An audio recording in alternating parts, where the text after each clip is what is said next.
That's not going in there, is it? How do you make money for nothing?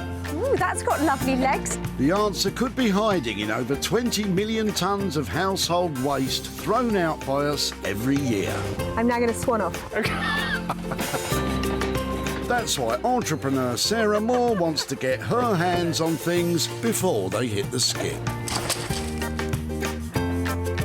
I'm a passionate maker, buyer and user of old stuff, and I've turned that passion into a money-making business. I make new stuff out of old stuff and I sell it for a profit. And with some of the country's elite designers and makers... Let's brainstorm a little bit and see what we can do with it. It is absolutely gorgeous. She can transform her finds into desirable... I find I'm speechless. Valuable... That looks amazing. and hopefully saleable items. If Sarah is successful, then she can hand the profits back to the very people who had no idea there was cash to be made from their trash. That's lovely. It's a lovely ending.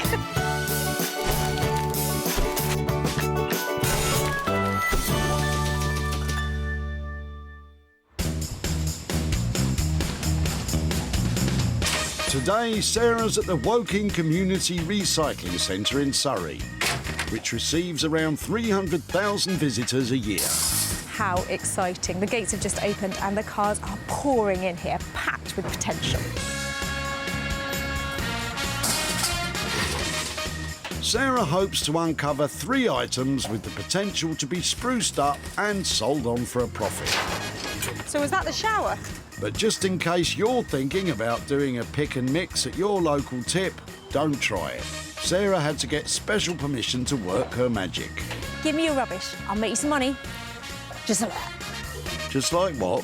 That's how he said it. Just like that. Don't give up the day job, Sarah. And just like that, Jason's arrived with a bootful. But can Sarah conjure up something for that big thing? Hiya. Hello. Hello. How long have you had that? Well, it's used to be with my grandparents. It's been in the garage for some years now, and we don't really use it. And have you lost the drawer from it? Yeah, I put this outside the house with a free sign on it for about a week, and all that was taken was pretty much the top drawer. That's really annoying, isn't I know. it? Should we get it out and have a closer look? Yeah, let's do that. It's huge. It is a big one, isn't it? Jason's cumbersome cabinet may be missing a drawer, but it's hiding a secret. A secret drawer. Like, you wouldn't even know it was there. Secret compartments in furniture became popular around the turn of the 19th century. They created a space to store money, jewellery, or the good silver. They're not hugely attractive things at the moment. No. But I would rather have a go at doing something with it. Would you mind if I took it away rather than you putting it in the skip? You can have this all you like. Now I'm going to ask you, any chance you could just help me move it? No, So I grab this end? Thank you so much. Just up here would be amazing. Sarah's saved a substantial sideboard. It's hardly top drawer. Jason, what do you think will be done with it? I think you could definitely do with a new coat of paint and a bit of a good old clean. In terms of what she's going to do with it, I don't know. A bit like the secret drawer, this piece of furniture, I'm hoping has hidden depths. 1940s, very old-fashioned styling, just the kind of thing that nobody wants in their house at the moment. So I reckon this is free reign. We can do anything to this, hopefully make some money. Well, let's meet the man Sarah's got lined up to take it on.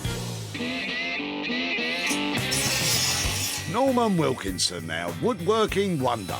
Norman creates high-end furniture from unloved and undervalued materials, and every piece has that Norman flair. I think my personality is reflected in what I do. You know, I think I try and do everything to the best of my ability. Everything we do, I think it looks A1. Everything I make is fantastic, just like me. Norman's been in the woodworking game a long time. In fact, how long have you been doing it, Norman? If I actually told you how long I've been doing this, it'd give away my age. No, I think I'm still 21, in my dreams. I tell you, you're looking good for whatever age you might be. The same can't be said, though, for this thing. That's one item saved Sarah needs to find 2 more. Luckily, she might find something of interest in what Emma's chucking out. Morning. Hi there, hello. Hello. They look really interesting. Where have they come from? Oh, these are from my granddad's house. We're clearing it at the moment. He's gone into a care home. He was a plumber, but liked painting and decorating. So we've got a lot of ladders and step ladders and things like that. They look like he's made them. Yes, he was very handy actually. He was really into recycling and making his own things, so he would always reuse stuff wherever he could. So yeah. A man after my own heart. There's something about them, I think it's just because they're old and they've got all those marks where he's been painting on them. You can't fake age. So when it comes in like this, I'm always really excited to see it. Is there any chance I could take them away and try and do something with them? Yes, by all means. I'm not sure what, but I just can't bear the thought of that lot ending up in the skip. So I'll keep in touch and I'm going to take these away and say thank you so much. Thank you. Sarah saved Emma's granddad's steps and ladders. What do you think of that, Emma? Yeah, I'm really glad that someone could make use of it. It's really what my granddad would like. He's so into recycling. I have no clue what she'd be able to do with it. Possibly sand it down and paint it, but if she can make it into something really funky and creative, that'd be great. Well, there are some fantastic pieces here. They might look in bad condition to you, but to me, all that paint, all that detail, you just can't recreate it. So when they're turned into something, it's going to look amazing. Well, let's find out who's taking them on. Rupert Blanchard is a furniture designer with the skill and imagination to transform things we want to throw away into things we want to stay. I work mostly with reclaimed materials. These are found materials that other people have given up on, and I benefit from what other people throw away. But it's more than that. I spend a lot of time and a lot of energy and a lot of love in restoring things and somehow working people's rubbish back into their home as something brand new. You do work wonders, Rupert, but I can't imagine these steps and ladders being anything other than steps and ladders, really.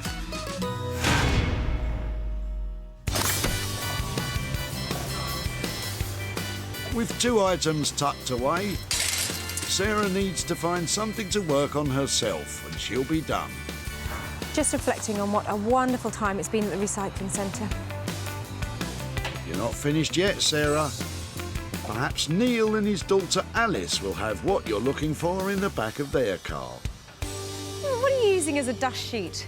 Well, I've been cleaning the shed out and I just use this so that I don't get too much muck in the car, but I don't need it anymore. We moved into a house some time ago and it's the old lady that lived there before. It's her curtains. Oh, really? Have you got any more? We've got one more at home. But I use that when I'm sort of painting, just so I don't get any paint on the carpet, but I don't need 2. So are you not a vintage retro rose fan then? Not particularly, no. It's not really my style, to be honest. Well, do you know, it might not be your style, but there are loads of people who love this stuff. 1950s floral prints like this, probably by, I'd say, Sanderson. People can't find them, because they can't get enough of them, and they pay good money for them. Classic fabric and wallpaper manufacturer Sanderson was founded in the 1860s. Well-preserved pieces are much sought after by fabric fanciers. This one, though, has been lining the bottom of a boot. Can I take it away and try and make something out of it? You may indeed, no problem. Well, things are coming up roses around here. Thank you so much. It's quite all right. Would you believe it, Neil? Your old dust sheet is vintage. But what do you think can be done with your fancy fabric?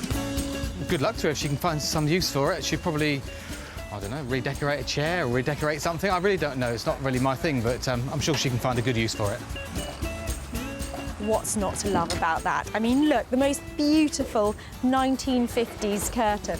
You could make cushions out of it, you can make more curtains, you could wear it as a ball gown. Now, I'm sure there is money to be made out of this. Sarah has her 3 items. Norman will unlock the secrets of the sideboard. Rupert will try and give the ladders a step up. And Sarah will try to fashion something from the floral curtain. Another fantastic time at the recycling centre. Who'd have thought so many amazing things would turn up here? But now the hard work really does begin.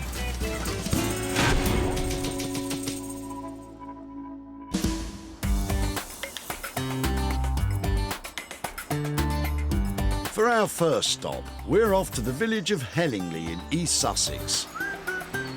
Beautiful, serene and charming. And that's just Norman. Sarah's brought Norman the old sideboard to see what he makes of it. Well, Sarah's on her way. I wonder what delight she's going to bring today. I just hope it's not an absolute wreck. Let's just hope. Not for the faint-hearted, this one. It is a brutal, ugly piece of furniture. I've got a great plan for Norman, though. That's what we like. Come armed with a plan and things should go smoothly. So, let's hear it. I'm lost for words. OK, you ready? I had this really good idea. I thought I'd bring it to you and you'd come up with a kind of plan. Genius. Right, what's going on here? It's got a secret. You have to go in underneath and... Oh, it's a secret drawer, right, we don't need to worry about that. The first thought I had about it was a strip down, a repurpose. It's the only way to do it. It can't look like this because it just won't make any money. Right, I reckon throw that section away, strip it out, put in new drawers.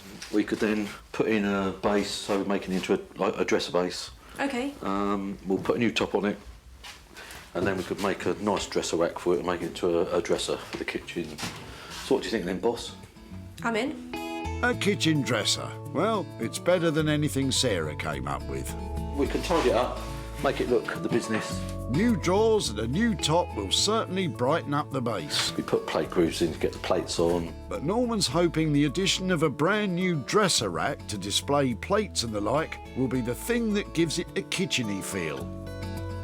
It's going to be a lot of work. That sounds really cool, but how much will all that cost? I reckon we do that for about $575 all in. We're game on for that. That's lovely. I always like coming back here. Fantastic. Good luck with it. See you soon, yeah? And it's a plan.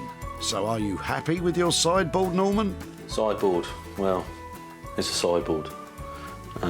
Yes, it is a sideboard. Yeah. I mean, yeah, it'll be fine. Well, it sounds like that's just about the best possible thing that could happen to that ugly old piece of furniture. Norman's definitely the man for the job. Yeah, it'll be fine. We have a budget of £575 to transform the sideboard. Norman has big ideas, but making it look like it's at home in a kitchen as a dresser, maybe it won't be all fine.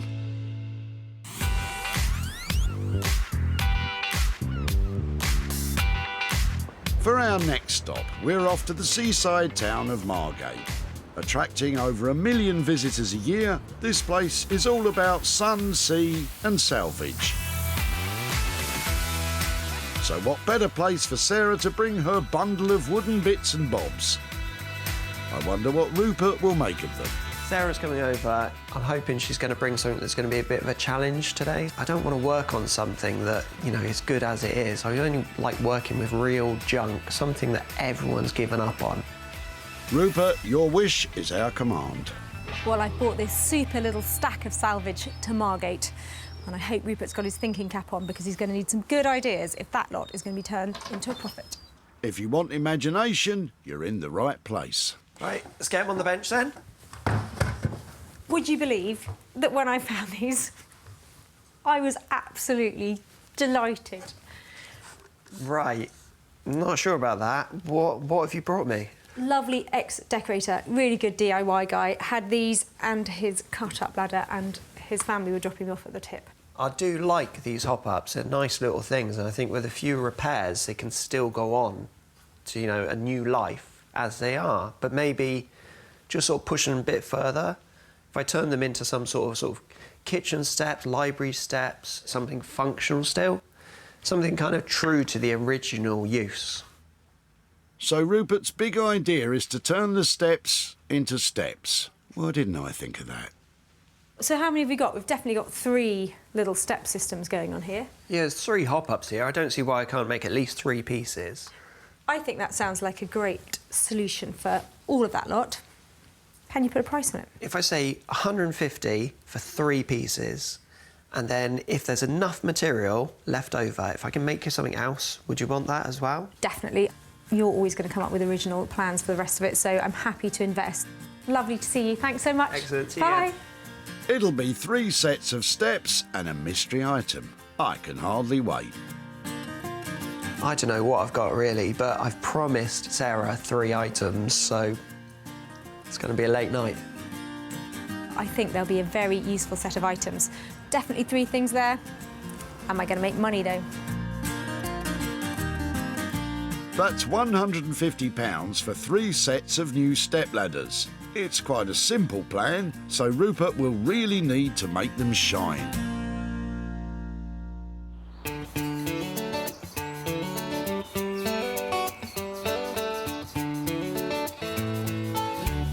With our makers busy making, Sarah has headed home to the Sussex countryside to get busy with her own project. Sarah was over the moon to get her hands on this vintage fabric. I can't imagine why. But what exactly can be made from the old curtain? Look at that beautiful piece of 50s floral fabric. I am a massive fan. Look, I literally can't get enough of it. So finding this at the tip is brilliant news. I think I'm going to make something I've never made before out of it. I'm going to go for a beautiful, big, vintage floral eiderdown. Look how happy she is. First job is to turn it from a curtain into one lovely, usable piece of fabric. An eiderdown, by the way, is a kind of puffy quilt. Get rid of all of that. It takes its name from the type of duck down it's traditionally stuffed with. Should really unpick this. These are the small, soft feathers from the breast of the female eider duck. You can get a very fine little blade that you slip between the stitches to unpick it, or you can rip it like that. Sarah first rips off the curtain's heading tape Just saved about an hour unpicking. before separating the vintage fabric from the curtain's backing material. Well, you know me, ever thrifty. I think that could be the backing for the eiderdown. It's in great condition and that is soft and lovely. With the backing material also usable, Sarah gives them both a quick wash before she sews them back together. When washing vintage material, temperature matters. Always use a low heat. And when drying, never wring it out or you could damage the fabric. If you can't dry outdoors, pat dry it instead. So eiderdowns traditionally would have only been little things that sat on the top of beds, not even the size of a single duvet. So this bit is actually huge, and I think I can try and make 2 eiderdowns out of this. And a bit more money. 2 quality quilts. Now you're talking. To divide the material in half, Sarah carefully... Oh, she's just ripped it again. That should do it. She really loves ripping things. So this is my eiderdown stuffing. Now, traditionally, it would have been stuffed with eiderdown, which is a lovely, soft duck down, but I'm not sure if that fabric is feather-proof. And also, I want this to be able to be used by anybody who's allergic to feathers, doesn't want to have duck. I just want this to be accessible, so that's definitely big enough. Instead of duck down, Sarah's using a simple polyester padded duvet, which complies with all UK fire safety guidelines. With the duvet cut into 2 pieces for the 2 eiderdowns, Sarah moves on to sewing the fabric for the covers, and then she'll be done. That's gathering. I don't know why it's doing that. But uh-oh, there's a problem. Machine fault. Her sewing machine is playing up. Sewing machines are funny things. If you don't get the tension right when you're sewing, it can make the fabric pucker up. Well, if it's more tension you're after, you should have said.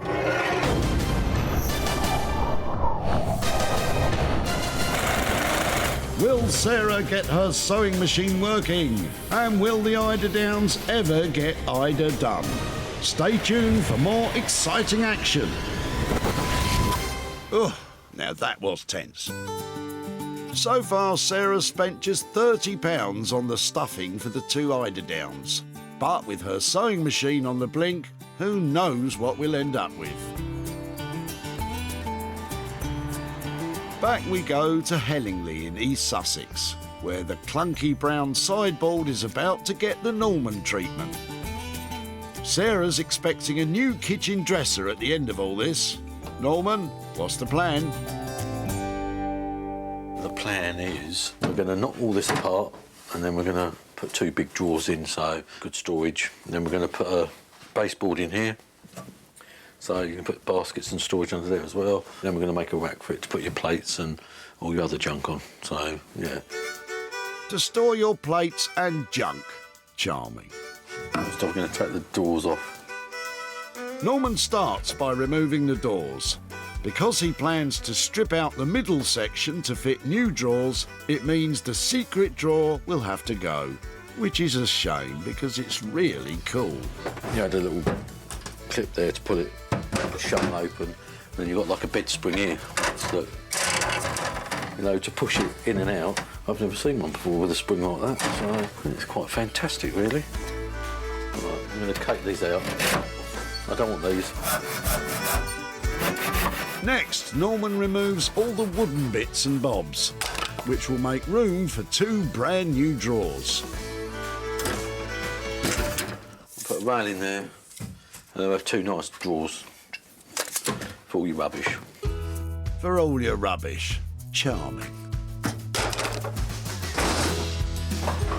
Now Norman's going to reinforce all the joints on the base because 70-year-old furniture tends to get a bit rickety. I've just opened it up because obviously the glue's given up the ghost, so we'll squirt some glue in, cramp it up, and then we go from there. Re-gluing joints is an essential part of restoring old furniture. Pieces like this from the 40s would have used an animal-based glue which turns brittle over time. Fabulous. If the joint itself is still in good condition, applying a strong PVA glue will make the joint as good as new. Right, we've got the first one glued, so obviously we've got to wait for it to go off, and we've got other joints to do, so we can now put this to one side, and then we may as well start doing the rack. The addition of a dresser rack to display plates and ornaments will turn our cabinet into what is known as a Welsh dresser. Originally used in kitchens to store crockery and silverware, it gradually became more common as a means to display your fancy dinnerware. So the Welsh dresser moved out of kitchens and into dining rooms. Norman has cut to length the sides of the dresser rack and created grooves for the shelves to fit in. He's also created grooves on the shelves themselves to hold your plates in place. Groovy. The plate goes in there, and then so you can display them really nicely, and it stops them from sliding and smashing. So, yeah, rocking and rolling, as they say. Norman is really going for the wow factor with this one.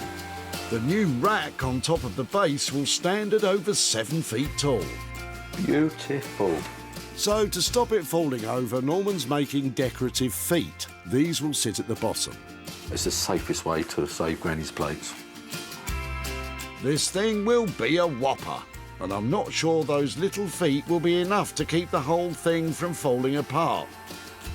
Norman will have to tread carefully from here on in.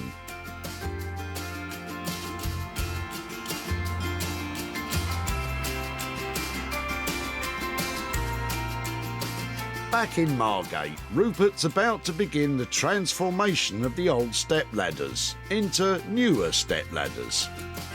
Ooh, and a mystery item perhaps.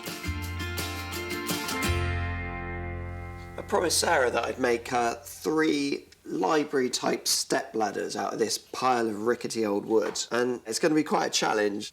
If I can, I'm going to try to make something extra as well, because there's a fair bit of material here.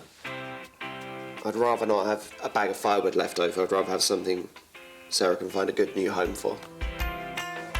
Well, let's just see how we get on with the steps, shall we? I'm going to start with the ladders. I'm going to use these sides as part of the new steps. And these steps are actually held together with little metal supporting bars. I'm going to have to grind these out. Rupert's plan is to attach a bit of the ladders to each set of steps, sticking straight up. It'll act as a handle to balance yourself when climbing. Grinding done. I'm going to use my favourite Japanese saw. Cuts through this ladder in no time.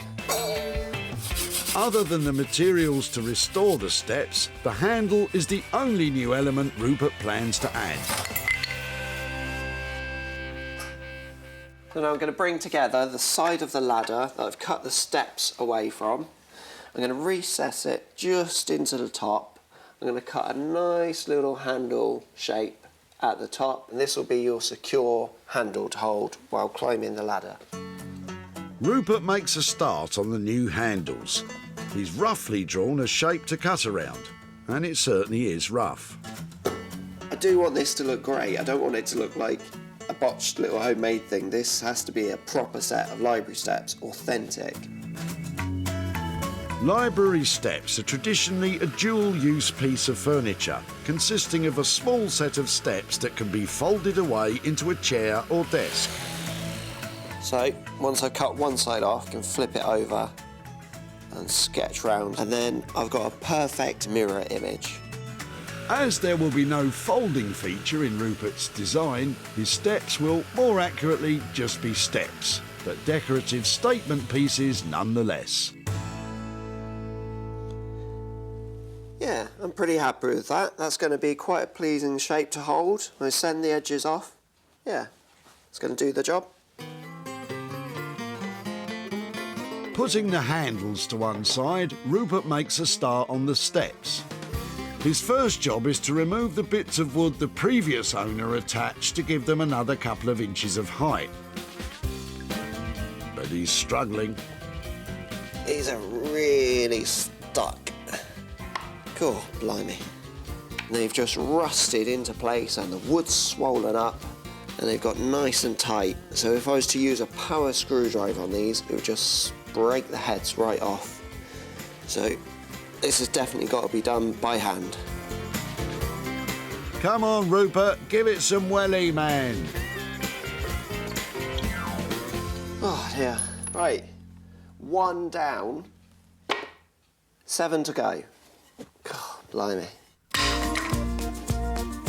This nice and simple job might take longer than Rupert first thought, so the chances of Sarah getting her mystery item are looking slim.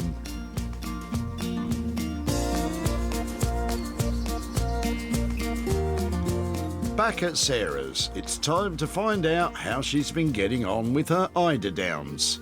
But with her sewing machine problems, was she able to get them finished? Finished. Well, there's your answer. Let's take a look at how things turned out. This classic curtain didn't deserve to be lining the bottom of a boot. So, thank goodness Sarah came along. The vintage fabric can now take centre stage as 2 new elegant eiderdowns. The timeless design on the material is showcased in all its glory. Across these 2 spreads, it's presented beautifully for all to see. Each one will snugly cover a single bed, but can be used as a throw or a footer for the bottom of a double bed. Sarah's added bursts of colour with little woolen pom-poms which make the whole thing sing. Give me my slippers and open fire on one of those things, and I'm in heaven. So pleased how these have turned out. If you've got a vintage curtain and you can get hold of a sewing machine, then they're not a bad project to get started on. They're beautiful, soft and snuggly, and I'm hoping, because there are 2 of them, I'm going to turn a bit of profit on them as well. That means I have to sell them.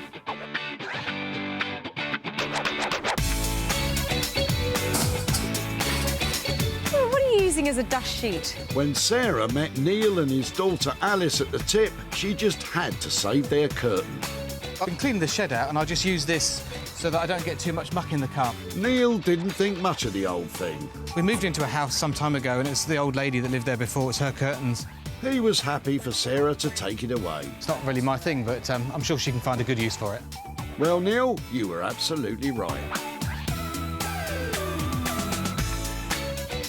Sarah took pictures of her new creations and uploaded them onto her various social media thingamybobs.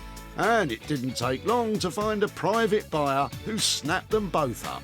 Now, how much money has Sarah made? Sarah's travelled to Woking to visit Neil to show him what she's made and hand over the profit. Hi there. Ah, hello, Sarah. Nice to see you again. And you, how are you? Very well, thank you. Very well. So, Neil, this is the house where the curtains came from, is that right? It is, it is. We bought the house from an elderly lady, so they were very much to her style. I loved the curtain that I took from you, and it was something that I worked on myself. And so what do you think I made with it? Some sort of covering for I don't know, for a chair or something, a covering? I've got some pictures here to show you what I did. Oh, right, OK. I turned your curtain into a pair of eiderdowns. Very good. What do you think? I think that looks very nice. Very good, well done. I took some pictures of it and I put it onto social media, and there was good response. And I managed to make you £120 here for your old curtain. Thank you very much. Cool, that's a surprise. Thank you very much. Do you have any idea what you might do with that? I've got an 8-year-old daughter. She's 9 next week. I will probably put the money in her junior ISA. Excellent. Thanks so much, Neil. No problem at all. Lovely to catch up. Thank Bye-bye. you. Bye.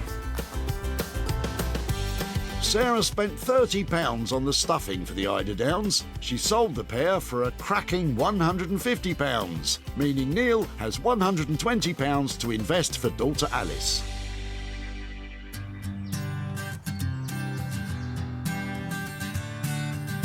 So the eiderdowns were a smash. Sarah's back in East Sussex to see if Norman's new kitchen dresser will also be a big hit.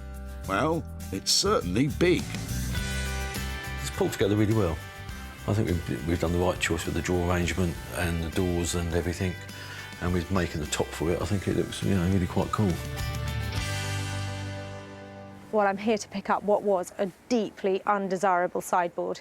It was plain ugly. I'm hoping it's now pretty beautiful. Can old crumbling sideboards really be turned into beautiful kitchen dressers? Well, try this on for size. Yes, they can. Norman has created a one-of-a-kind piece of classy kitchen furniture. The sideboard still remains in all its glory, but with the addition of a new baseboard for extra storage, new drawers and a stunning country kitchen-style dresser rack, it's unrecognisable from its previous incarnation. A new beautifully blonde floorboard work surface complements the pale distressed paintwork Norman applied. It's a huge piece of furniture. What will Sarah think? Hello. Hey, how you doing? Are you? All right? Yeah, I'm you? all right. That's not it. That's your dresser. Well, sideboard. It's amazing, isn't it? Yeah, I think it's cool. It's virtually unrecognisable. I think it's got the right look. I mean, it would be great in a country kitchen or in a nice dining room or something. So, yeah, really pleased with it. I bet you are. I mean, you have really added to it. We put the plate bar in so the plates don't slip off as well. That is, amazing. Am I going to be laughing at the price? £575 on budget. I'm a very lucky girl. Fantastic job. You're a legend. Thank you very much. Might have to hug it out. Oh. I'm so pleased, Neil. That was amazing. Brilliant. See you later.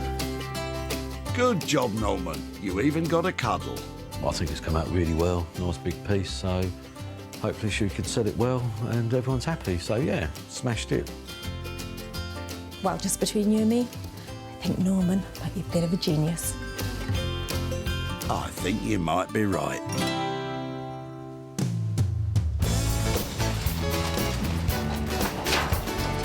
Hiya.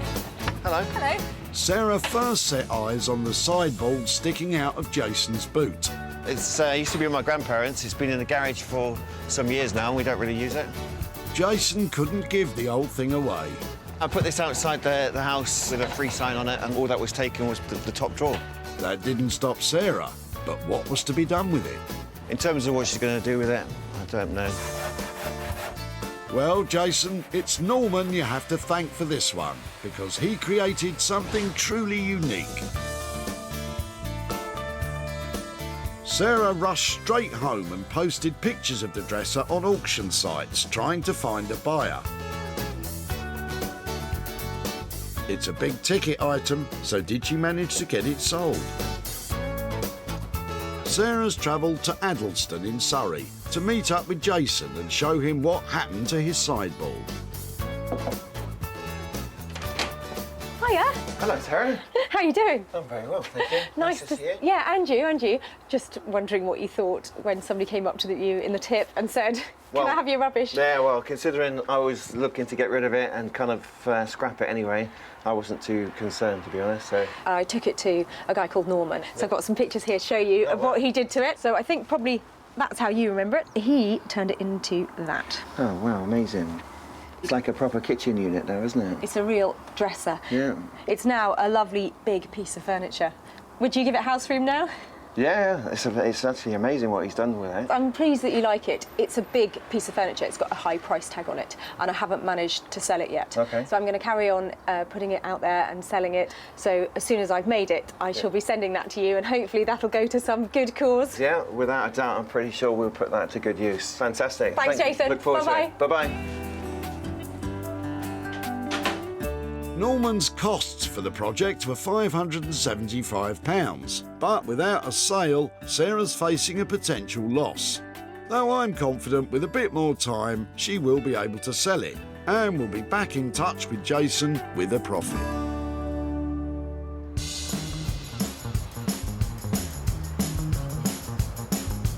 That's 2 of our items now successfully transformed. Sarah's back in Margate to see if Rupert's managed to give the old ladders a step up. I've really enjoyed doing this project. Very satisfying to make something from nothing. I hope Sarah's happy, so look forward to her coming back. Well, I'm so excited to be back in Margate. I left Rupert with a careworn selection of old DIY equipment and a broken ladder. Can't wait to see what he's done with it. Nor can I. This pile of old wood started off on the wrong foot. But now they certainly have a spring in their step. Rupert has created 3 sets of stylish steps, each with their own unique character. One has been sanded and stained dark brown, creating a classic antique finish. Another has been stripped and waxed, leaving the natural colour of the wood to shine through, finished with a new dark top. And lastly, the wild card. Bold, bright yellow has become a Rupert trademark. And isn't it eye-catching? They're all now strong and sturdy, so can be used as step-ups to reach high shelves, or as stylish and cool occasional tables. I don't know which is my favourite, probably the yellow one. But what about the mystery item Rupert promised? Hello, hello. Hey, Sarah, come in, come in. Wow, look at those. So I've gone 3 different styles for you. So hopefully you've got 3 now usable products. They're great. I can see them going into completely different houses, different apartments. You know, they're really cleverly done. It's been quite nice making 3 things that hopefully you can find a new home for. Budget-wise, looks like a lot of work's gone into these. How did you get on? Oh, it was a fair bit of work. Before we talk about the budget, though, I know I said if I had time and if there were a few bits left, I'd do something else. I have done a few extra bits for you. Have you? So What you have want to done? see them? Yeah, I'd love to. OK, well, move that one off the table. From the scraps, I've made 3 sets of shaker peg hooks. I recognise them, and they're fantastic. I've actually made, as well, 2 mirrors. So you've actually got a lot of stock now, Sarah. I've got a new range. This is a whole collection of product here, isn't there? Rupert, you're a genius. From the leftover wood from the ladders, Rupert has created 3 separate coat hooks and 2 mirrors. But surely that means the budget's gone up a bit. Luckily, all this still within your budget. No way. Seriously, all of this for 150 quid? Yeah, it was just enjoyable to do. That is amazing. Lovely work, thank you. I've said it before and I'll say it again. I've said it before and I'll say it again. That guy is good. How fab is that lot? 3 great library steps and a whole collection of other stuff to sell. Such a clever idea to reuse those ladders like that too. You're going to want to do that, aren't you?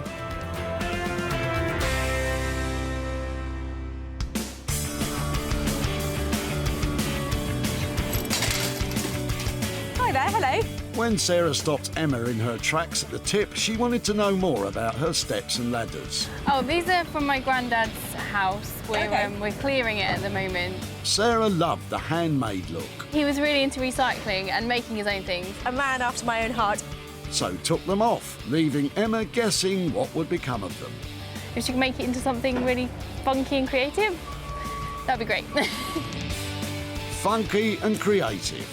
They just happen to be Rupert's middle names.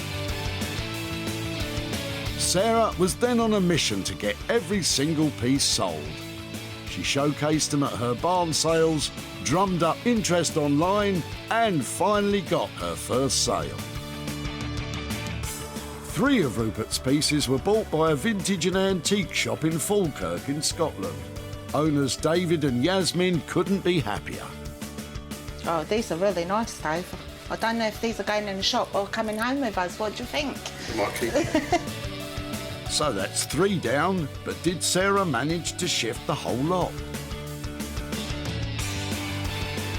Sarah's travelled to Englefield Green in Surrey to meet up with Emma and hand over the profit. Hi, Emma. Hello. Hi, nice to see you Hi. again. How are you? Good, thank you. Yeah. Excellent. Now, I met you at the recycling centre, and I think you were doing a really big job when I met you, weren't you? You were... Yes, we were emptying my granddad's house. We were selling it because he's gone into a home, so we were having to clear everything. Well, you probably haven't even had a second to think about what might have happened to the stuff that I took away. Not really, no, but I can't wait to see what you've done. It wasn't something I worked on myself. It was something that I took down to Margate to a great guy called Rupert, and I've got some pictures here to show you Oh, wow. of what he created. I hope you'd approve of this lot. His things have been turned into a collection of furniture. Oh my gosh! He made a collection of mirrors and coat hooks out of the ladder. Oh my gosh, wow. What do you think? Oh, that's brilliant. I really didn't think you could do anything with them. Yeah, oh wow, that's amazing. They disappeared instantly. I took them to my barn sale. People loved them, bought them there. They've disappeared up to Scotland, to shops all over the country. So I've got some money here for you as well. Oh my gosh! I've got £270 here for your collection of Oh my pieces. gosh! That's for you. Wow, thank you. It's a complete pleasure. What might you do with that? I think we're going to take Grandad out for a meal, I think, yeah. Excellent. Well, do you think he'll approve of what we did? Absolutely, I can't wait to show him. It's amazing. That's Brilliant. amazing. Lovely Oh, to catch thank up with you. Thank you so much. Cheers. Bye-bye. Thank you, bye. Good job, Sarah, and good job, Rupert. Rupert's total costs for making all those items was £150. Sarah worked her socks off and sold every piece, with sales totalling an amazing £420, which means Emma has an amazing £270 to share with her granddad. Fabulous. Sarah salvaged 3 items that were destined for the dump. Instead of lying in landfill, they have all been given a new lease of life. A new look, and a chance to be loved again. Well, I really enjoyed that. We take stuff, we make stuff, and we send it off to new homes. What could be better than that?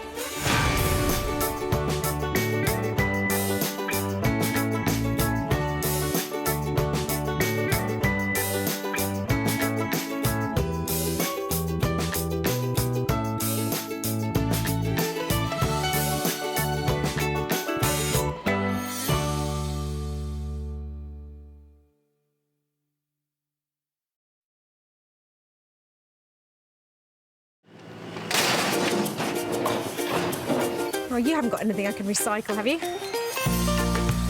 How do you make money for nothing? Wow, look at that. The answer could be hiding in over 20 million tonnes of household waste thrown out by us every year. Well, don't get rid of it too quickly. This stuff looks amazing. That's why entrepreneur Sarah Moore wants to get her hands on things before they hit the skip. I'm a passionate maker, buyer and user of old stuff, and I've turned that passion into a money-making business. I make new stuff out of old stuff and I sell it for a profit. And with some of the country's elite designers and makers... Don't know what to say. Did you drag it here behind the truck? She can transform her finds into desirable, It's enormous. valuable, Isn't that fantastic? and hopefully saleable items. It's just giving me goosebumps. If Sarah is successful, then she can hand the profits back to the very people who had no idea there was cash to be made from their trash. Thank you very much. Marvellous.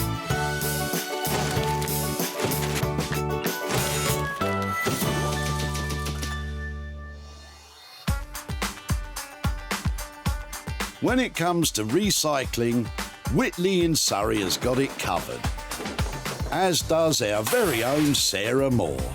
I am feeling so lucky today. I can feel it in the air. Things are going to flood in here and I'm going to turn them into hard cash.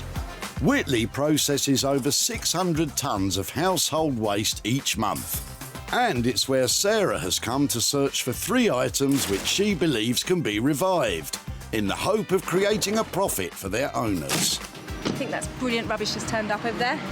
Right on cue. You'd never be snookered with this amount of trash to potentially pocket. But don't you go dashing off to your local tip, as Sarah has been given special permission to hunt here. Oh, look at that. Could what's lurking in Dominique's boot be booty?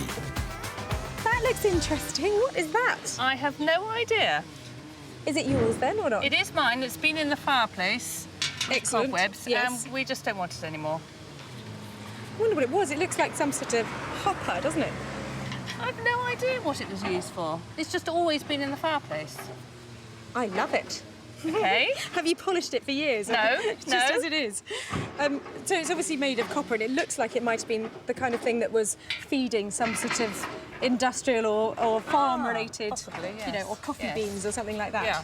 I really like it. Can I have it? You can have it. Yes, sure. Excellent. I'm not sure which way up it'll go, but I'm going to say thank you so much Okay. and run away with that. That's Pleasure. brilliant.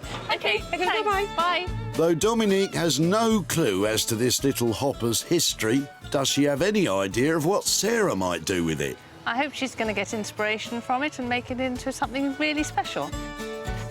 Okay, who knows what that is then? Well, I don't like to be a smart aleck, Sarah. Well, actually, I do. It's a copper beer funnel used in the process of brewing beer in days gone by.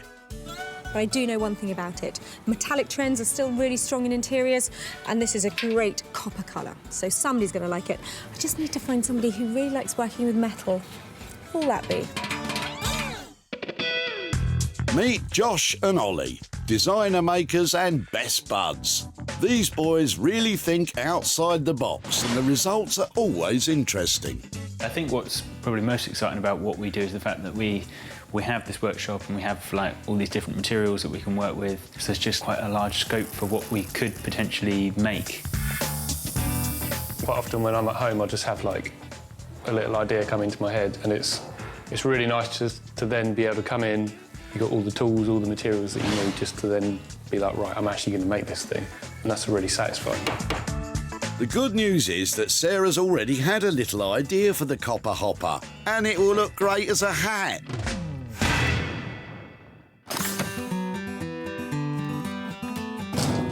With one item found, Sarah's still on the hunt for 2 further finds. I think it might be bad luck to throw a gnome away. You need to give a gnome a home. I agree, Sarah. And he's a treasure, as is Clive. Is there something special in the back of his car? Not so sure. Hi there. Having a bit of a clear out then? Yeah, that's right. Yeah, redundant furniture. Yeah. OK, what is it about the brown bedside single table that you're not keen it's on? not. Yes, yeah. Now my kids are all grown up, and so it's not of any use anymore. So. And how long have you had that then? Oh goodness Should we pop it knows. down? I don't know. But you didn't buy that new. That's No, old, no. isn't it? That's old. Exactly, Yeah. yeah. What do you reckon? 1950 something? Probably something like that. I like it. I like it. I think with pieces like this, does it open? Oh, it does. Rather than you putting it in the wood skip, could I take Okay. it away and Of see course what I you can do with it? Of course you can. Sure. That's brilliant. Thank you so much. Thank you. Clive's had it with this bedside cabinet, but what does he think Sarah's got in store for it? I would think she's going to strip it down and perhaps use it for a child's bedside table or something. I really don't know. What do you reckon? I reckon that was harvest gold and painted in about 1972. But it has got some redeeming features of pretty little legs, and I know somebody who loves this kind of thing, and they are going to make it into something absolutely awesome. Fingers crossed.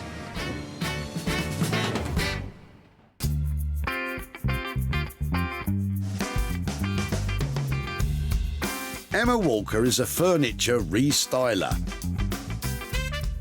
She takes furniture destined for landfill, expertly restores it, and lavishes it with layers of luscious coverings. Emma likes to get to know a piece of furniture. Does that mean she talks to the furniture? That's exactly what it means. The piece of furniture will just tell you what to do, whether it needs a geometric pattern or it needs to be told a story with flowers and birds. That does actually happen. The furniture starts talking back to me. It literally sort of comes alive. The worst thing that Sarah could bring me is a wardrobe. If Sarah bought me a wardrobe, I don't know what that would be saying back to me, but I know what I'd be saying to it. It's not a wardrobe this time, Emma, but I do wonder what this piece is going to say to you.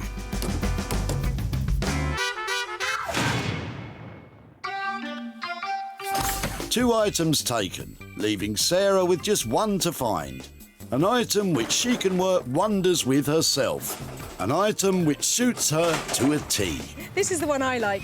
Yep. This is my favourite one. How much use did that? Oh, it looks like you might have... I use that extensively. Leave the golf to the professionals, Sarah, and get back to it. Ah, I recognise these two. Sarah's met David and Vanessa here before. Have they something else in their car which might reflect a profit? A looking glass. That looks fantastic. Well, I think it was my grandmother's, and we don't have a place for it. OK.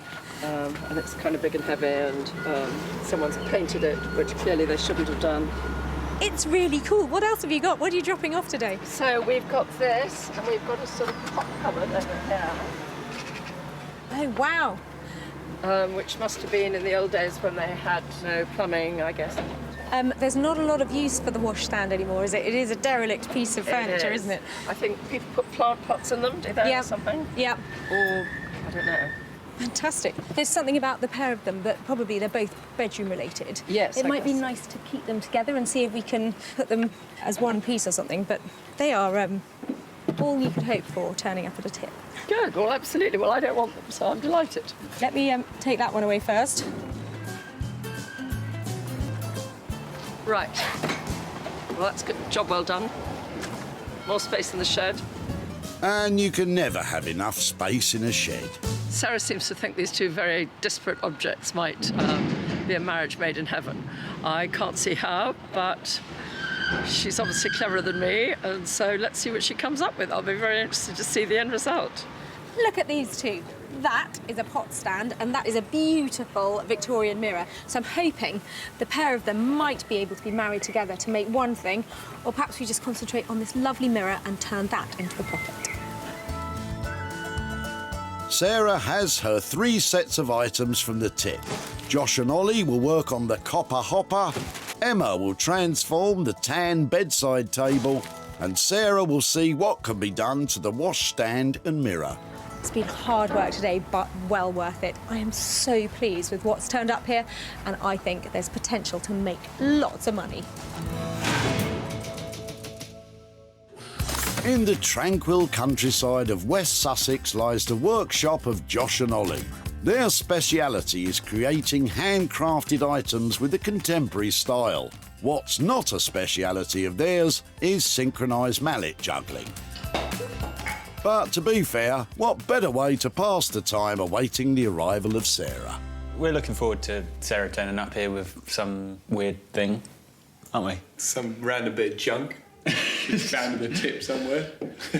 But no, it is good. It does bring about like a good opportunity to design something you wouldn't ordinarily do, so it's good.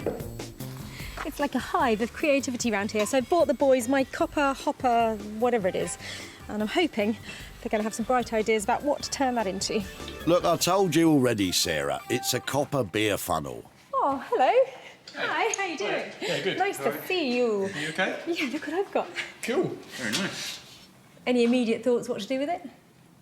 Yeah, got an idea. You got an idea? I got an idea. Yeah. Is it a light bulb moment? Yeah, pretty much. You could say that. It's just... I think it's crying out for lighting, isn't it? So yeah. Perfect. An easy option would be to just have it as like a hanging thing, but it might be nice to do like a floor standing, some kind of floor standing light. I mean, we've got loads of old copper pipe. We could use that as the kind of, you know, its stand and then make a big old base for it or something like that. Like one of those big old bow lamps that you get. Maybe we could do a concrete base for it. We've could use a bit of black concrete dye or something. Yeah, that'd be smart with copper. That sounds amazing. Maybe black concrete, potentially copper piping, possibly wooden floor standing bow light. All sounds interesting to me. But how much is this going to cost? For us, like the idea that we've got for a bow lamp, there's a lot of work in that just to produce one lamp. What about somewhere in the region of £300? I think that sounds fine. 300 quid, floor lamp, statement piece. That should be all right, shouldn't it? Yeah. Sounds great. Okay. Looking forward to seeing how it turns out. Yeah. I love the surprise. Well, that little copper dish wasn't the biggest thing to arrive with. The boys have got massive ideas for it. Black concrete, wood, copper piping. I just hope they can bring it all together for that budget of 300 quid and create something really special. Let's make some money for nothing! Rarely am I lost for words, but what can you say? Sarah has left a budget of £300 to turn the old copper hopper into a beautiful bow light. With so many elements undecided, will the boys be able to pull it off?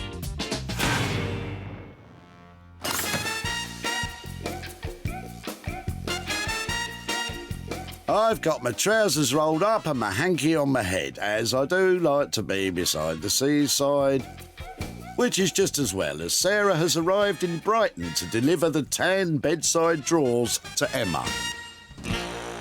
I'll do my best with whatever she brings me. I will do. I'm sure it's going to be fine. I know it's going to be fine. Well, I bought my bedside cabinet to Brighton. It's in a sorry state at the moment, and I'm hoping Emma is going to take on the challenge to make it beautiful again. Beautiful again? Sounds like a big arse to me. Hello. Hello. Hi, how are you doing? I'm fine. How are you? I'm all right. I bought something little and in need of help. Ah, I love those sweet little atomic legs. It's one little cupboard that was going to be crushed that I just thought needed to be given a new lease of life. What kind of thing have you done with this before? What ideas do you have? I am thinking ordnance survey map with a coastline on it somewhere, hopefully so it travels all around. Because I live in Brighton, I quite often do Brighton, all the Brighton coast, Shoreham to Eastbourne, Beachy Head. I think I've got some maps actually. So you can see that's the width of it, and it would just, so I might just be able to use the one map. Yeah, you're in. And then up the top as well, possibly at the back, maybe inside, or maybe another colour inside. But there you see, you have the coastline, you've got the lovely blue of the coastline. Yeah. The plan is to put these dowdy old drawers back on the map. And that sounds like a lot of work. How much is it going to cost? Not sure what I'll do with the inside yet, and I'll do the insides of the drawers as well. It will be a smart piece. But for you, oh gosh, I can do it for £100. £100, I'm going to see a profit. And more importantly, the brown is going to be banished and we're going to end up with The something. brown will definitely be... You won't recognise it. Well, you will, but you won't. It's that I'd like one of them myself. Lovely. Well, I think that you won't be alone, so I'm going to say thank you so much. You're very welcome, thank you. Good luck with getting that nice, onto there. tidy piece to be getting on with. Oh, that seemed to go well. Nice. I think, you know, I can see that that's just going to turn out quite the ticket. Happy with that. Well, who'd have thought you'd get such a passionate response about a small brown side cabinet? Emma's got the idea nailed, and I think she's going to make it look fantastic. £100 will map out a fabulous new future for those drab little drawers. But will Brighton mark the spot when it comes to a profit? Mirror, mirror on the wall, who's the most creative of them all? Back home in Sussex, Sarah's decided that the washstand is likely to sell in its original condition, so she's going to concentrate on the dressing table mirror. Well, as it stands, this dressing table mirror is just not commercial, so I think I'm going to try and give it a really lovely new lease of life, inject some colour, bit of paint, and hopefully turn it into something that's saleable. But before I start, I need to dismantle the mirror and also try and sand it down a bit to get a good surface to paint on. This has had so many coats of paint, I can't even get a screwdriver into the screws, let alone undo them. I thought this was going to be a bit of fun, but I think it might be more hard work than I was thinking about. Come on, Sarah, persevere. You've only just started. Well, that's great. It's finally in 2 pieces. And I've got this idea, turning it from white, pale, not very interesting, into dark and really handsome. And I'm hoping with a bit of floral colour on top, it might really pop. So I've got some card here, because I want to try and work out the designs before I begin, so I know that the whole idea is actually going to work. It's a good idea to try out designs before rushing headlong into applying paint. Gauging size and scale helps when designing the layout. I think if I get the colours really bright on this, I think it'll work. Let's give it a go. Black first. Bit of sanding down to do though. Sarah's using wire wool to sand down the mirror. I just want to really soften up all these knocks and dings on here. You certainly don't want to be breathing in this paint because you can pretty much guarantee it's not the kind of thing you really want to be breathing in. Up until the 1960s, lead was widely used when making paint, and lead is, of course, a toxin if inhaled. The easiest and safest way to deal with lead-based paint, if it's in good condition, is to seal it with an overcoating of modern paint. But if it does need to be removed, it's vital to wear a good quality breathing filter. This is multi-surface paint. That's what it says on the tin, and that's what it does. And it provides this fantastic cover-all effect that means that you can make something really scruffy look really cool. I hate painting. I'm useless at painting. It takes consistency, patience, diligence. With Sarah deciding that the washstand will sell without work, it's only the paint for the mirror to pay for. And at just £5, that could mean a potential profit.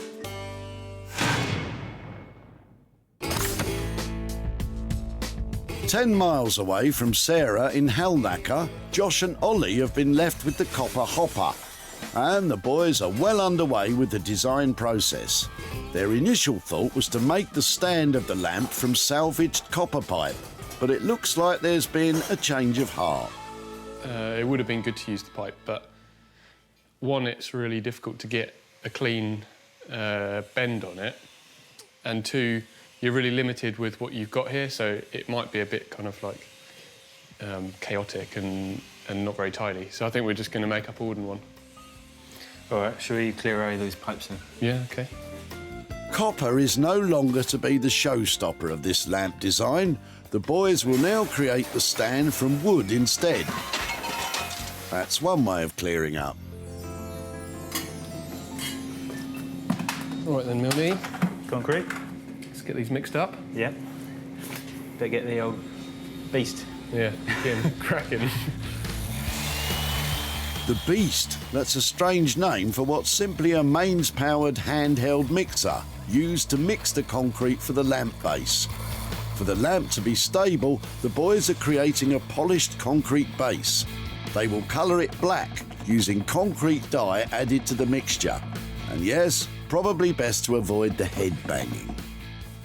That's an age-old technique handed down through generations for getting bubbles out of concrete. If you say so, Josh.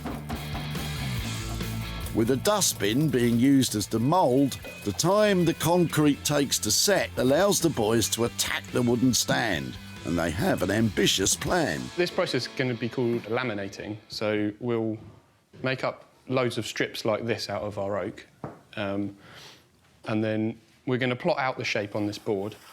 We'll then glue all of these strips together while they're in that shape. And once the glue's gone completely hard, you should be left with the shape that you want.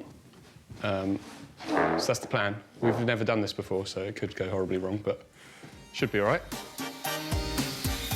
The lamp stand is to be a beautiful oak curve created by cutting the oak thin enough to flex. Then they'll glue together the thinly cut strips using a homemade mould to hold it in shape while it sets. Make an icing. So we're using cascamite to glue up the wood, which is like a powdered glue. So you mix it with water and then just paint it on. The boys apply a thin layer of the synthetic resin glue to each of the 8 strips of oak. They hope this will hold the shape rigid once it's dry. Time is of the essence at this critical stage, as they still have to clamp the wood sandwich to their homemade jig before the glue begins to set. Gluing up's always really stressful, especially when it's like this. That's the most clamps I've ever used, I think. But I think it looks promising, so fingers crossed. We'll find out tomorrow. Yeah. A good day's work, gentlemen. I just hope for you and the budget, it's still a success in the morning. Brighton is famous for its pier, its rock, Graham Greene novels, mods and rockers, and its bohemian vibe. It's also where Emma is considering how to transform the bedside drawers Sarah left into an attraction all of their own. First thing I'm going to do is give it all a cursory sand. So quickly hand sand it outside and clean it, ready for the white primer to go on, which will also show up anything that I might have missed. I've learnt to love this part. I used to hate all this part. I've learnt to love it because it has to be done, and if you don't do it properly, it ruins the final effect. The plan is to cover the drawers with a map of Brighton and the surrounding area. But before Emma can navigate down that route, the drawers have to be sanded back. The old gloss paint needs to be removed, and then they need primed with a white undercoat to prevent colour showing through. And what I will be doing is making sure I get Brighton on the front and to get this coastline running right round. That'd be nice. I'm going to start by just checking it out from the end of the map here, the bottom of the bedside or little unit there. Portslade, oh, we've got Hove and Brighton on the front. That is good. So Brighton will sit just there. And Hove just there. Making sure that Brighton ends up on the front of your drawers rather than your drawers ending up on Brighton front involves careful measurement, pinpoint cutting and accurate gluing. You don't need a lot of wallpaper paste using these maps. I've tried using just PVA, just wallpaper paste. Now I use a mixture of both. Roller it on. You want an even layer. With paper this thin, you're in danger of tearing it if you move it about too much or if you stretch it. My heart's in my mouth every time I do this with the map. Really it is. But I seem to be coping all right. And I think I've just realised it's not the end of the world if the map does tear. What I'm doing is I'm placing it in the right place and then I'm going to smooth it carefully. What I'm aiming to do is get out any air bubbles or creases that I can see now, because I don't want to rely on the fact that it will just magically all adhere to each other. You've got to do it yourself. Now I haven't torn it, I probably won't tear any of the rest of it that I'm going to do because I can see it's acting all right. It's all in a good mood today, like me. Should look lovely.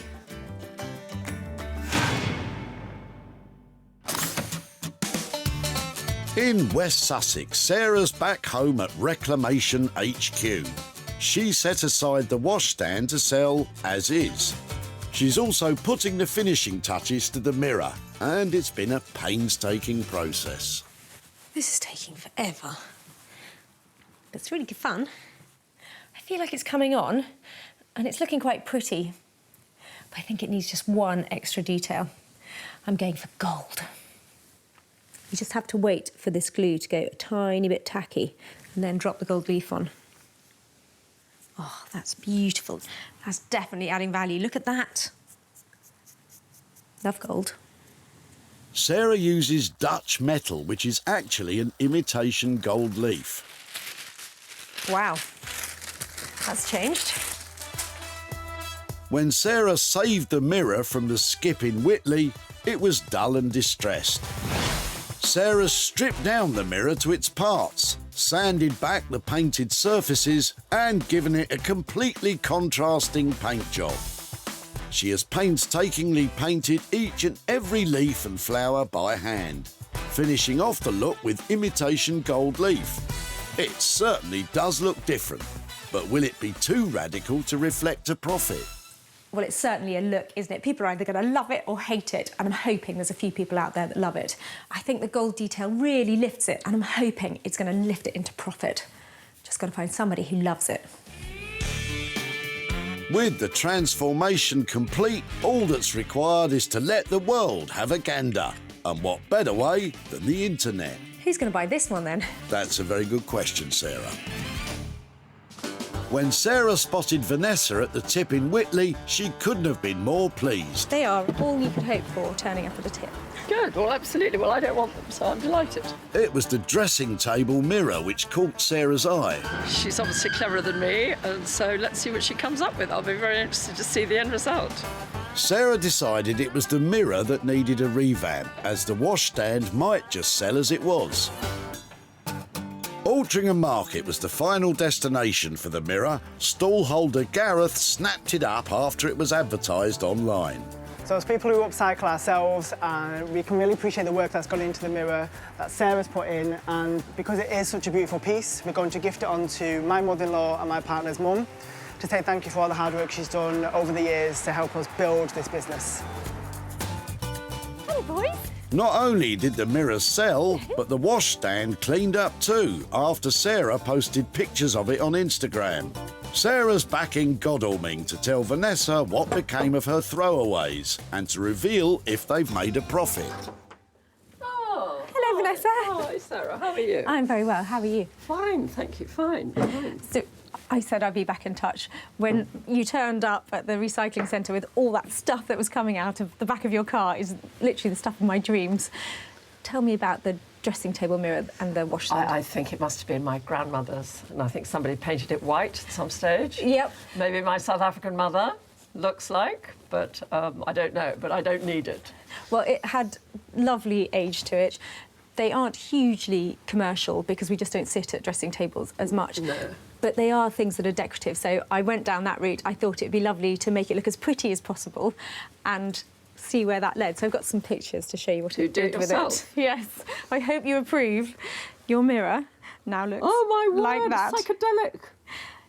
Oh, it's amazing. I hand-painted the frame with lots of little leaves and detail, and that's how it ended up. It's amazing. You'd never recognise it. And it also came with that lovely little washstand. Yes, I remember, yes. I thought that might be a nice project for somebody else to take on. So with the sale of the mirror and the sale of the washstand, I've got some profit here. In fact, I have £165 here for you, for your mirror and your washstand. Oh, Sarah, well done. Thank you very much, especially as you did it all yourself. So what would you do with £165? Oh, well, right now, probably some new hoovers. I love a woman with lots of hoovers. Great to catch up. Cheers, Sarah. So nice glamorous. To see you. Bye-bye. Thank you.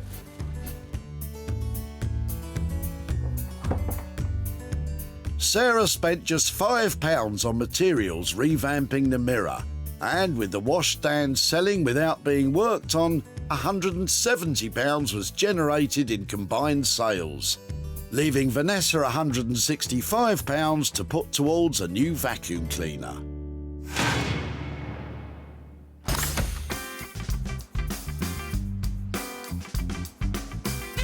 Sarah has returned to the seaside, to Brighton on the south coast. Not for ice cream or deck chairs, but to catch up with Emma, who's been remapping the future of the old brown bedside drawers. Can never be sure, but I think that Sarah will quite like a bit of Brighton map and coastline on this dinky little piece of furniture. I've gone the extra mile with this one as well, just for Sarah, just for her approval. We need her approval. Well, I'm here to pick up my small, sad side table that I left Emma with. I'm hoping that she's given it a total makeover, put it back on the map. This small chest of drawers was saved from certain destruction and was brought to Brighton for a transformation.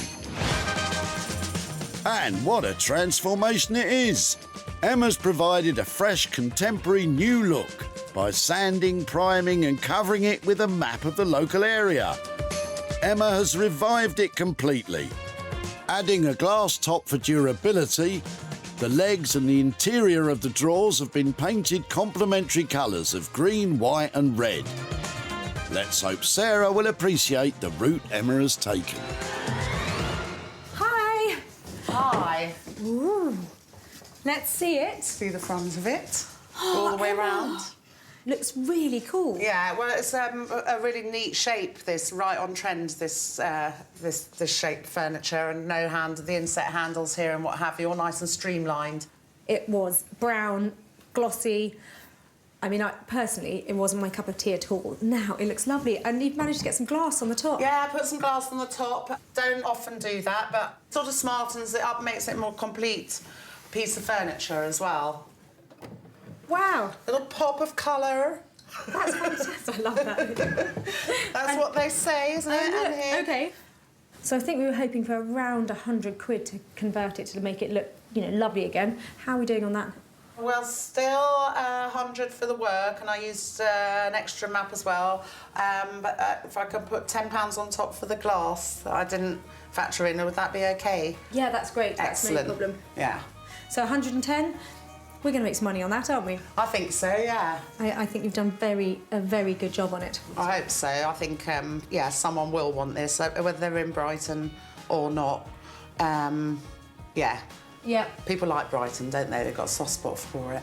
I'm going to take that away and get that sold. That's brilliant. Thank you so much.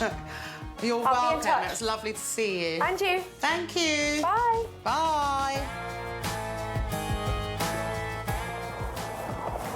Well, before it was dowdy, dull and a little bit depressing. Look at it now, bright and beautiful. Yeah, I'm happy with that. I have done a few map pieces before, but this one was just went a little bit more slick with the glass and boxing in, so I learnt a couple of things on it, and I think it turned out well. When Sarah met Clive at the tip, his chest of drawers were done. Having a bit of a clear out then? Yeah, that's right, yeah, redundant furniture. Having had it for years, the appearance was wearing thin. So you keen on that nice brown colour? Not in particular, no. He did have some original ideas as to what Sarah might do with it. Perhaps use it for a child's bedside table or something, I really don't know. That's very considerate, Clive, but Emma had other ideas. Sarah advertised the chest online, and it was Chris who spotted its potential. It now has pride of place in his reclaimed furniture shop, Modish Living, in Haywards Heath. We absolutely love this bedside table. I think it's beautiful what she's done, and the quality of the finish is just amazing. And for us, being just outside Brighton and Hove, the locality of the map is just perfect. Sarah is at the vicarage in Milford, where Clive is the local vicar. But does Sarah have a profit for him? Hello there. Oh, good morning. Hi, Clive. How are you doing? Good, thanks. Yeah, how are you? Yeah, very well, very well. Good. So just remind me, we took a bedside cabinet from you. Yes. It wasn't yours, but you've been helping and storing it for a while, is that right? A couple of years, and it's redundant. Yeah, yeah. It was a fantastic brown colour, wasn't it? It was, yeah. What did you think was going to happen to it after we took it away? Any thoughts at all? I haven't got a clue. Emma was the person who refurbished your cabinet. Right. She's down in Brighton, and Okay. she does something really special with furniture, and I've got some pictures here to show you of what she's done. Oh, excellent. She has done this to your bedside cabinet. My word. That's incredible. She has covered it all with a map of Brighton because that's where she lives. Yeah. She's painted it inside and outside. She has really refreshed it and, well, made it look quite different to that. How hasn't it? lovely. That's really good. Beyond imagination. Oh, well done her. Well, she's very good at it. Yeah. It was a sweet little cabinet, but because it's so small, it's quite difficult to make money on something that's that small. Sure, money's not the object of it. I mean, it's fine. There is money, though. There's a little. There's a £25 little windfall for your brilliant. bedside cabinet. Oh, thank you. Well, that's great because as a church, we support lots of things, yeah. Fantastic. Yeah. If that goes into those coffers, I'm Yeah, delighted. thank you. Thank you so much for your time today and You're for catching welcome. up again. Well, good to see you. Bye-bye. Thank you. Bye.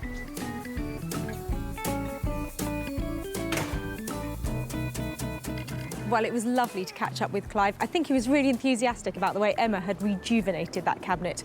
And that money sounds like it's going to some great causes. With Emma's costs totalling £110, Sarah was able to sell the revamped bedside drawers for £135, which meant a £25 profit for Clive.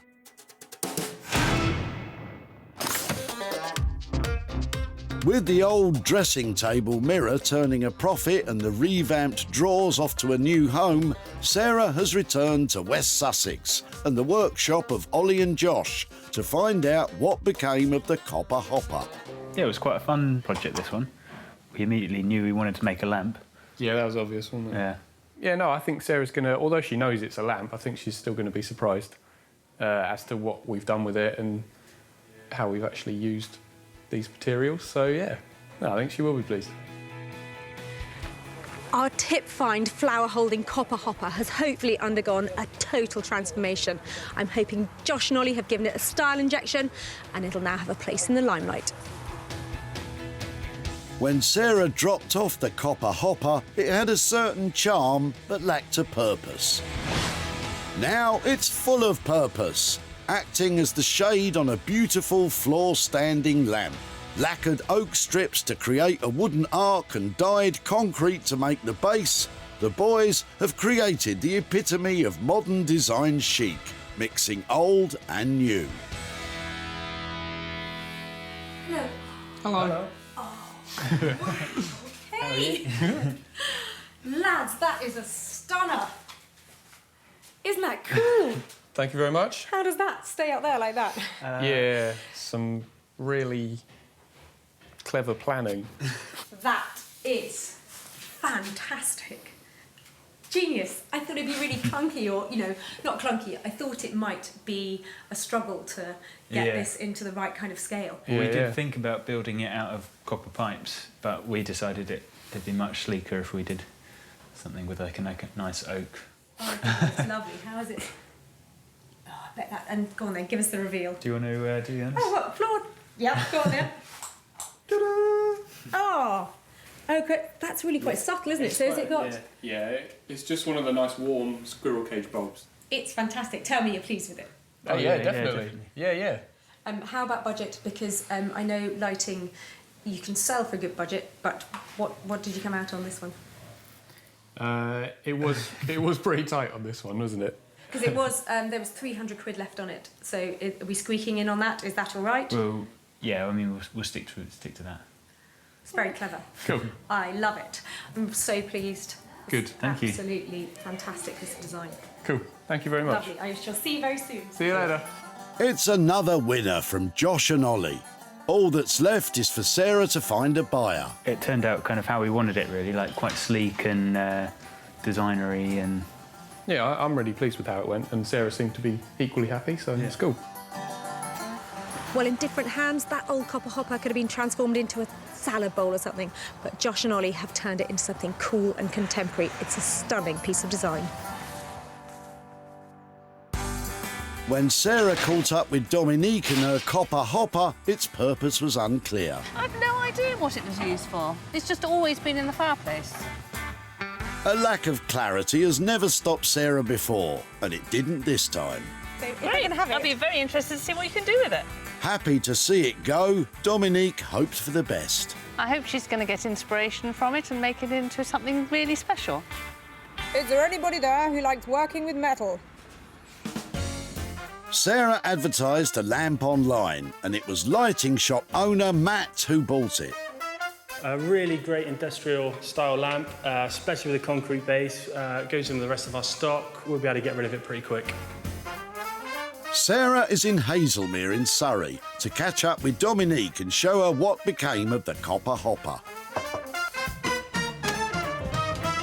Hi there. Hello. How are you? Thank you, and you? Yeah, very well. Nice to see you again. Thank you. So the copper thing that you brought to the tip was in your fireplace for a while, is that right? That's right, yes, yes. And it actually went down to West Sussex to a couple of great guys called Josh and Ollie. And do you want to see what they made of it? Please. So, here is... That's beautiful. It really is. I'd have that in my house. I'm really pleased to hear you say that, but you're not the only one who has admired it, because there's a company called Arc Lighting who make lighting but also buy bespoke lighting, and they snapped it up. So I did sell it, and I've got a little profit here for you. I have got £150 worth of profit for you. That's amazing. Thank you very much. It's a pleasure, it's a pleasure. So I'm pleased to be able to hand that over, but what might you do with it? I'd like to give it to the Monte San Martino Trust, which is a charity close to my heart. I loved that hopper the moment it turned up at the tip, so thank you so much for letting us have it. Pleasure. Thank you very much. Bye-bye. Thanks, bye. It turns out Dominique's chosen charity provides bursaries for Italian students who come to the UK to study English. Well, I'm happy that Dominique's happy, because I knew the moment I saw that copper hopper that it had money-making potential. And it sounds like there's a little charity who's going to get a very generous gift. Josh and Ollie charged £300 to turn the old copper funnel into a stylish standing lamp. Sarah was able to sell it for £450. That left a profit of £150 to hand over to Dominique.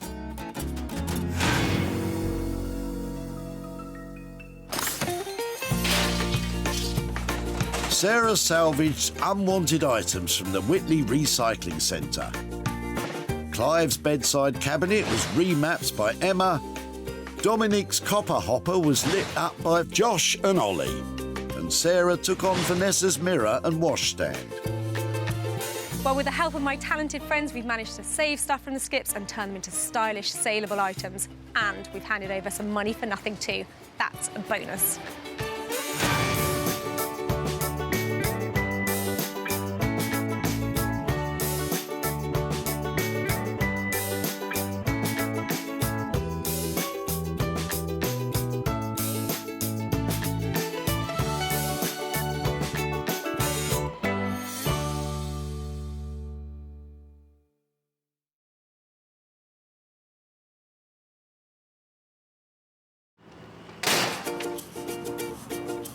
I love these. What are these? How do you make money for nothing? This is beautiful. Why are you getting rid of it? The answer could be hiding in over 20 million tonnes of household waste thrown out by us every year. It's a bit criminal to throw away stuff like this, isn't it? That's why reclamation expert Jay Blades wants to get his hands on things before they hit the skip. I've been a builder, I've been a philosophy student, and now I'm a furniture restorer. So I know more than most about transformations. I revamp the old and turn it into the new and sell it on for a profit.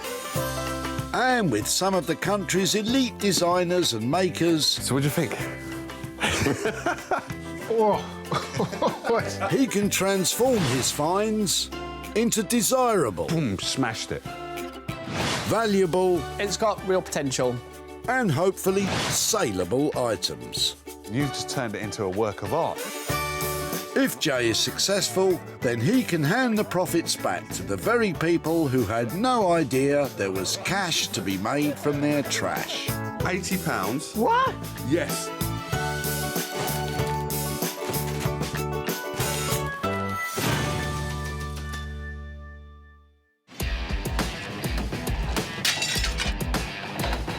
To Today we're in the Black Country, in the former leather capital of the world, Walsall. And down the local recycling centre, the spring cleaners, garden tidiers and rubbish removers come in their hordes. This is where restoration expert Jay loves to spend his days. There's nothing I like more than a big hunk of junk, because there's definitely treasure to be found and profit to be made. You can see all these cars there. For me, this is just like going shopping. Jay is combing these cars for 3 items that can be rejuvenated and sold for real money. But don't be tempted to go trawling at your local tip, because Jay has organised special permission to be here. That's a cardigan, isn't it?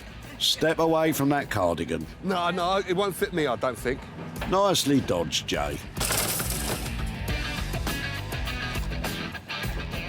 Kate's got something heavy in the back of her car, but does it spell potential for Jay? Oh, hold on a minute, let me give you a hand. There we go. And I should introduce myself. I'm Jay. I'm Kate. All You right. okay? Yeah, so what are you up to with these doors? Well, I've just bought my own house. And, Oh, well done. I'm just gutting it at the moment. How old's the house? Because these doors look quite old. About 1950s. This isn't from inside, is it? It's the old bathroom door. Oh, is it? Yeah. These old doors are all made of solid wood. That's an internal door. Yeah. That's heavy, isn't it? Yeah. With renovation the name of the game for Kate, these doors have got to go. So you're going to open it all up? What, top and bottom? It's going to be open? Just the bottom. Just the bottom. Just the bottom's going to be open plan. Yeah. So why don't you keep the doors that you got upstairs, man? No, I want new doors. I want like modern doors. I don't like But them. these are quite cool, man. It is. It's just having the time to restore it. If it's all right with you, I'll take these and I'll stay in contact. And if we transform it into something nice, I'll come along and show you. Yeah, all right? great, yeah. Brilliant. Thank you. No, thank you. Oh, cool. Blimey, these are heavy, aren't they? Yeah. It's an open and shut case for item number 1. But is Kate happy to see her doors being nabbed? I think it's exciting, the fact that you can try and restore them and try and reuse them again. But reuse them as what? Not sure, really. I couldn't think of anything to do with them, but maybe just repaint them. Maybe, but I bet Jay's got bigger ideas. They don't make them like these anymore. These are solid doors. So this is an internal door from the 1950s, another internal one, and then a little baby one. Really, really cute. Turning the internal doors into something has been done. It's kind of boring. But to turn a toilet door into something new and different, now come on, I can't resist that. Jay's pretty keen on his toilet door, but who's he lined up to turn it from lavvy to lavish? Say hello to Daniel Heath. Daniel is a designer who can turn his hand to just about anything. A wallpaper and textiles designer by trade, he produces everything from bespoke furniture to high-end furnishings. For me, the creative process is in stages, really. So you try and work around an idea and you try and come up with a theme that you want to work around for your imagery. And then you might be trying to find solutions to problems. And then you'll sort of get this moment, this sort of eureka moment where you find that something's suddenly working and you feel a lot happier about the time that you put in then. So, yeah, the process is quite up and down, really. Daniel loves that eureka moment. But will this old loo door be a real stinker?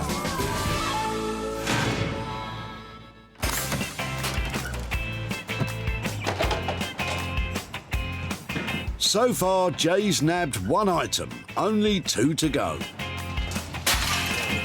I had that sinking feeling that was going to happen. Very funny. Get back to work, Jay. What's all this in John's boot? Wow, that's really nice. How you doing? I'm Jay. Hello. All right? Pleased to meet you, yeah. So, obviously you're throwing this away. Afraid so, yeah. Oh, I really like that. To me, it looks like a lathe. So, what's the history? Well, it belongs to my father. He was quite a keen do-it-yourself guy. Right. Back in the day. Yeah. And it's a multi-purpose woodworking tool, basically. Right. It's got a planer, That's a saw table. Oh, wow, yeah, it is, look. All right. And that's the lathe bit? That's the lathe bit, yeah. A lathe like this, used for smoothing and shaping wood, was built small enough for your DIY enthusiast to use at home. Well, I remember it as a child, right back when I was a little toddler. So how many, I don't mean to pry about your age, but how old do you think this is then? Well, it's got to be over 50 years old. Wow. It's got to be.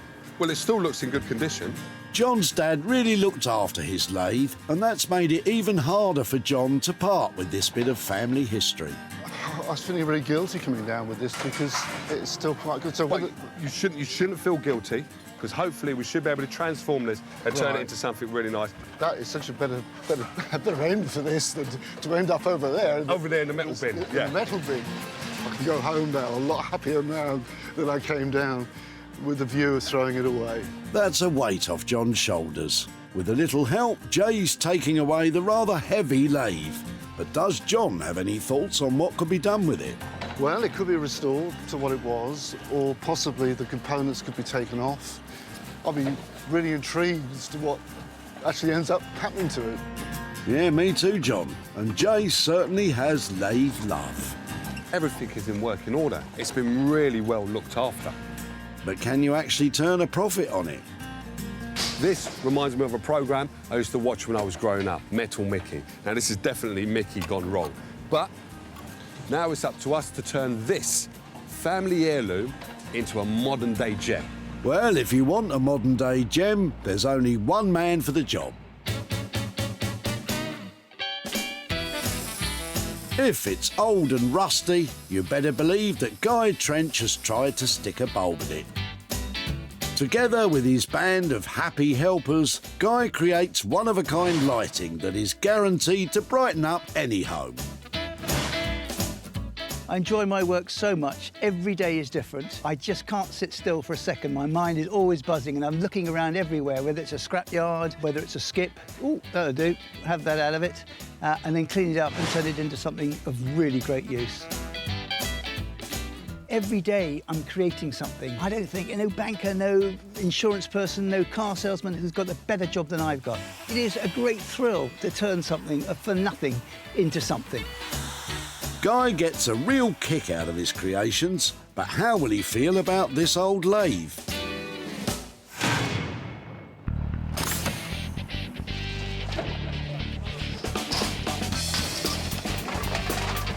It's 2 down, 1 more to find, and this time it's an item for Jay to do up himself. That's not one I would save. Definitely destined for the bin. Danny and his granddad Tony have a car full of stuff. I bet you Jay's right on it. How we doing? All right. My name's Jay. Oh, yeah, Tony. All right. Tony? Yeah, yeah. And you are? Danny. Danny. All right, Dan. So you're throwing away, obviously, this chair. Yeah. Why? Why are you throwing it away? Well, we've had it years, and my wife says it's about time to get rid of it. So how long have you had this, then? Oh, 20 years. We had it from a motel that was being refurbished. OK. Not Crossroads? No. That's showing me age there, isn't it? Yeah, you are, Jay, just like this chair is. Well, let's have a look at it. Yeah. Get it out. Yeah. Wow, how tiny is that? And it's got a big rip in it. Wow. That's very, very retro. That's quite cool. So I'll just do a quick check for Granny's gold. Finders keepers, as they say. Make sure you save some for me, Jay. So if it's all right with you guys, could I take this and stay in contact with you and show you what we turn it into if we transform it into something? Yeah. That'd be all right? Yeah. Jay's bagged himself a little green chair, but what can be done with it? Tony? Well, I haven't got any idea myself what he would do, but my wife's been on to me to get rid for years, so she'll be very amazed when we get back and tell her that it could be turned into something else. This chair is definitely past its best, but Jay thinks there's life left in it. So that is a gorgeous 1950s, I believe, cocktail chair. Well, it could be the 1960s, but the shape of it, look at that. It's covered in the fabric of the time, which was kind of like a vinyl. It's a little bit dated, but I believe this is an easy transformation because it's a gorgeous gem. I'll believe that when I see it. Jay's tracked down 3 very different items. First, Daniel will get this exciting toilet door. Guy will try to light up this lathe, and this odd little chair is for Jay. Good luck with that one, mate. I really love that these guys have been so generous with their unwanted items. Now, all I've got to do is transform them and turn a profit. No pressure.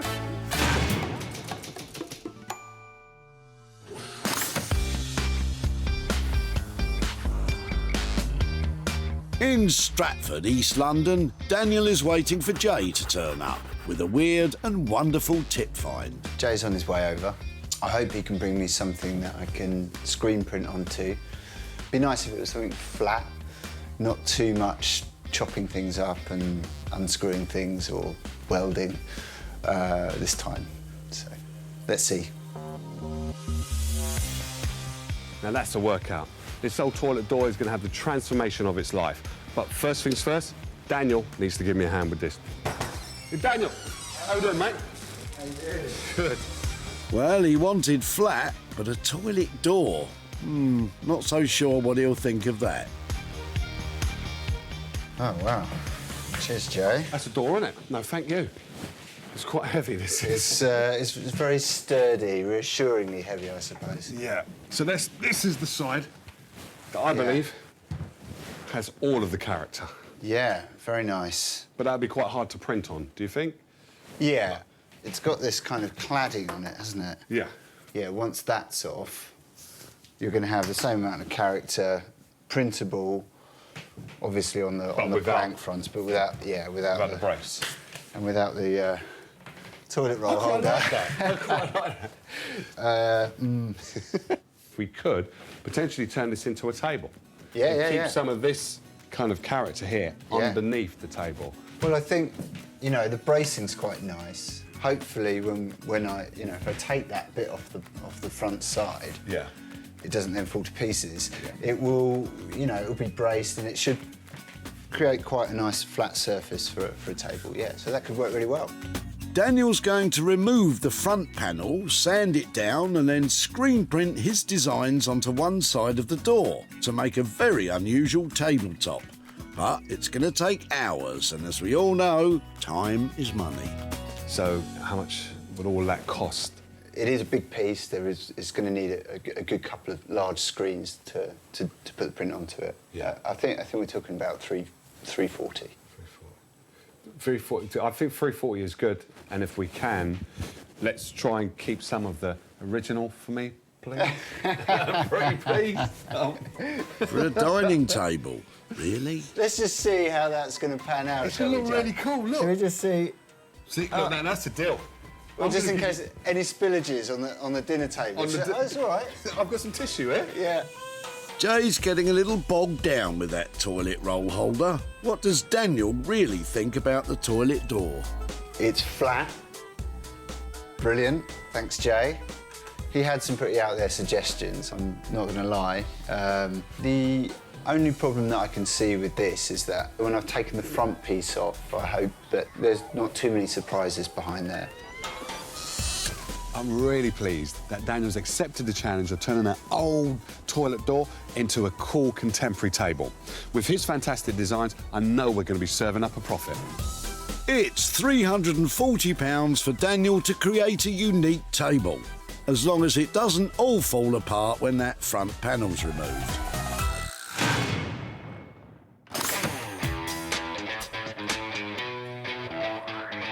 Not far from the Blackwater estuary, in a tucked-away barn near Malden, Guy has his workshop.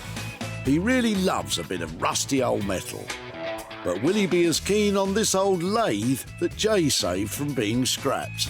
Jay's probably a bit like a sort of scavenger. You know, he's at the coalface and he's digging around, he's looking for all different sort of things. Got the last bit left in the boot, brought it to my main man, Guy. Now, Guy is the man that I believe will know what to do with this stuff. I love working with metals, old metals that has got lots of rust and dents and knocks and bocks in it. I'm going to look forward to whatever he brings, because it's always a test for me. What can I actually do? Guy. Hi, Jay. How are you? How you nice doing? to see you. All right? Good to see you again. I've got something here for you. Ah. What do you think?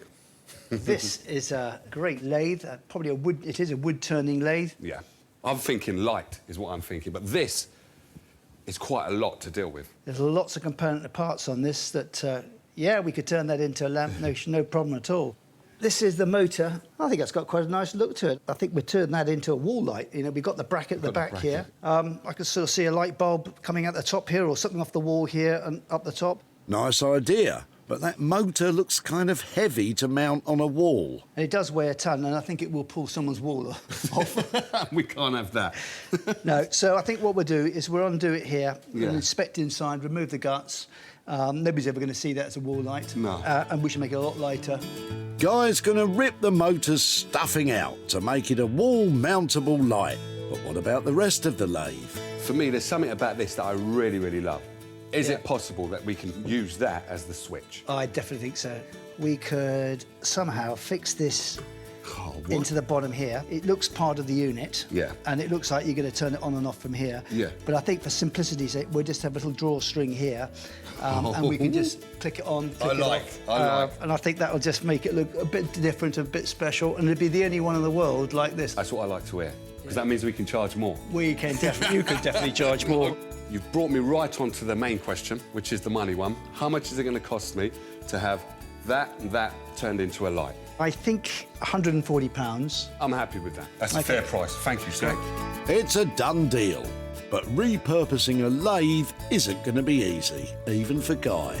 It's a real challenge. I mean, there's so many bits and pieces here one could create all sorts of things, different things with.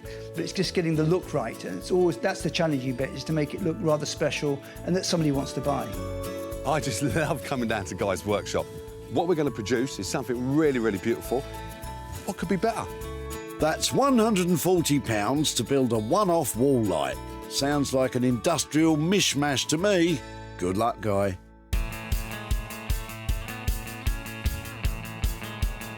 Just northwest of Birmingham is Wolverhampton, home of 70s rock and Jay's workshop.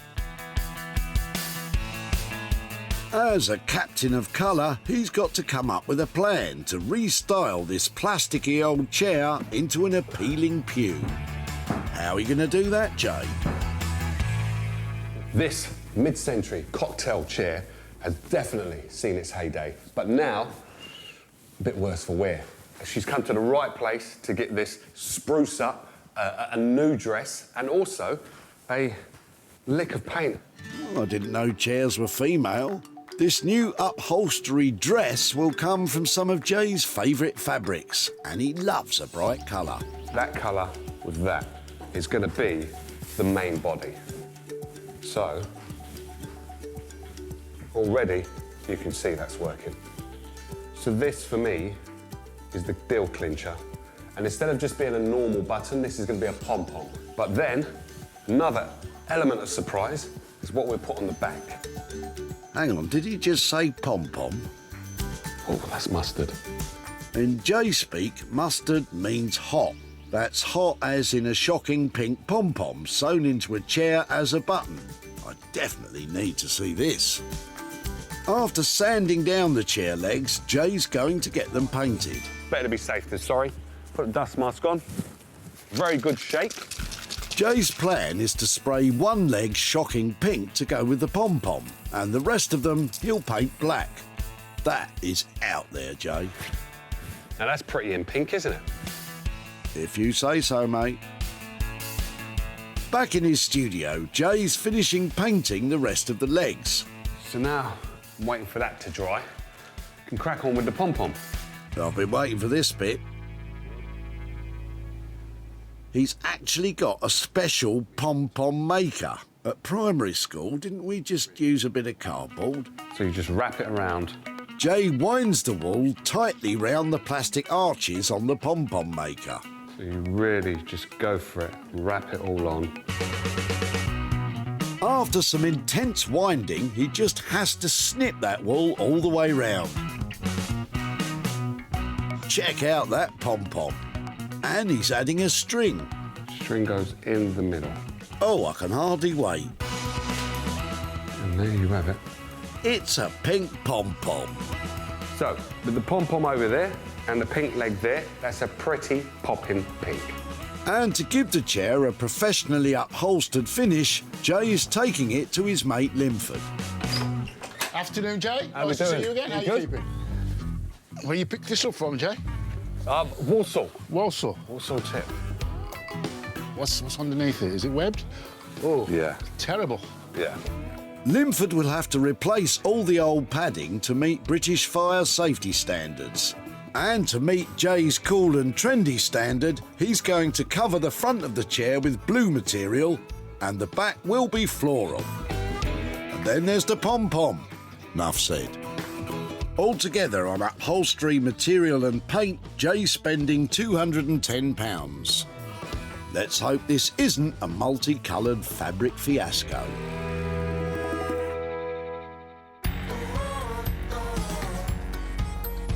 It's back to Stratford in London, where Daniel's about to start turning this toilet door into a table. First to go is the bog roll holder.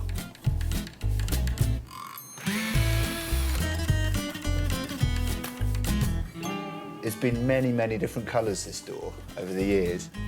So it looks like it's been blue, green, red. This door's got a lot of history, but will it have any damage under the cladding on the other side? Now for the moment of truth. There's a really nice colour underneath here. Oh. Well, at least there are no holes in it. Daniel's using a heat gun to help scrape off some of the paint so he can reveal the surface that he'll be printing his designs onto. Oh, that looks quite satisfying.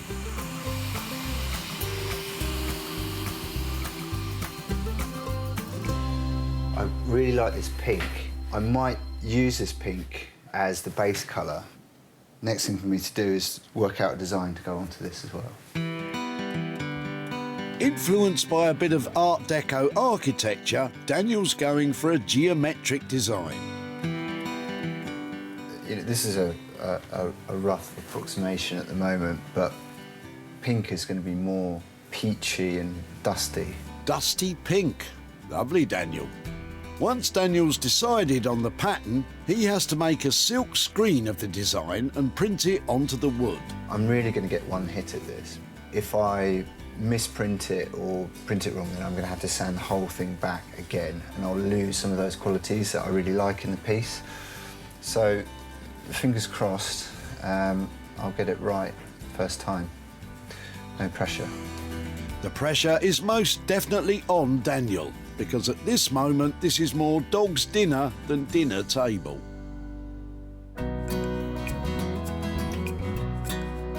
Back in Malden, salvage specialist Guy is sizing up the job of turning this old lathe motor and industrial switch into a wall light with the help of his electrician pal Steve. Right, so Steve, I'm thinking of having this as the top. Right. Okay, and having this, the switch point here, because I think it's quite important. It's part of it, so it will... right, and the whole go thing up is a wall light. Yeah, right, exactly. Okay. I'm with you boys. Top plan. There's a big sort of magnet in here, Steve, is there? Yeah. A motor, and there's a lot of weight Lots in there. of copper and... yeah, we need to get that out. magnets in there, yeah. To make it lighter. Otherwise, it's going to be a strong wall to put it on. Jay's done as well. He's trying to test me, I think.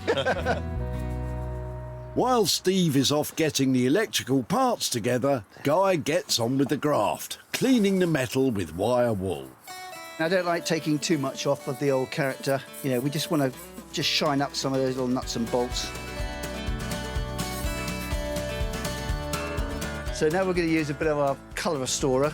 This stuff takes off the top layer of paint, and so any scratches with it. Here we can see the colours starting to come up a bit. Lovely. Next to be cleaned up is this switch. I'm just going to give this a tiny bit of beeswax.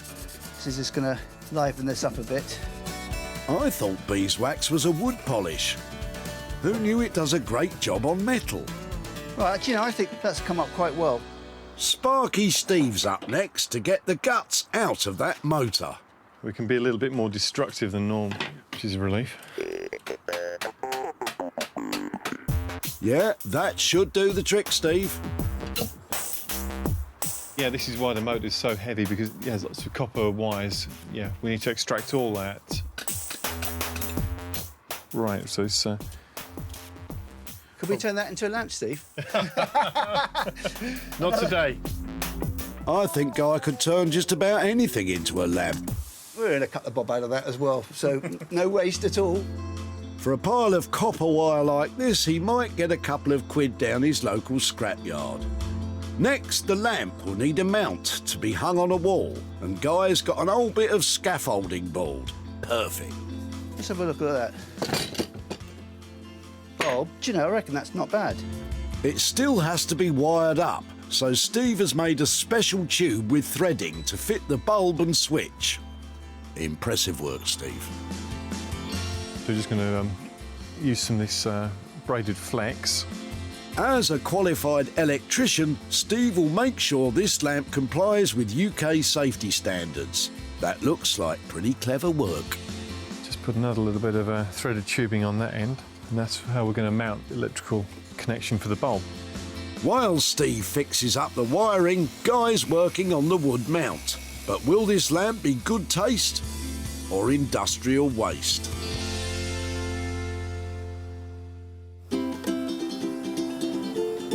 While work on the other two items is well underway, in Wolverhampton, Jay is in his studio putting the final coat of paint on the chair legs. The old chair is back from upholsterer Linford with a brand new seat and cover.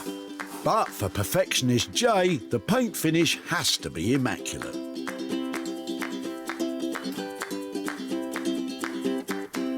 It looked like the party was most definitely over for this green vinyl cocktail chair, complete with a nasty rip. Now,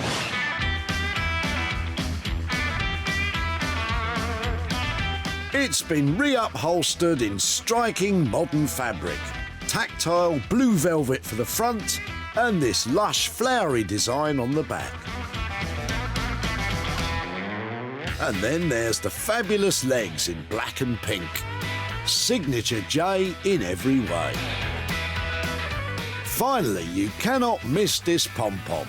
It might have seemed like primary school fancy, but looking at it now, it looks gorgeous. Linford's done a cracking job on this little cocktail chair. The chair, the fabric, it just works. The pom-pom has made it back into the mix, so this chair is definitely ready for a party. And I'm as happy as a bumblebee in the summer. And what do bumblebees love? Flowers. Look at that. Now that is just too much. And then there's more. Goes underneath the chair as well. All that's left to do with this one, take some pictures, get it online and get it sold. That's what's got to be done. So let's get cracking. Before you can say fancy a cocktail, Jay is posting pictures online to try and land a buyer, not forgetting the pom-pom, of course. When Jay met Tony in Walsall, he was throwing out a burst chair. I've had it years and my wife says about time to get rid of it. He'd been given it for free 20 years ago. We had it from a motel that was being refurbished. OK, not Crossroads. No. Jay was a sucker for that kitsch quality. That's very, very retro. That's quite cool. After swapping green vinyl for some velvet and a pom-pom, Jay's pictures of the chair enticed a private buyer online.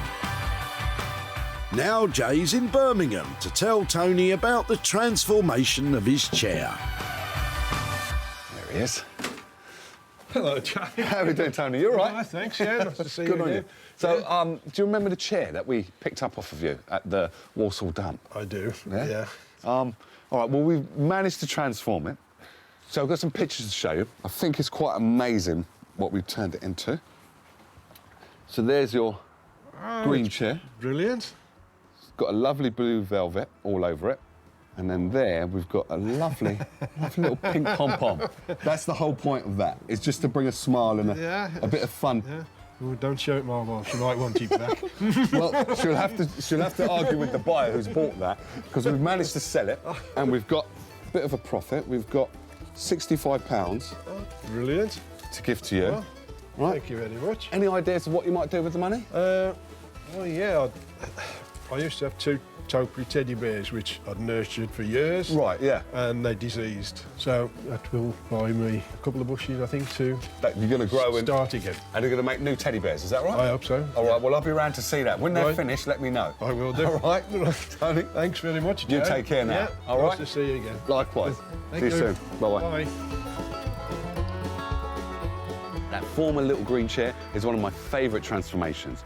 And the £65 profit is going towards a topiary beer. I never even heard of one of those. But you learn something new every day. Absolutely brilliant. Jay spent £210 on the reupholstery and sprucing up of the chair. Then he sold it online for £275, leaving £65 profit for Tony to tidy up his topiary.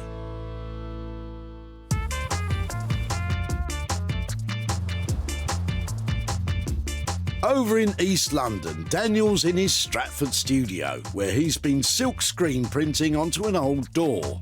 And Jay's on his way over to see the results. Jay bought me a really standard door. It was great to work with, a really, really flat piece. But I know that Jay was really concerned about the pattern that I had in mind to put onto it. I think I've done something that's subtle, but the scale is still striking. I think it's a contemporary piece that he's going to like. I'm here to see Daniel, to pick up that old toilet door. Hopefully he's turned it into a cool table. Let's have a look. This bog-standard old door was covered in decades of gloss paint. It even still had its loo roll holder. Now it's a sleek and sophisticated table with an original screen-printed design in white. Daniel's bold, clean shapes are inspired by modern architecture and carefully finished to show off the original wood grain underneath. Supported by thin white metal legs that clinch the geometric feel, this table looks so good you could eat your dinner off it. How we doing, sir? How you doing? Oh, look what you've done. You like? More than like. That's... You know, like when you're little and you ask for something, you don't think you're going to get it, really, but then you do get it, and you got it, and it's like, you just want to go, you want to pop. It turns out that underneath there were all sorts of colours of gloss paint, and it was really, really thick, but it all came off in one like cheese. Cool. And once we scraped it back, there was a sort of a pinky tone to the wood underneath, which was perfect, really. So I thought, well, let's take that back and do a white print on that to go with the legs. And yeah, it came up really nicely. It's come up more than really... You're very modest, didn't you? Mate, you come up more than really nicely. Look at it, man. To me, that's a work of art. And this... Oh. It's beautiful, but was it costly? Next question is, did we come in on budget? Yeah. We did? Yeah, this was fine. We printed this half, and then we turned the screen around and print the other half. So the printing and the sanding back was the main time, really, on that. It used to be a toilet door. Now it's so much more. Could be an outdoor table, indoor office table, dinner table, homework table, inspirational table. It's endless. I've got to be off. I've got to sell this before it ends up in my ass. Brilliant. Thank you, sir. Cheers, Jay. You take care. Take care. Jay's reaction to the table was absolutely amazing. So, yeah, I'm very pleased indeed. Wow, now that is what I call a transformation. From an old toilet door, any doubts that I had of the geometric patterns that Daniel was going to put on there, he's blown them out of the water. I can definitely say I 100% love it.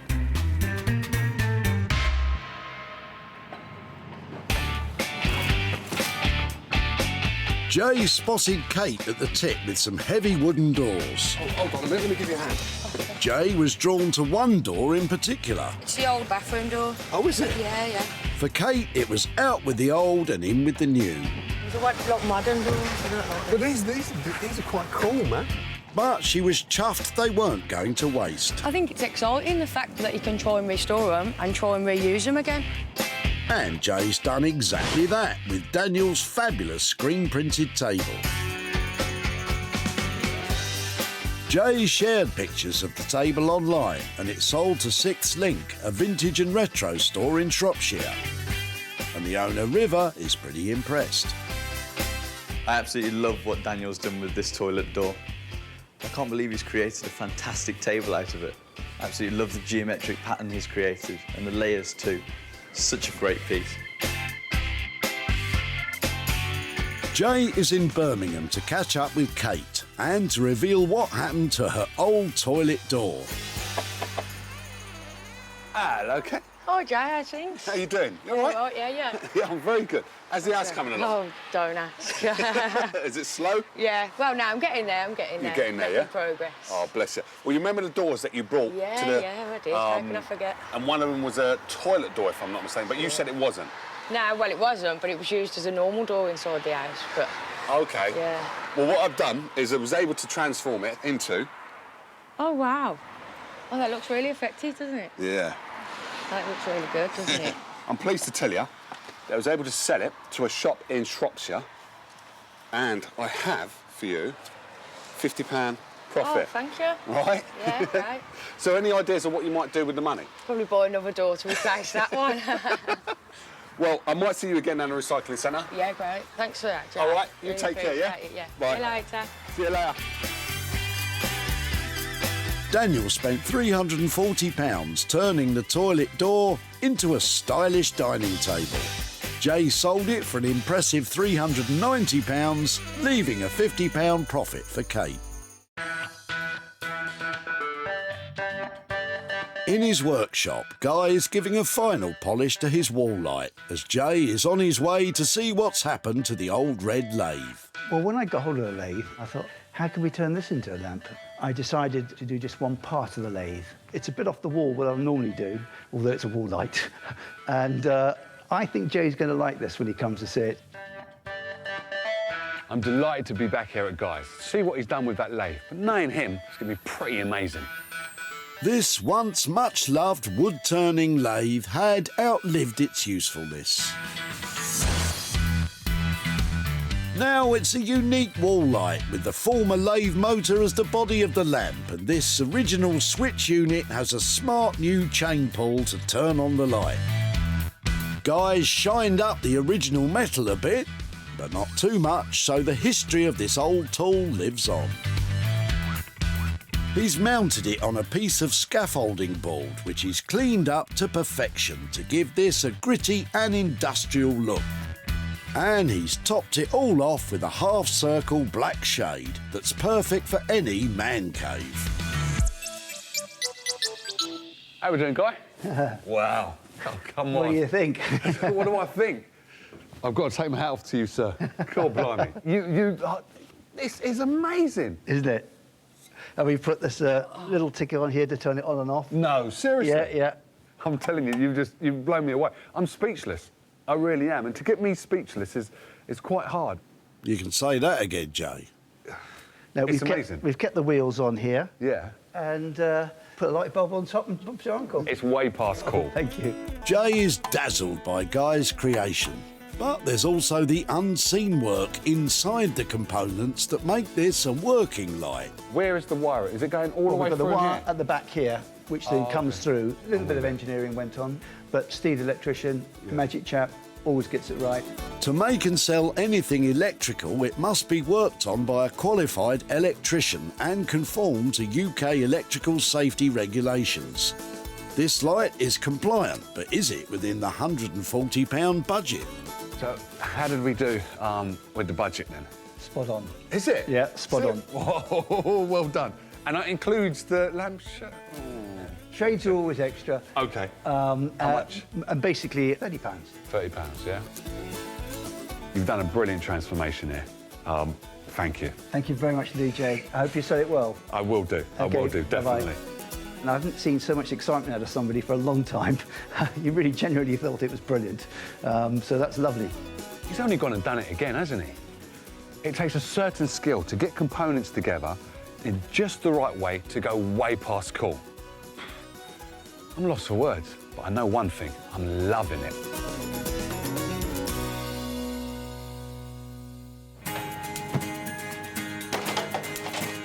Back at the recycling centre, Jay met John, who was clearing out an old lathe. Well, it belonged to my father. He was quite a keen do-it-yourself guy. Right. Back in the day. Yeah. John was finding it hard to chuck his dad's beloved tools. I was feeling really guilty coming down with this because it's still quite good. So you shouldn't feel guilty. But Jay's offer to reuse it cheered John right up. I can go home now a lot happier now than I came down with the view of throwing it away. And happy you should be, as Guy's wall light is a beauty. Better still, it's sold to interiors specialists Museum Context in Edinburgh, and shop owner Andrew couldn't be happier. It's really the sort of piece that I think fits beautifully in the shop and the collection here. Now Jay has travelled to Aldridge in Walsall to show John what became of his dad's old lathe and hand over the profit. Hello there. How are you doing, John? You all right? Yes. Good to see you again. So you remember the lathe that you bought to Yeah, the I do. So any ideas of what you thought we might have done with it? I have no idea, and I'm so curious to find out. Oh, bless you. Took it down to a person called Guy. Yep. And what he's done... Oh, wow. So he turned it into a light. That is amazing. I would never have thought you'd do that. What do you think of it? I'm sure if Prof Daddy's up there watching, he'd be pleased. You know, it's got a new life. It's got a new life, and it's got a new owner. And I've got some profit for you. I've got £30 profit. Wow. For you. Well, thank you. I'll put that to a good cause. My father was at Manor Hospital. I think I might see if they've got a benevolent fund or something like that. I might put it there, yeah, because I'll match it. Thank you, sir. You take care now, John. Yeah, you too. Bye-bye. That's fantastic. Guy spent £170 creating the lamp. Jay sold it for an impressive £200, leaving John £30 to donate to charity in honour of his father. At Walsall Recycling Centre, Jay saved 3 items from the skip, transforming the ordinary to the extraordinary, the redundant into resplendent, and the unloved into lovable. 3 unwanted items that were heading for the skip have been revamped into stylish and cool pieces. Even better still, they're off to new homes.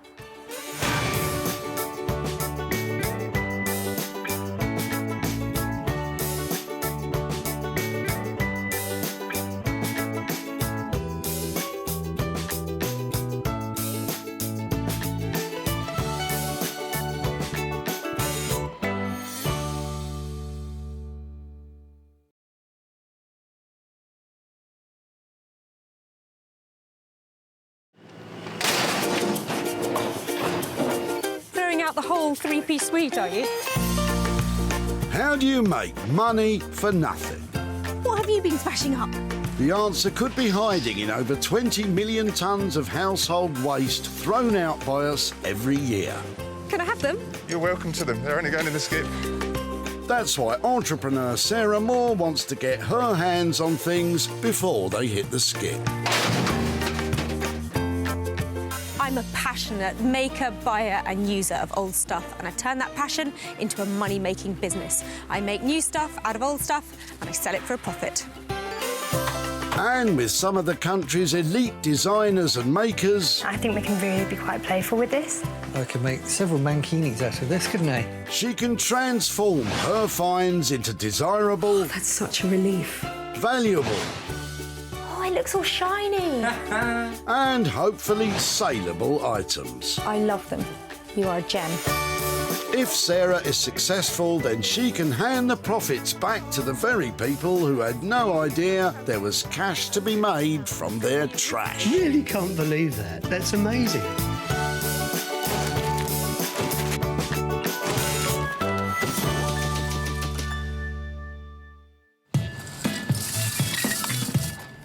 This is Walsall Recycling Centre near Birmingham, where Sarah's searching for tantalising tip treasures. And there's plenty to pick through. There's truckloads of rubbish coming in here, and I know there'll be some beautiful finds amongst it. Beautiful to you, maybe. Sarah's here to find 3 items to revitalise and renew, then sell on for a profit. And fortune definitely favours the cool, calm and collected. Around here. You've got to have the patience of a saint. I tell you, it's going to pay off in the end. But remember, Sarah has special permission to be here, so don't you just turn up at your local tip and start sifting through the rubbish, or you'll be the one getting chucked out. What's Graham got then in the back of his motor?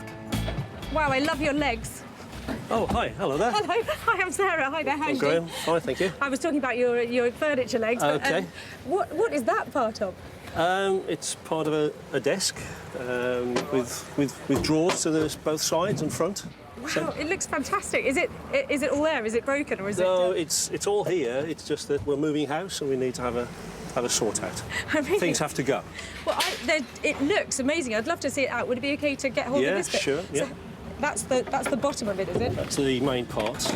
This desk was made by Beresford and Hicks, using materials such as veneered walnut and European ash. This British company sold to the masses at affordable prices and gave the Scandinavian market a run for their money. That is a fabulous piece of furniture. I would love to save it before it hits the skip.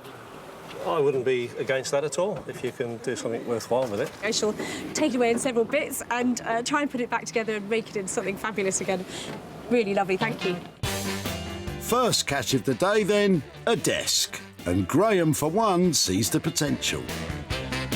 Essentially, it's a solid piece of furniture other than the broken leg. So I'd imagine Sarah can, do a good refurb on that. That's the plan, Graham. That's the plan. Every so often, a piece of furniture turns up at the tip that I just fall in love with. It's a stunner, and I think that after we finish with it, this is just going to be one of the most fantastic designer pieces of furniture that I've ever found on tip. It's beautiful. I know exactly who to take it to, and I can't wait to see what they do with it. This trio of talented friends are the three restorers. Tom, Rosie and Johnny have been crafting beautiful pieces of furniture in their Crystal Palace workshop for the last year. Our background goes back not too far long ago. Rosie and Tom met at uni doing furniture restoration. Me and Rosie obviously met way before that because we're married now, so we've known each other quite a while. With their combined knowledge in furniture and interior styles, they offer high-quality, creative restoration. No two jobs are the same, really, and there's a lot of problem solving. We won't just say yes to each other. I think we question everything. So we always look at something and from everyone's point of view before we do something, I think. I think we all bring different things to the table as well. Yeah. 3 heads are better than 1. And what lovely noggins they all have. But what will these three make of Sarah's broken desk? And can they meet her high expectations for it?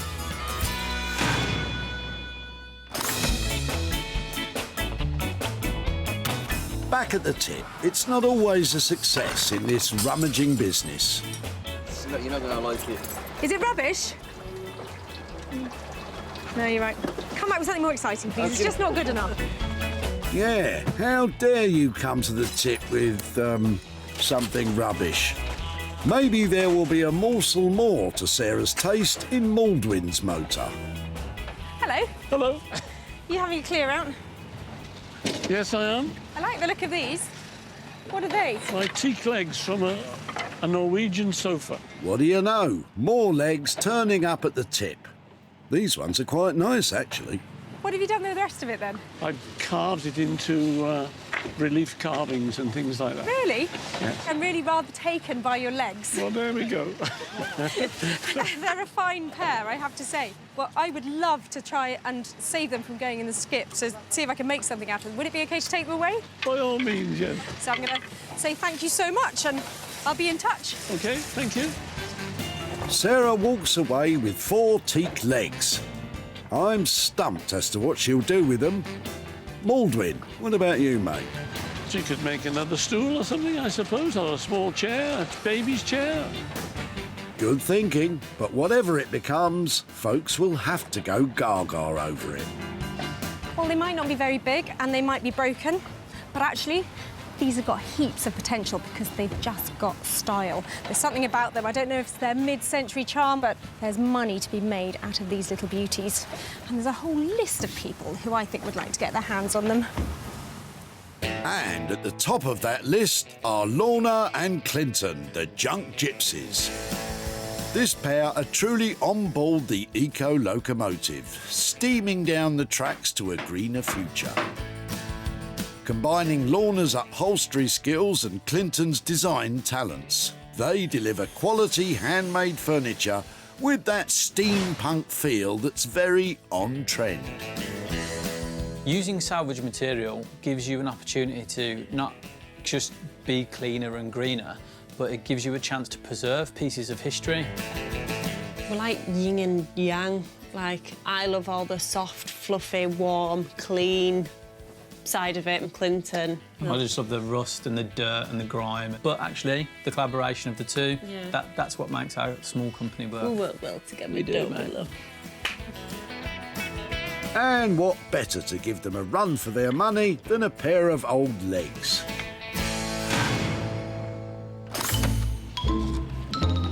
That's 2 items now saved from the skip.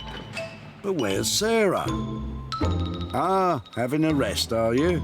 You've got one more item to find. I know. I'm allowed a break occasionally, you know. It's quite exhausting trying to find all this rubbish. Yeah, poor you. Come on then, on your feet. OK. The cheek. And she's heading straight for Ian's chairs. Hopefully not for another sit-down. Ian and Sarah have met before at the tip, but will she like what he's got this time? How have you managed to get all that lot in one car? A little Nissan, yeah, I know, I'm surprised myself. You must be clearing out a house if you got this. Yes, I am, yes, my father's house. He's gone into a nursing home now, so Oh, the dear. house has got to be emptied. And that's your job, is it?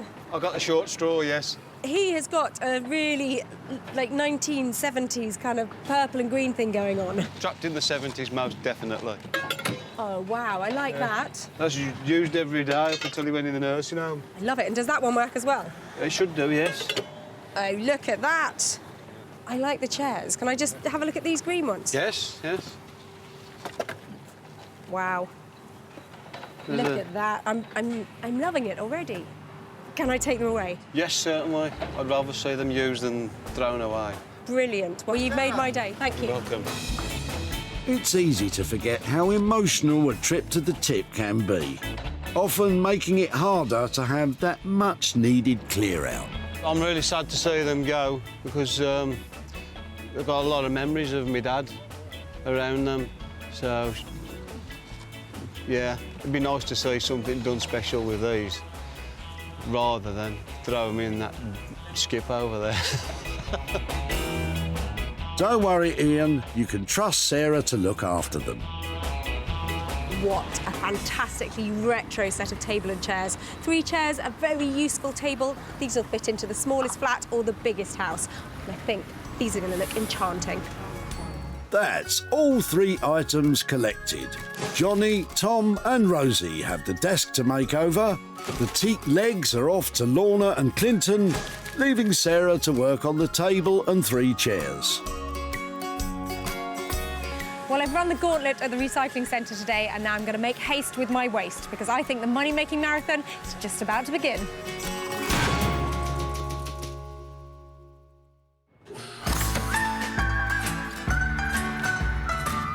Crystal Palace in South London, an area that straddles 5 of the city's boroughs and is a hub of independent art galleries, bookshops and furniture boutiques. It's a perfect home for furniture restorers Rosie, Johnny and Tom. Sarah is heading their way with the desk from the tip. Hopefully it will be right up their street. Kind of hoping to get something, got a bit of age to it, something we can kind of give a new lease of life to and hopefully... Make a good profit, yeah. Yeah. Come and see. Time for them to see the goods. What do you reckon? Yeah, nice. Remember, bend from the knees.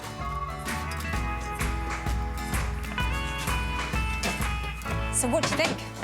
It's great. Looks really good. Yeah, it's cool. So when I saw it in the tip, I just thought it would be lovely to try and bring it back to its former glory. Nothing too complicated, because I think the design of it and the details, it's got these beautiful angles on the drawers, it's got those lovely legs, it's even got lovely positioning of the hand pull there, so you can... The whole thing I just thought was lovely. Can you make it just sing again? I'd say strip it completely, strip all the old finish off it and then just refinish it, basically. I think it shouldn't need too much else. It just needs to be taken back to what it would have been, which is just a really amazing sort of piece of furniture, really nice design. It has got one really obvious fault, though. It's got a terrible repair. Yeah, it's pretty crude. And how would you repair it? We'll take these metal pieces off and we'll repair it with some wood. We'll have to let some wood in and then shape it so that it bridges this damage. That sounds like quite a lot of work, but it is doable. Yeah. I think it sounds worse and it looks worse and it possibly at the moment is. it looks worse. Yeah. The plan then is to completely strip the desk and legs, sand them down and apply a fresh new finish. The broken leg will get properly fixed and that unsightly metal bracket will be banished for good. What is that going to cost to bring it back to its former glory? Well, what we did, thinking around 3 to 320. Yeah. And all in. Fantastic. Well, I'm so pleased you're going to take it on. I hope it comes out amazingly. Yeah, great. Give me a shout when it's done. Thanks. Sometimes in this game it's all about bringing things back to life rather than completely repurposing them. I'm really looking forward to seeing the contrast that would have been on it. You know, It's going to look quite different. Well, that is just so exciting. I think that desk is now in the best possible hands, and I'm hoping for a subtle but really beautiful transformation. For £320, Tom, Johnny and Rosie are hoping to bring the desk back to former glory. But I reckon that broken leg might be more tricky than they think.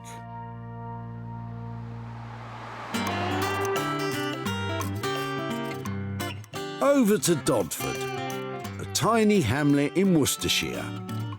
Founded by members of the Chartist movement to give working-class families land in the hope that they could make an honest living. Which is exactly what the junk gypsies do in their barn here. With Lorna's expertise in upholstery and Clinton's mastery of woodwork and metal, they are the perfect pair to take on Sarah's teak sofa legs. Definitely, I like to work with old pieces, lots of character in them, holes, dents, dings, rust. Dirt. Yeah, that's where I'm at. I'm dirty. Easy now. Well, I've come to see Lorna and Clinton with my salvage sofa pieces. I'm hoping they come up with an idea with legs and I can walk away with a profit. Hello. Hey, Sarah. Hi, guys. How you doing? Good, are you? Very well. That's nice, isn't it? Just a little lamp I'm working on. Oh, yeah. Hey, I've got something for you. OK. What do you reckon to those? So where's the rest of it? No, that's your lot, I'm afraid, Clinton. I have been thinking. Go on, give me what you're thinking. Well, I was wondering about perhaps making a big, long bench and you doing some upholstery on the top, but I'm open to offers. Like some sort of sofa? Yeah, or an ottoman-y kind of thing, but... Got a little idea I could run by you. Go on, then. Got this trough. You could potentially have a little look at that. What do you reckon? Sounds good. An old water trough? What on earth are you thinking, Clinton? Maybe we could do a shelving system, something like that. I would slightly worry about it being a bit top-heavy, but any chance we could, like, try it the other way? I'll flip it up. Yeah, well, Yeah. maybe sideways. OK. Do you want to put it up here? Yeah, let's do that. OK. Mind your backs. OK. Oh, OK, so you're thinking more of a sideboard, TV unit type situation? I've hidden it. It's there. Think of that? Yeah, I think it's cool. So I've got a hole ready-made for wires. Would you put shelves or anything inside it? I'm thinking a nice, just one wooden shelf. Like a single in the floating middle, shelf yeah. in the middle. What about something like this? That is looking good. This rustic, hip sideboard is not to everyone's taste, but architectural salvage pieces like this are getting more popular. Can you give me a price for this one and then a price for a bigger one? Over 170 on that? I think 170 is cool. What about a big one? Because I know these come in all sorts of shapes and sizes. They've got one that's probably twice the size of this. Now, maybe we could do that for all in £300. I always like things when they're big. I think that If you're going to make an impact, you might as well go for it. If you're going to make the effort to put the legs on the end, let's do it. Let's go large. What do you think, Lorna? I think I'm with Sarah, like something big. Big is always better, isn't it? But just how big is big? £300 for a unique and big sideboard. Deal. Great. Love it when a plan comes together. Give me a shout when it's ready. OK, bye. As Lorna is an upholsterer and there's no fabric in the plan, it will be Clinton tackling this project by himself. I'm super excited about working with Sarah's legs, but I think this is a project I'm going to have to work on my own. No problem. Obviously with some expert guidance from Lorna. Yeah. Well, things evolved really quickly in there. I think I might have just commissioned the world's first water trough sideboard, but I think it sounds amazing. Going big, and now I'm going home. Going home? I don't think so. There's work to be done. For £300, Lorna and Clinton will use the teak sofa legs to create a water trough sideboard. Fingers crossed, going big doesn't create too many weight issues for those fine legs.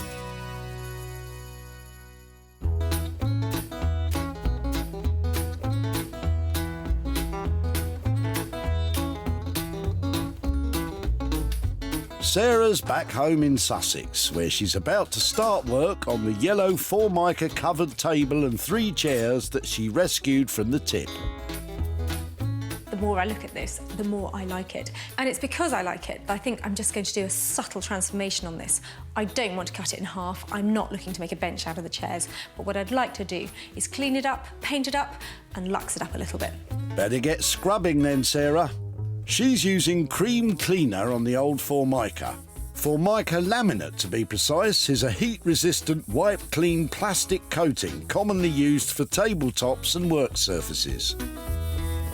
Well, thankfully, the top here is really not in bad condition because this has been probably knocking around since about the late 50s, early 60s. It'd be really difficult to recover this or to paint over the top of it. So I'm pleased it's coming up all right. The Formica seems to have stood the test of time. The same can't be said about the wood, though.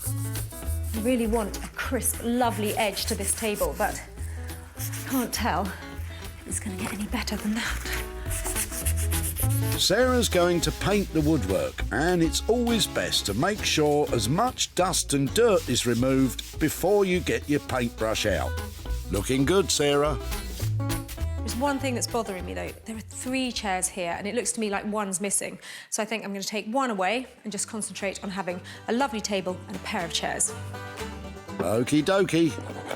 Sarah starts to take the covers off the seats to see if the padding underneath is still usable.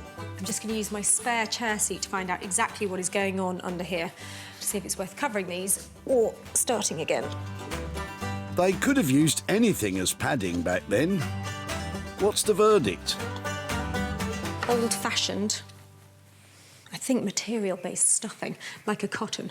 So that's really good. With a layer of fireproof calico over the top of that, I've got myself a really smart seat base without spending too much money. To meet modern safety standards, you need to use a fire-retardant layer when re-upholstering old material. Sarah is using a type of calico which costs about £5 a roll. So it's out with her trusty staple gun to secure it to the old seat filling.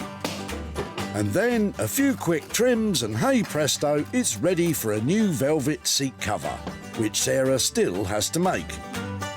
Then she needs to line the other seat filling and paint the chairs and table. Best let her get on with it then.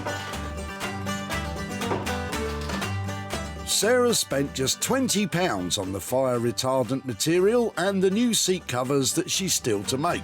She's got a long way to go, but hopefully it's shaping up to be a winner. Time to catch up with Tom, Johnny and Rosie in their South London workshop, where they're starting work on refurbishing their old desk. Shall we get started then? Yeah, cool.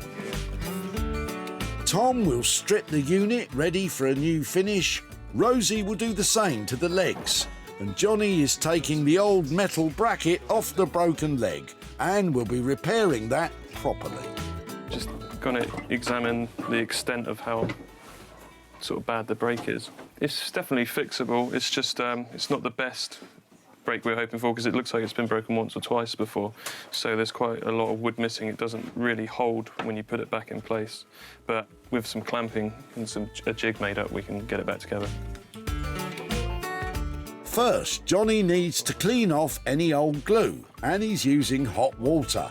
If it's an animal-based glue, it should dissolve easily. While he does that, it's Tom's job to strip the old finish from the unit. So I'm just putting on my stripping outfit now.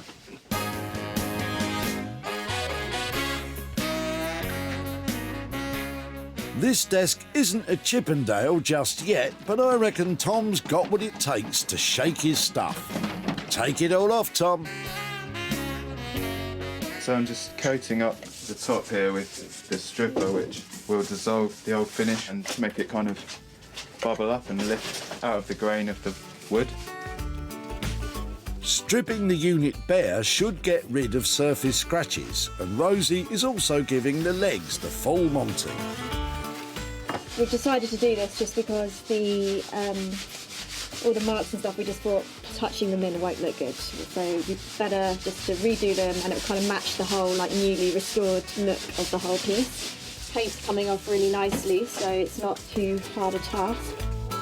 You lucked out on that one, Rosie. Look how much Tom has to scrape off. Quite a bit of that finish has come off, which is good. So I'm just going to go over it with wire wool next. The coarser the wire wool, the better to really get into the grooves, and always go with the grain for a smoother finish. And talking of a smooth finish... It's pretty much finished. Just neutralising the stripper with methylated spirits, just to make sure that when we put the paint on, it doesn't re-bubble up and strip up again.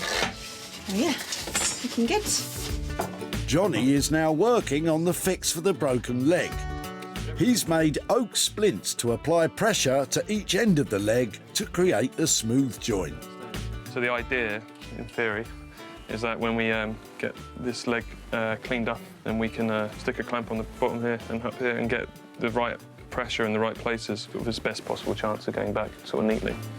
Looks like there's still plenty to do to get this old thing back to its former glory. Rosie's still got the legs to paint, Tom's got a fresh finish to apply, and Johnny's got to sort that wonky leg. Back in Dodford near Worcester, Clinton is about to start work on the sideboard. He's working on his own for this, as he is the metal and wood expert. The plan is to attach the teak legs to an old farmyard trough, and Sarah asked for a large one. Boy, oh boy, that is definitely large. This is the bigger trough that I was telling Sarah about. Sarah hasn't seen this one, but we dug it out, done a little bit of a clean-up for it, and this is the one that hopefully will impress her with. It certainly is impressive. First things first, though, he needs to drill holes ready to attach the legs. When drilling into metal, eye protection is highly recommended, and when dealing with heavy items like a trough, probably best to have adequate footwear on, like steel toe cap boots rather than flip-flops. Best not to copy Clinton. So we can just basically see how it's going to look. So we use a washer to spread the weight. The legs are made of very strong teak, so can take the weight of the trough. But Clinton needs to use those washers, otherwise the pressure on the joints could be enough to rip the bolts out of the wood. With the washers, the sideboard won't fall apart, and it won't be falling over, as Clinton has a plan to keep it balanced. These two holes is going to give it a double strength on each side, but it will also, hopefully when it stands, it'll have a little bit of give. So when you actually do knock it, it will have a little bit of bounce to stop it actually cracking, as opposed to something being so rigid that when you push it, it just snaps. Time to see if it all works then. All right. Success! Those fittings work perfectly. This architectural salvage look wouldn't look right in my front room, but it's completely on trend. And Clinton is cracking on, staying true to the plan. I always try to work with what the material and the features that the material has to offer. Try literally to keep all the things authentic as we can. Clinton has still got the shelves to make and wants to put panelling up on the back of the trough for safety, as it's full of rusty holes. For this, he'll be using wood from a table that used to be a door. Talk about repurposing. He'll also be using some longer pieces from an old ladder. If I can get it right with the wood and it all comes together nicely at the end, I think Sarah's going to absolutely love it. But if it's wrong and there's too much chunks missing and dents and stuff, and I don't think it's going to work, so it's kind of in the balance. You're not wrong there, Clinton. I can't wait to see how your water trough sideboard turns out. Time to head back to Sarah's in West Sussex, where she's adding the final splashes of colour to the table and 2 chairs. That's better. Let's have a look then, shall we? From junkyard trash to retro smash. The vintage Formica surface has cleaned up beautifully. The yellow now contrasts with the dark green and orange paintwork on the table legs and chairs. Sarah used acrylic eggshell paint, which gives that sharp, crisp look. And for a touch of lush, she's covered the seat pads in a black velvet. All in all, a striking and distinct makeover. The colours make the whole thing stand out like a cool and funky tropical insect. I think that's a good thing. Now, all that's left is for Sarah to grab some snaps and sell it online. Well, it's certainly had a facelift, hasn't it? It's bright, it's now got a really hard-wearing, durable finish, luxury velvet seat pads, and this is going to fit into all sorts of different places. Just need to get it sold. Sarah rescued the table and chairs from Ian's boot. You must be clearing out a house if you got this. Yes, I am, yes. My father's house. He's gone into a nursing home now, so Oh, dear. the house has got to be emptied. And that's your job, is it? I got the short straw, yes. Ian was more than happy to let Sarah give them a brand new lease of life. I've got a lot of memories of my dad around them, so yeah, it'd be nice to see something done special with these. Don't worry, Ian. They're definitely something special now. The table and chair set sold very quickly to a private buyer who saw them on Sarah's Facebook page. Sarah's travelled to Walsall to show Ian the transformation and hand over the profit.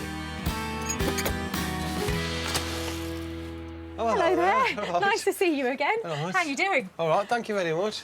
I'm here today to catch up about table and chairs. Do you remember those in your dad's house? I certainly do, yeah. I've seen them for quite a long time. I suppose you could say they were dated, but you could also say they were retro. Did you wonder how we might update them or try and make some money out of them? Well, I'd be amazed if you could do anything with them, to be honest. It was actually me who worked on the table and chairs. Brilliant. I've got some pictures here to show you how it ended up. Are you Right. ready? Yes. Oh, no. Is that oh no, oh yes, or oh no, oh no? That's good, yeah, that's brilliant. Do you recognise it? No, I wouldn't have, no. I think that's brilliant. That's excellent. So I've sold them. I've got. Oh, you have, yeah? Yeah. Oh, right. I've got profit. Oh, no. How much do you think? 50 pence. 50 pence. I've got 200 quid for you. You're joking? No. No. Thank you. That's amazing. What are you going to do with 200 quid? Oh, I'll probably try and fight the children and the wife for it, but lose the battle, as always. It'll come in very handy. Lovely Good. to catch Thank up you with ever you. so much. Hope Thank you you. have a nice time with that. Thanks, I'm sure I'll manage to get £10 out of it. Well, you take a tenner from me, and it's lovely to see you again. Bye-bye. Brilliant. Thank you very much. Thank you. Bye, then. Sarah spent just £20 on the velvet material and paint for the table and chairs. She sold them for a cracking £220, giving Ian a whopping £200 to share with the family. Sarah's back in Crystal Palace to see the refurbished desk that Johnny, Tom and Rosie have been working on. Tom is giving it a last-minute polish. Hurry up, she'll be here in a minute. Are they pleased with the way it's turned out? Yeah, it's come up exactly how we wanted it to. Yeah. It's a really, really nice piece. We're really happy with it. I think she'll like it. Feeling pretty confident. I'm here to pick up my designer desk. It needed TLC, it had a nasty fracture to the leg, and I'm hoping it's had some serious cosmetic surgery. Well, if it's rejuvenation you're looking for, how about this one? The desk has now been brought back to life in all its original glory. After being completely stripped and sanded, complementing shades of wood now offer a stunning contrast between the veneered walnut of the main unit and the European ash of the drawers. Both have been lovingly treated with Danish oil, which gives a gorgeous low sheen. The teak legs have been given a classy, glossy black shellac finish, and the broken one has been expertly fixed and sanded, so the join is invisible. But what will Sarah think? Hello? Oh my word! Isn't it fantastic? Yeah. Oh, guys, it is amazing. Doesn't it look cool? The brass and all the bits. The legs as Came well, up yeah. really nice. Do you love it? Yeah, we really love it. I'm going to be sad to see it go. Kind of want to buy it ourselves. It looks just mint condition. Wow, it's amazing. And, oh, the broken leg. Yeah. You don't even notice which one was it? It's this one here. You'd never know. No. Yeah, That no. is a serious, serious restoration. I am so pleased. It feels like it's perfect now. Yeah, it pretty much is. Absolutely is. How much does it cost to make something look like that? And we stuck to budget, didn't we? So $320, we said. Obviously, including materials? Including materials, yeah. I can't thank you enough for making it look like that because I think it's fantastic. Yeah. Sarah is over the moon, and no wonder. It's a job well done by Tom, Johnny and Rosie. This piece sort of sums up exactly what all three of us love doing, you know, uncovering something that is kind of been hidden from years of just, you know, being used. So to be able to sort of present this to Sarah and, you know, and we're so proud of it as well, it's just been a really nice piece to work on. How good was that? Those guys clearly loved working on that piece, and what they have created with that finish, well, it's amazing. I'm going to go all out to sell that for a proper profit. Sarah rescued the desk from the back of Graham's hatchback. What is that part of? It's part of a desk with drawers to both sides and front. That is a fabulous piece of furniture. I would love to save it before it hits the skip. I wouldn't be against that at all if you can do something worthwhile with it. Graham was happy for Sarah to take it away for a bit of TLC. Essentially, it's a solid piece of furniture other than the broken leg, so I'd imagine Sarah can, yeah, do a good refurb on that. I think Graham is in for a wonderful surprise when he sees how good that update has been. Unsurprisingly, it's been bought by a retro shop in Hertford. And owner Hannah is over the moon with a new addition to her shop floor. This is a really nice piece of furniture. It's been well finished. I love the style of it. It's great. I don't think I have any problem at all selling this one. Good to hear. And Sarah is now in Walsall to tell Graham how much profit she's made from his old desk. Hi there, Graham. Sarah, hello. Hello, good to see you. How are you doing? Very well, thank you. Well, I was so excited when I met you at the recycling centre and saw what was coming out of your boot. It was a great desk, wasn't it? Yeah, it's fascinating to see what's happened to this this piece of furniture. I've actually had it restored and I've got some pictures here to show wonderful. you how it now looks in its new state. Oh, wow. That's amazing. What do you think? Yeah, wonderful. There's good news that it's sold. Good, OK. And it has gone on, it's actually been bought by a shop who will go on to retail it. It'll end up in pride of place in somebody's house. So I've got some money here for you. OK, thank you. I have got a little £90 windfall for you. Oh, splendid. Thank you very much. That's wonderful. £90 that you weren't expecting. What are you going to do with that? Well, we have a house refurbishment going on here, so I think it'll help us on the way, won't it? That'd be wonderful. Refurbishing your house is like having a bottomless pit, isn't it? Is. So hopefully that'll go some way into that pit.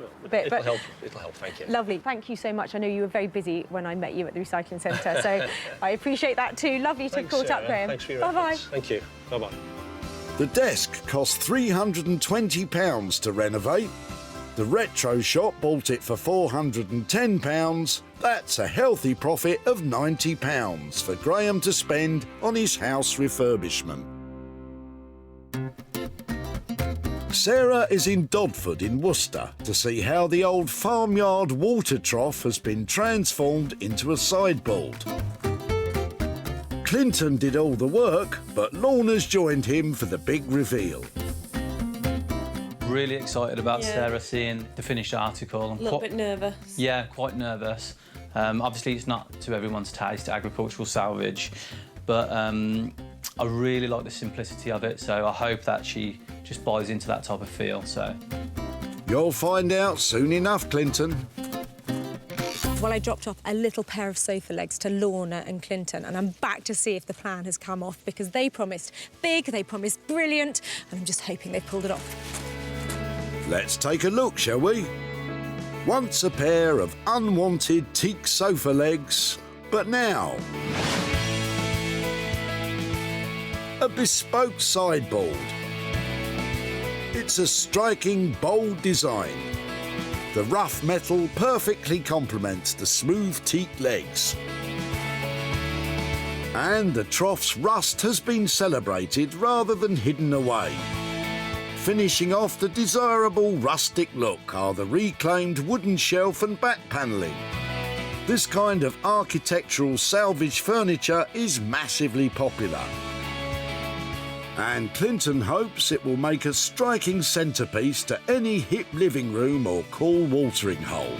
But what will Sarah make of it? Hey! Hello. How are you? Clinton, it's enormous. Oh, isn't it beautiful? Do you like it? I love it. Genuinely? Yeah, I absolutely love it. I've tried my hardest just to keep it simple, because I think, because of the bulkiness of it, if you try and overcomplicate putting whistles and bells on it everywhere, I didn't think it would work. I think you've honoured where it's come from. We're not trying to get away from the fact that this is a rustic farm trough with that interior in it. And wherever that's going, it's going to have some real hipster vibe anyway. So they're going to love that. It's a thumbs up from Sarah. But how much did the project cost in the end? The condition of the trough wasn't as bad as I thought it was, so we managed to save a little bit of money. So as opposed to it being £300, it's £285. Oh, that's fantastic all round. Isn't that good? Sarah is overjoyed with the price and delighted with the finished sideboard. She heads off happy. How are Lorna and Clinton feeling? I'm really glad she loves it. Really glad. It's made it all worth it. And I was a bit worried about how simple it actually looked, so I'm glad she brought into that theory. Well, I reckon they really pulled that off. You're either going to love it or hate it, but as a piece of recycling and salvage, it's a lovely design. And when it comes to sales, I think that might be more of a peak than a trough. The teak legs were saved from the back of Maldwin's car. What have you done with the rest of it then? I carved it into relief carvings and things like that. Really? Yes. That's fantastic. I have to say I'm really rather taken by your legs. Well, there we go. Maldwin had a few ideas of his own for what Sarah could do with them. She could make another stool or something, I suppose, or a small chair, a baby's chair. Furniture was in the right ballpark. This rustic sideboard is a true one-off. And it's been bought by a hotel in Chichester. Front of house staff member Ben thinks it'll fit in nicely. Oh, what a great item this is. So well built, fits in with the whole country feel. It's just amazing. Sarah's in Aldridge in Walsall to tell Maldwin how much she made from his old teak legs. Hello again. Hello, good morning. How are you? I'm fine, thank you. Really nice to see you. I said I'd come and find you because When I saw you the tip, I love the look of your legs the moment I saw them. They went to a fantastic couple called the Junk Gypsies, who specialise in taking things like your legs and mixing them up with old materials to make new stuff. So here is a picture of how your legs have ended up. Good Lord. They have been put on the end of an enormous trough to make a sideboard. A trough, yes, I can see that. Yes, that's excellent. What do you think? I think it's marvellous. I'm impressed. It's a very rustic piece of furniture. Yes, It's it is. huge. It's gone to a beautiful pub in West Sussex, and they have a lovely big rustic country interior, and that old trough sideboard has fitted in perfectly. Oh, pub. Oh, Yeah. well, there we go then, that's it. A great place for you to go and visit Right. if you ever need to catch up with your legs again. And it's sold at a profit. Well, that's excellent, isn't it? £80 here for you, for your legs. Well, that's something, yes. What are you going to do with that £80? I'm going to give it to the National Children's Home. Oh, fantastic. Well, I was throwing it away, wasn't I? They might as well have it. Lovely. Well, I'm so pleased it's going there. Thank Yes. you very much for letting me have your legs. And there's a great pub in West Sussex where you can have a... West Sussex, I'll Yep. try and remember that thing. That's good. I'll, Well, yeah. well, thank you very much. So nice indeed. to catch Yes, up. It's really good. Thank you very much. Bye-bye. Cheers. Bye-bye then. Sarah spent £285 on the sideboard and she sold it for £365. That's a great profit for Maldwyn to give to the charity known as Action for Children. Sarah saved 3 unwanted items from being thrown in the tip. And with a bit of elbow grease and lots of love and attention, they have been transformed and given a whole new life. Well, 3 fantastic finds that were about to be binned have been transformed into unique and valuable items. And what's more, we made some money for nothing along the way.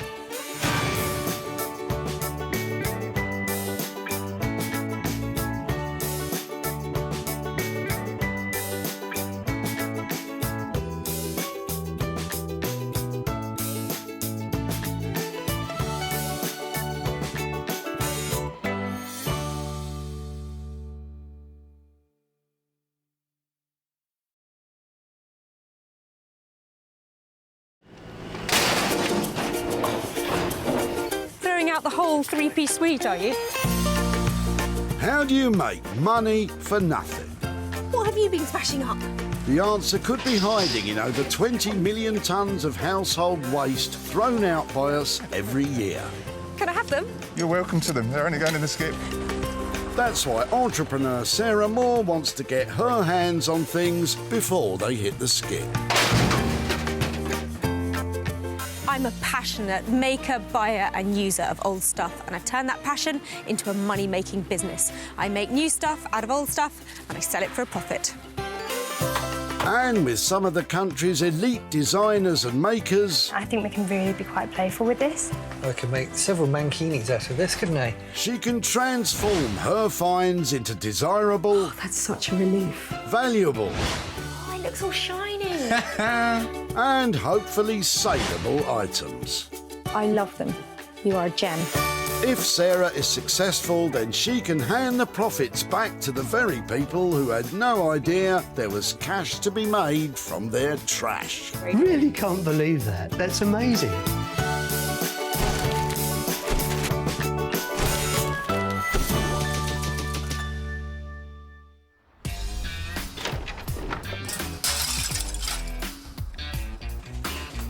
Today, Sarah's travelled to the largest industrial town in the West Midlands, Walsall. Well, the boots are open, the gloves are on, and we're game on for a great day hunting for gems in the junk. Sarah needs to find 3 of those gems, give them back their sparkle, and hopefully sell them on. Well, you'd be nuts to throw things away that have the potential to turn a profit, wouldn't you? Yeah, you would. Let me remind you, Sarah had to acquire special permission to raid the rubbish. You can't just turn up and help yourself, or you'll be the one getting chucked out. Has Kevin got anything worth transforming in his boot? Hello, hello. What are you up to? Get rid of all the rubbish that I've been using to decorate. OK, what are you decorating? At the moment, toilet a man cave. Man cave. Almost finished the toilets, and that's what a lot of this is. I bet you're looking forward to doing the man cave, though, aren't Man you? cave more, but that was actually going to go in the man cave. What is it? It's an old record player. I think it's a 40s or 50s. It's got some good retro styling, though. I mean, look at that. That's fantastic, isn't it? Well, that's what attracted us to it, and it was just sat in my mother-in-law's loft, doing nothing. It used to belong to Kevin's late father-in-law, and it's no ordinary record player. It's portable. Groovy, baby. I really wanted it to work because I've got some old albums I wanted to have to play as well. But And vinyl's coming back. Do you know that? I'm convinced I'm going to buy myself a new vinyl player. Okay. Well, if you're buying a new vinyl player, can I take away the old one and just see if there's anything that can be done with it? Yep, I would no problem. see if we can get it going again or do something with it at least. Yep, good. Brilliant. Well, thank you for letting me have it. So, and how heavy is it? Not heavy at all. He used to carry it around to his girlfriend's house, apparently. Really? Oh, I'd hope the mother-in-law. I'm surprised the mother-in-law hung on to it for as long as she did. Then. Oh, she was one of the girlfriends, though. Ah, how romantic, I think. So what could Sarah do with it? Any thoughts, Kevin? Wouldn't be at all surprised if she completely upcycled it into something crazy like a tea set holder or a drinks dispenser or something like that. That's the sort of thing that her imagination can bring to that. A tea set and drinks dispenser. Now you're talking. This thing weighs a ton. It's supposed to be a portable record player. It's actually called the Portogram. It's quite sweet. It's got some lovely retro styling. Even though it's not in perfect condition, I reckon it deserves one last spin around the block. And with the right person looking after it, I reckon I could turn a profit on it too. And that person is Mark Phillips, but everyone calls him Horse. Horse was chief engineer for a world-renowned audio recording company for over a decade. He's now taken his love for restoring vintage sound equipment and made it into a business. I like to utilise the items that look very nice but don't necessarily have much of a use in the modern age. I kind of enjoy thinking about what I'm going to do with things. I just find it very satisfying, and then actually making it and building something to fruition, I find immensely satisfying. Let's hope Horse is still in good spirits when he claps eyes on Sarah's vintage record player.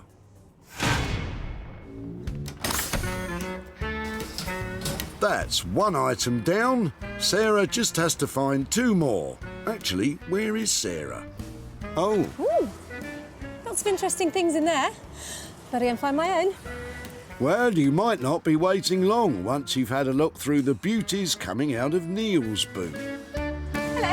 Hello there. All right. I love a bit of gold. How long have you had this lot?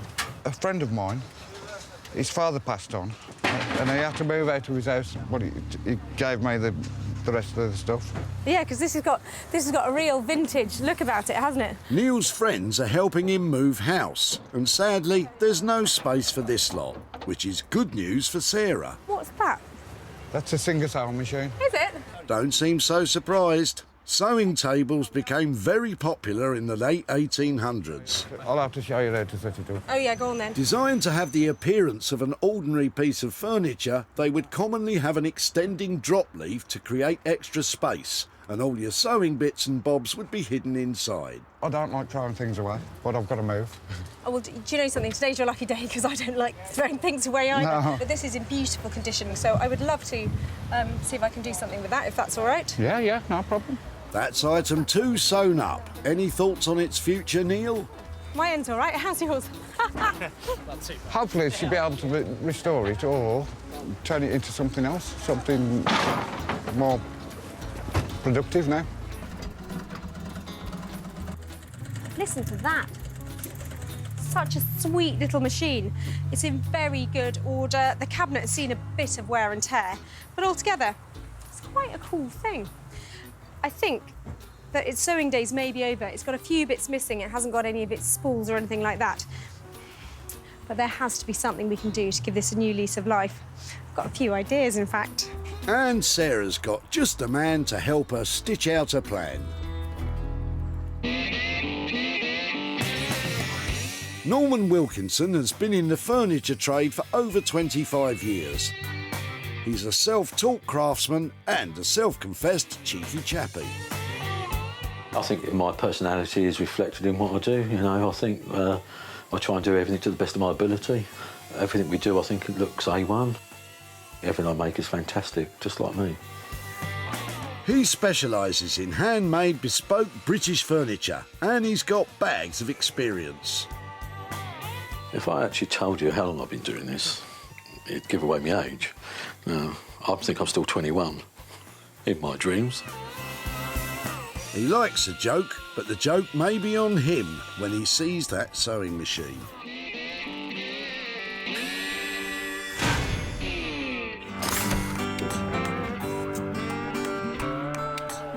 Two down, one to go. The next find is for Sarah to revamp. Well, it's been a smashing start to the day here, and I've got high hopes that some little gems are coming my way. You might be right. Mark might have something interesting nestling in the back of his car. Or should that be nesting? Tell me you're not chucking it, are you? Yes. How can you chuck it? It's so kitsch. Is it yours? Come on, tell me. No, it's come from my mother-in-law's house, but she died, so we had it. But it's sort of had its day. I know it's had its day, and I know it's 100% retro kitsch. I absolutely love it. Can I have it? You can have it. Yeah. Is it really heavy? Yes. I keep finding things that really. No, it's not that heavy. Oh, I love it. Look at my swan. Isn't that sweet? Thank you. That's right. You've made my day. I'm now going to swan off. Okay. Leave the comedy, Sarah. Any thoughts, Mark, on what she'll do with it? I don't honestly think it's of much value, but somebody might get some pleasure out of it. Mark's not too hopeful. But what does the boss think? Interior designers, antique shops and vintage enthusiasts love this kind of thing because pop it on a big table, it's a standalone, beautiful thing. You can have it inside, not outside. Things like this as well. They sell for loads of money. But at the moment, I'm not sure I can part with it. And neither should you, until it's laid a golden egg. That's all 3 items collected. The record player will be turned around by horse. Norman will tackle the sewing unit, and Sarah will take on the swan. Hopefully, she can bear to part with it. I can't believe they were going to throw that lot away, but it's all right because they're in safe hands now. Let's go and see what we can do with them.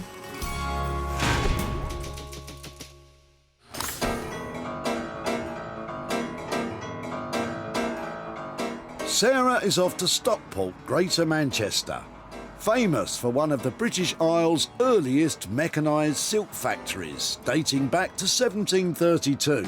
By the late 1800s, high-quality hats were also one of the main industries here. And it's also home to audio wizard Horse. Sarah's brought along her hefty record player to see what he makes of it. The ideal equipment to work on for me is sort of compact audio devices, radios, things like that. Horse wants compact. Well, it's not exactly that. Well, I bought my redundant record player to Music Man Horse, and I'm hoping he's going to be able to turn the tables on it and make this box boom again. Let's hope he can. Almost there, Sarah. Good work. Horse? Hiya. Hi, how you doing? Yeah, good, thanks. I've got a little something for you. Right. Tell me if you think you can do anything with it.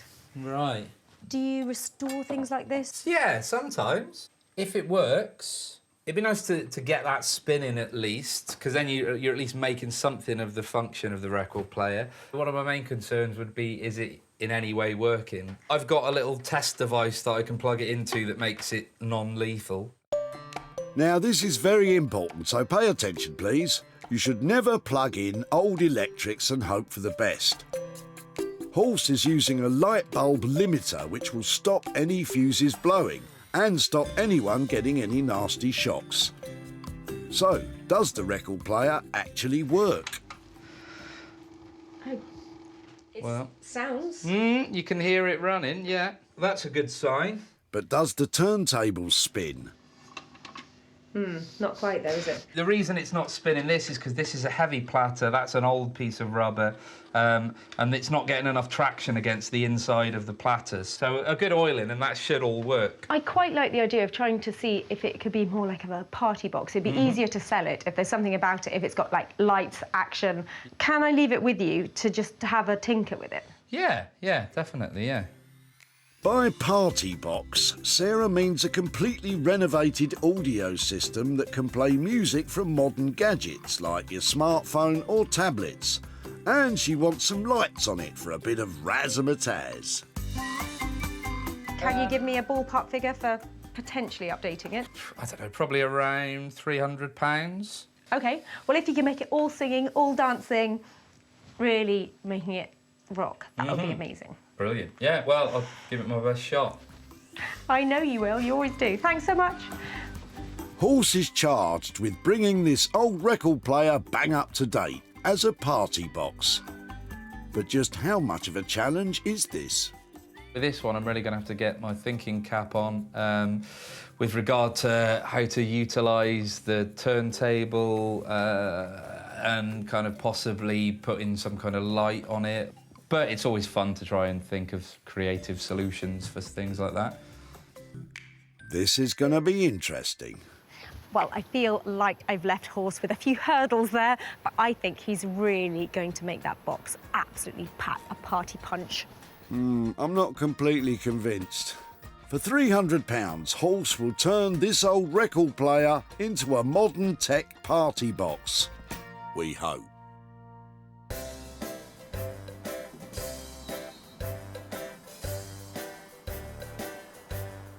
Off to picturesque Hellingly in East Sussex to see furniture maestro Norman, who sounds a bit wary of Sarah's impending visit. 9 times out of 10, I'm not nothing. Here we go again. But one day she will surprise me and I'll go, fantastic. Well, let's hope that's today, Norman. Well, I've bought my sweet old sewing machine in its cabinet all the way across Sussex to see Norman.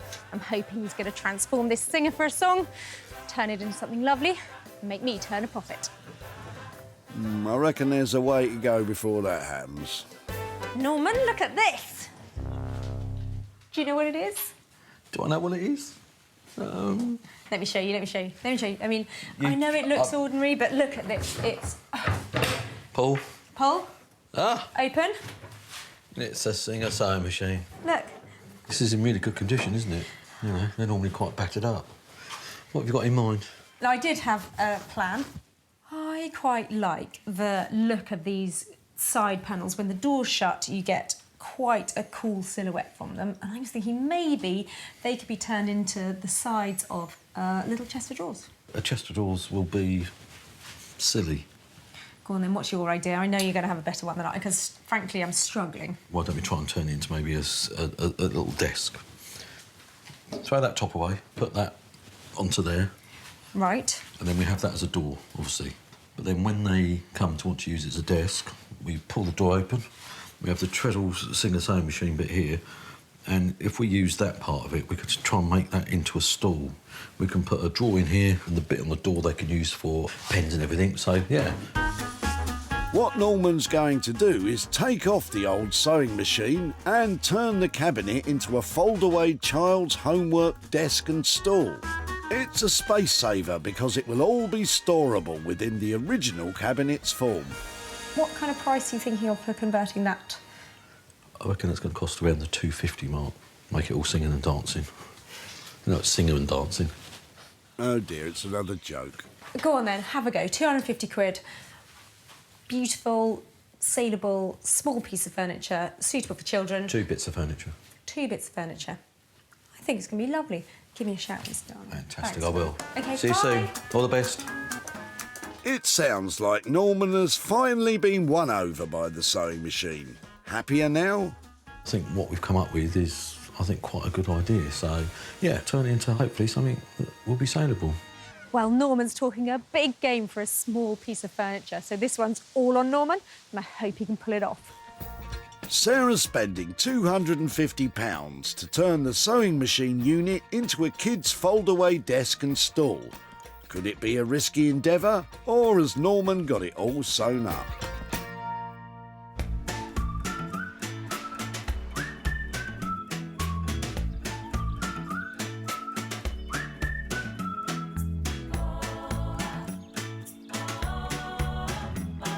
In Sussex, Sarah is taking her bird home to roost.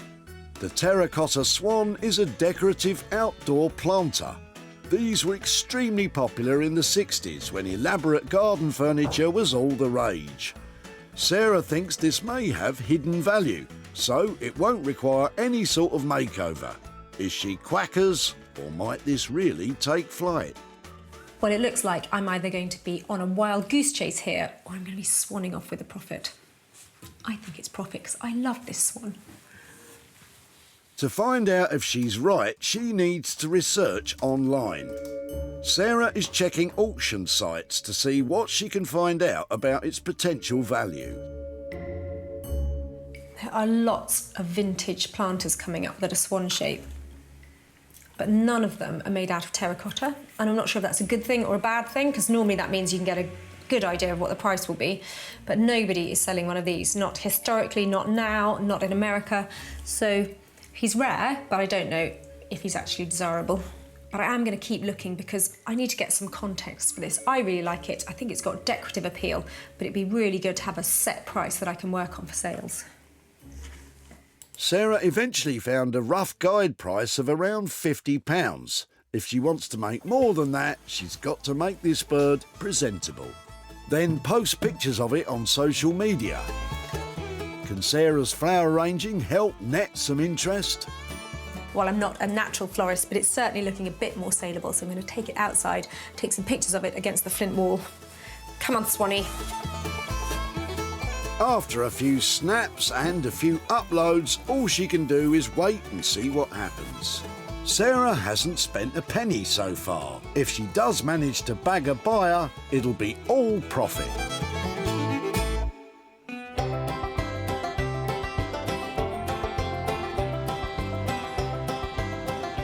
To Stockport now, where Sarah asked Horse to turn the old record player into a party box with new audio fittings for smart devices and a light display to dazzle while it plays tunes. How's he getting on then? What I'm going to try and do is fit some kind of light to shine onto this platter and put possibly a disco ball on the platter. Then with a new circuit, I'll get music coming out of the bottom of it so that you'll potentially have a disco in a box, if you like. Sounds funky. What I'm hoping to do is retain the spinning mechanism, but I'll probably have to get rid of the changer mechanism and the tone arm. So let's have a look under here. First job is to fix that faulty spinner. What I think is the problem is the arm that the idler wheel sits on, it's very stiff. So I'm going to get some oil. Horse loosens it up with sewing machine oil, then gives all the bits a quick clean. Has that done the trick? That's definitely the best it's been. It's working. Oh no, it's not. What's the problem, Horse? When it engages the different mechanisms, then it slows down the motor, so that's not going to help what we need. Basically, he needs to disable some of the power going to some of the parts. Time to get out his trusty pliers.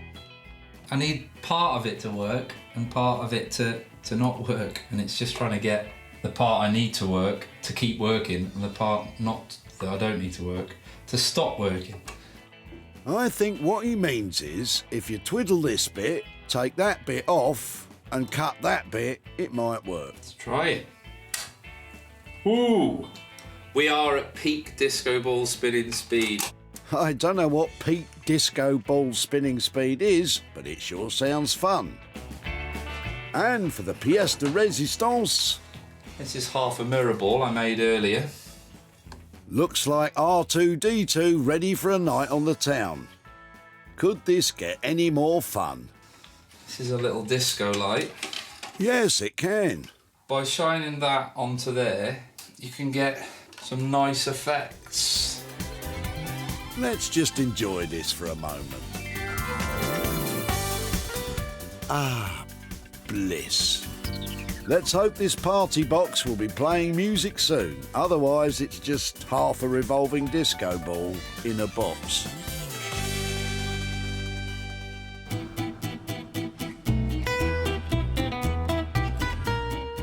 Over in Hellingly, East Sussex, Norman is starting to create his kids' fold-away homework desk and stall. Norman won't be using the sewing machine in his design. Instead, he'll be giving it back to Sarah to sell separately. Steady on, Norman. As for the rest of it, he's applying the age-old technique of winging it. When you're doing some of this, you're almost making it up as you go along and deciding, but 9 times out of 10, sometimes the best stuff always looks great when you make it up. You know, I'm not one for doing sketches and doing whatever, it all comes out the head. His rough plan is to turn the main unit into the desk and transform the old foot pedal into the stall. Best get it out then, Norman. Oh, look at that. We don't need that. So, right then. So the plan is to actually make this into a stall, so we're going to have to obviously cut that off there, aren't we? Might even see if I can then grind them off. Yeah, Norman. Sharp, sticky out bits aren't the best for sitting on. Let's get them gone. You know the old saying? I've got 2 chances. It's either going to work or not work. Well, whatever happens, at least you look cool in those safety specs. Success. For the stall legs and base, Norman is using pine, chopping up and then assembling the tapered legs in no time. Looking good, Norman. I'll tell you what, we might make a little frame to go around that and then we can pop it in. With the stall taking shape, Norman moves on to the new desktop. And he's just had an idea. We're going to take a template of that, cut it out, and then we can then, because like we said, we weren't going to use the flap, but we're going to use the flap now because you've got it round, you know, they can have a friend or a mate, you know, sitting at the end as well, so, or mum and dad could be sitting there while they're doing the homework. Basically, he's taking some MDF, cutting it up to match the old worktop's dimensions, then he'll hinge them together to create a fold-up section for more space. Genius. We've got to decide on what construction we're going to have inside, but I need to think on that and decide whether we're going to put the drawing or not. And then basically then we've got to sand it down, prepare it, and then get it the colour that we think. We're going to, I think because it could either be a, you know, a boy or a girl or whatever, we keep it very neutral. I think we might even do it cream or something, but we'll make that decision when we get nearer the time. So, yeah, happy days. I think we're doing well. Norman seems confident, but he's still got to finish the stall, and the writing desk needs the new top fitted, the inside rebuilt, and, oh yeah, he's got to repaint the whole thing. Good luck, Norman.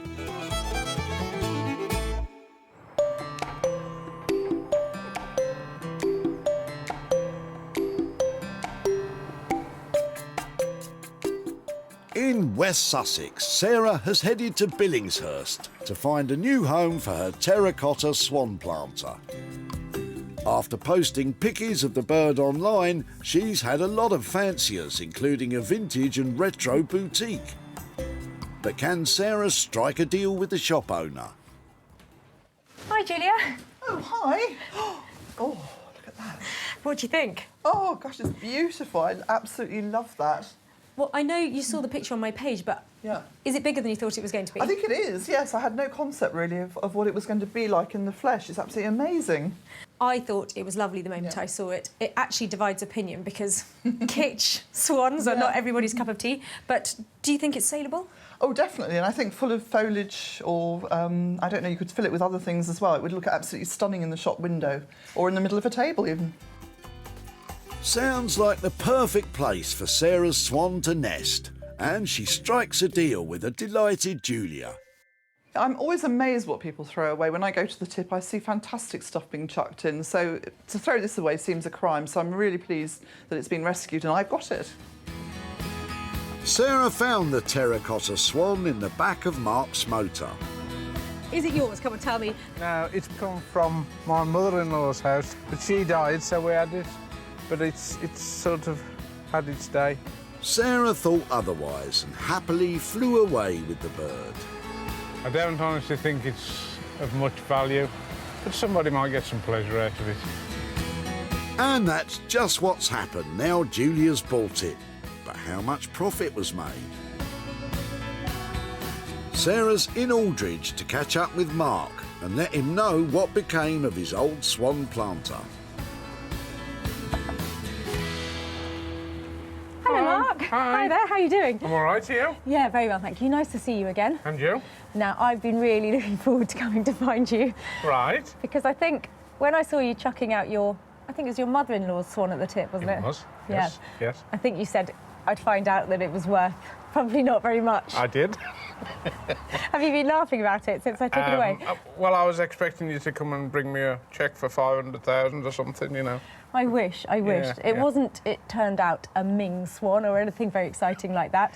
Yeah. It was a terracotta Yes. garden planter. Yeah. But it didn't stop me. I put some pictures on social media Yeah. and I was right, actually. Your swan was desirable. OK, that's good, that's good. 80 quid desirable for your swan. Dear me. He was decorative and he was beautiful and he's gone to a shop who paid 80 quid for him. Thank you very much, that's very nice of you. What do you think of that? I'm speechless, if I'm honest. I didn't think it was worth anything. That's lovely, thank you very much. What might you do with £80? I'm a member of a charity called the Blood Bikers, Midland Freewheelers, so I should probably give it to them. That sounds like an amazing thing to do with it. Thank you very much, that's very good. My pleasure. He was a beauty, your swan, so thank you so much for letting me have him. I'm so pleased he didn't get smashed. No, that's fine. Take care, Lovely. thank you ever so very much. Bye-bye. Cheers, bye-bye.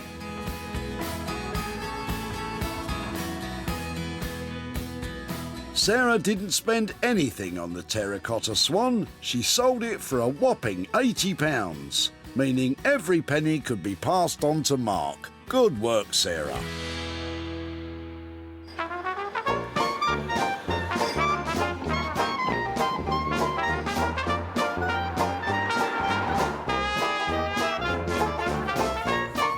In Stockport, Sarah is heading to see how Horse's party box has turned out. And it looks like Horse has had a smart haircut for her arrival. Very dashing. It's the weirdest thing I've ever made, but it was a lot of fun to do, and I'm pleased with the result. I'm looking forward to showing Sarah, because I think she'll like it, because she likes mad stuff. She sure does, and here she comes. I'm here to pick up my tired old record player. I left it with Horse with a remit to make it fun, fab, and totally disco. He's not really a disco man, so I'm wondering if he's pulled it off. This dilapidated long player was both long in the tooth and destined for the skip. But now it's got the Saturday night fever and it's transformed into a sparkling party box. It can play any number one from tablet or smartphone. With a spinning disco and laser light combo, it creates a dazzling display across the room. This is enhanced by a selection of tiny mirrors across the box's lid. The speaker grille has a hip new twist thanks to a repurposed metal plate from a fire escape. And all the electrics have been updated and pack tested to comply with UK electrical safety regulations. Plus, there's a new amp, speakers, audio connection and Bluetooth connectivity. So get ready to pair your smart device and get dancing. If Sarah doesn't love this one, I'll eat my spandex hot pants. Horse? Hiya. How you doing? Yeah, good, thanks. Oh, wow. You've upgraded it. Yeah. Go on then. Tell me. Well, I haven't done that much to the outside. It's more inside that's different. I can't wait. Come on, let's see what you've done. That looks amazing. What have you done to it? Kept the turntable function, but that's now a disco ball, ridiculously. Of course it is. And then I put a little disco light shining onto it as well. Come on then, let's see it in All right. action. So do you want So, do you want music through it, yeah? Yeah, let's hear the tunes. Yeah. Oh, horse! That is legendary. The sound quality is amazing, isn't it? It is good, yeah. I'm pleased with the speaker that I put in it. That is fantastic. What a load of fun. So it's all singing, it's all dancing, but did it come in on budget, 300 quid? I got it in for about 250 in the end. You legend, really? I cannot believe you've done that under budget and packed so much into it. Fantastic, thank you. Yeah, well done, Horse. Good on you, son. I really enjoyed doing that. It was a lot of fun to do. It was the maddest thing I've ever done. It's pretty strange for me, but I'm glad Sarah liked it. I thought she might, but yeah, I'm chuffed. Well, I asked for a party in the box. Horse has delivered a disco inferno. Sarah found the record player in Kevin's car. I think he's a 40s or 50s. He was just sat in my mother-in-law's loft, doing nothing. Kevin was happy to let Sarah take away his late father-in-law's pride and joy. How heavy is it? Not heavy at all. He used to carry it around to his girlfriend's house, apparently. Really? Yeah. Oh, I hope the mother-in-law... I'm surprised the mother-in-law hung on to it for as long as she did, then. Oh, she was one of the girlfriends, though. A real labour of love, then. And what a transformation. Even better, Sarah sold it to Smithers of Stamford, an online retro and vintage shop, and owner Nick is thrilled. Feel like a DJ. One happy customer then, but how much was he willing to spend? Sarah is in Birmingham to let Kevin know. Hi there. Hi there. Nice to see you again. How are you? I'm really well. How are you? Oh, yeah, I'm OK. I was so excited when I saw you dropping off that old record player at the tip, but it wasn't yours, was it? No, it was actually my father-in-law's, and it was a real wrench for my wife to let me take it away, actually. Well, I took it to my go-to man for sound. He's called Horse, who's up in Manchester. Yeah. And I've got some pictures here to show you what he did with it. That'd be fantastic. Are you ready? Yes, please. In fact, this one is a moving picture. Hopefully you can see... Oh, fantastic. That's a disco ball. Ah! Crazy. It's a fully functioning, loud as you like, party box. Really? It's got full Bluetooth connectivity. You can plug anything into it, and it has this lovely glitter ball that lights up the whole room. So it's with gone a laser. from almost a wind-up to state of the art. Oh, fantastic. John would have loved that. John's my father-in-law, by the way. He'd have loved it. But he's had another use, yeah. It's actually been sold. Right. So it's going to have a new lease of life, and I've got some profit for you That's as well. That's even better. I've got 100 quid here for you. Whoa! Thank you. So I think we'll put this to good use. Nice meal, yeah? Is it OK if I show my wife and my daughter what you've done with... that would be great. With the record player? Are they here now? Yeah.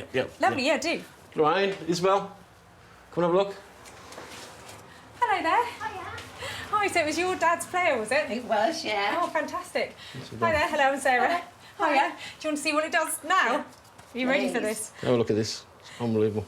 Oh, that is so cool. That's really cool. That's so cool. What do you think of that? Fantastic. That's made me feel quite emotional. Oh, I really feel for you. Lovely to catch up with you. Thank you very much. Okay, Thank bye-bye. you. Bye now. Well, that's one tip find that now really rocks, and Kevin is going out for dinner. That's music to my ears. Sarah spent £250 on the record player. She sold it for a total of £350, giving Kevin £100 to splash out on a slap-up meal for all the family.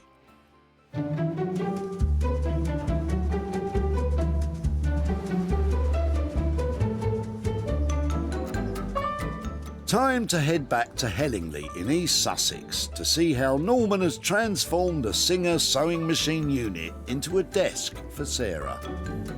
I think she's going to like it. It's a cool piece. I think Sarah will be the judge of that, Norman. Well, I'm here to pick up my old sewing machine table, and I'm hoping that Norman has done something fantastic with it, because I have just no idea what this is going to look like. Time to find out if Norman's idea has paid off. And I'm delighted to see that it has. Norman has breathed life back into this old unit, making it a perfectly formed fold-away desk for a child. The hinged MDF top doubles the desk space.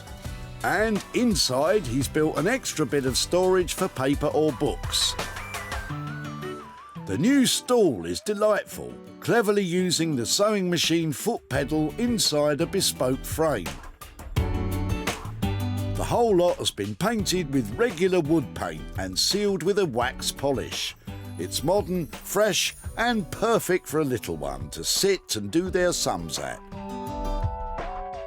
But will Sarah give it top marks? Hello, look at that. There we go. It looks beautiful. What's hiding inside? Yeah, well, we've obviously done what we had to do.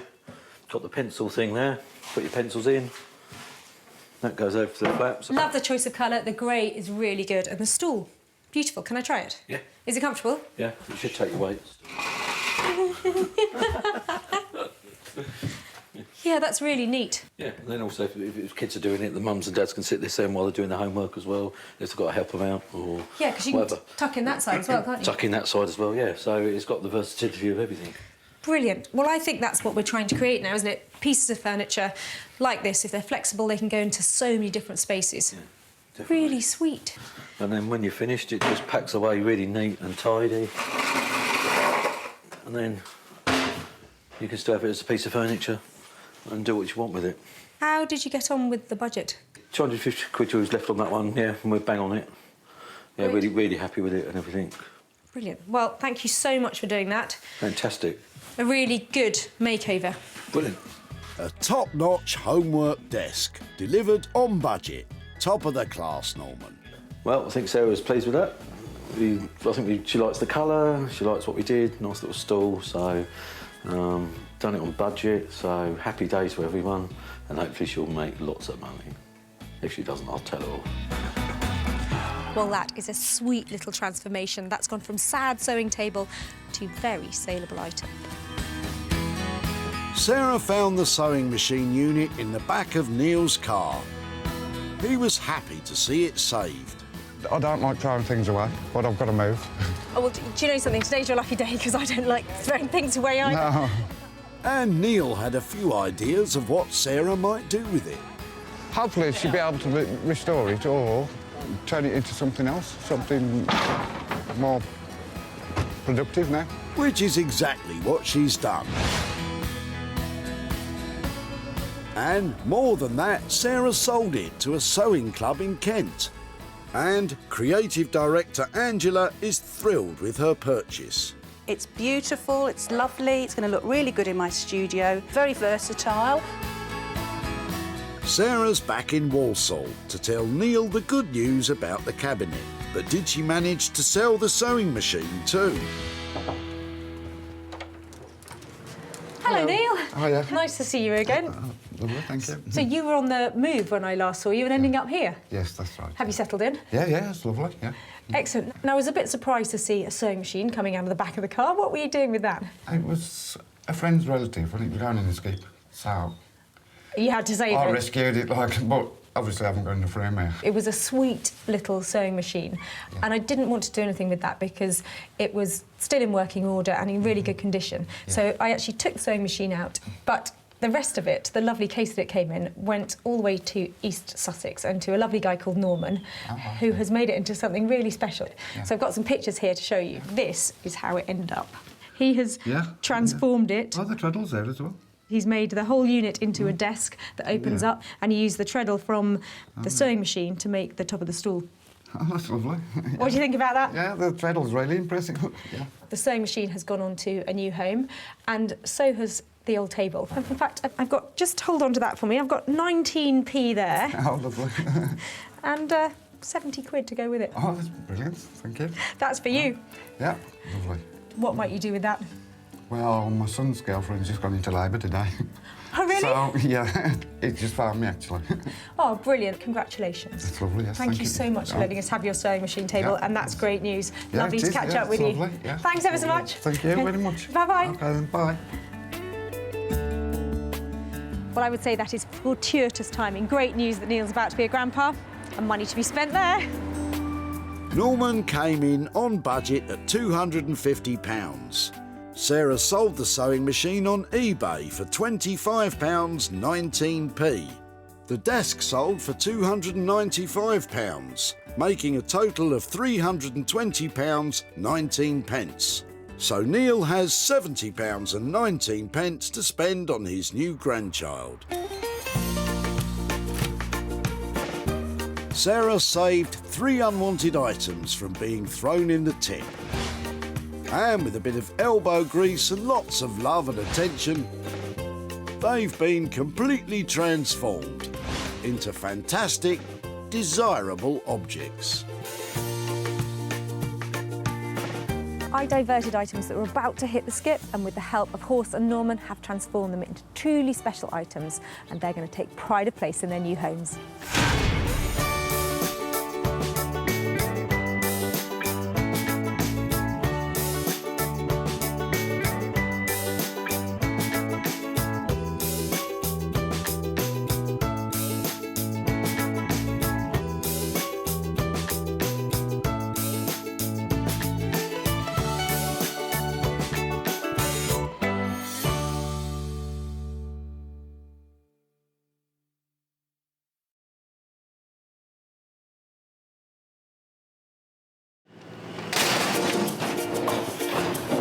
Well, you haven't got anything I can recycle, have you? How do you make money for nothing? Wow, look at that. The answer could be hiding in over 20 million tonnes of household waste thrown out by us every year. Well, don't get rid of it too quickly. This stuff looks amazing. That's why entrepreneur Sarah Moore wants to get her hands on things before they hit the skip. I'm a passionate maker, buyer and user of old stuff, and I've turned that passion into a money-making business. I make new stuff out of old stuff and I sell it for a profit. And with some of the country's elite designers and makers... Don't know what to say. Did you drag it here behind the truck? She can transform her finds into desirable... It's enormous. Valuable... Isn't that fantastic? And hopefully saleable items. It's just giving me goosebumps. If Sarah is successful, then she can hand the profits back to the very people who had no idea there was cash to be made from their trash. Thank you very much. Marvellous.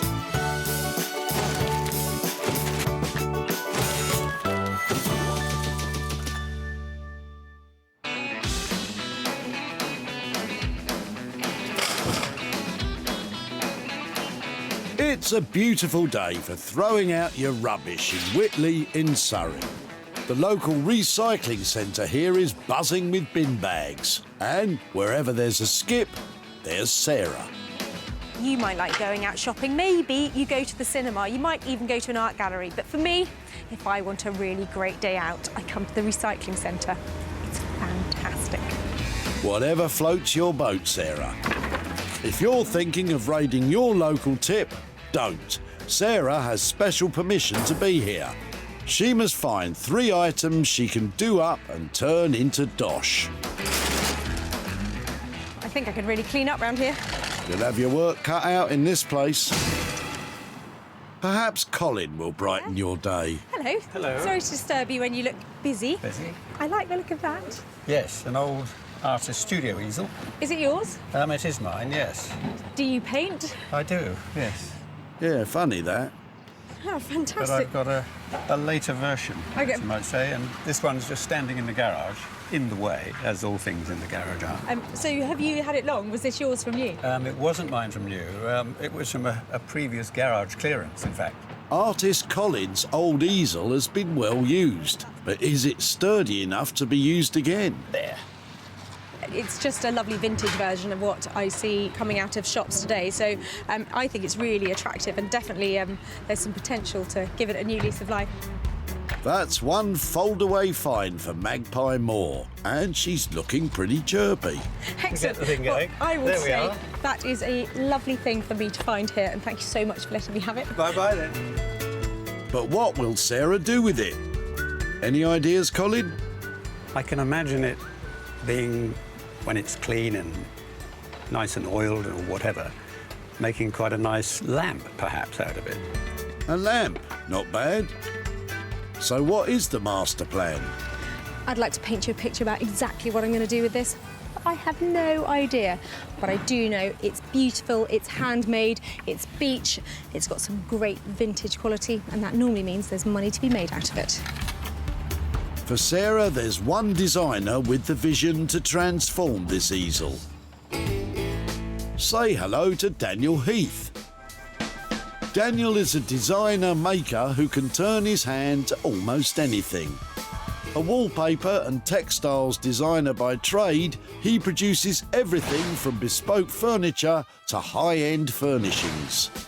My designs are inspired by lots of different things. I like to storytell with the work, and I like to explore narratives through fun imagery. You see them evolve as you're creating the design, but printing them makes them a reality, and it makes them into a product, and it makes them into something that somebody else will enjoy as well. I'm really, really privileged to be able to do that. To carry on being creative is a great honour. Well, Daniel, you'll need all of that creativity, as this easel has even Sarah scratching her head.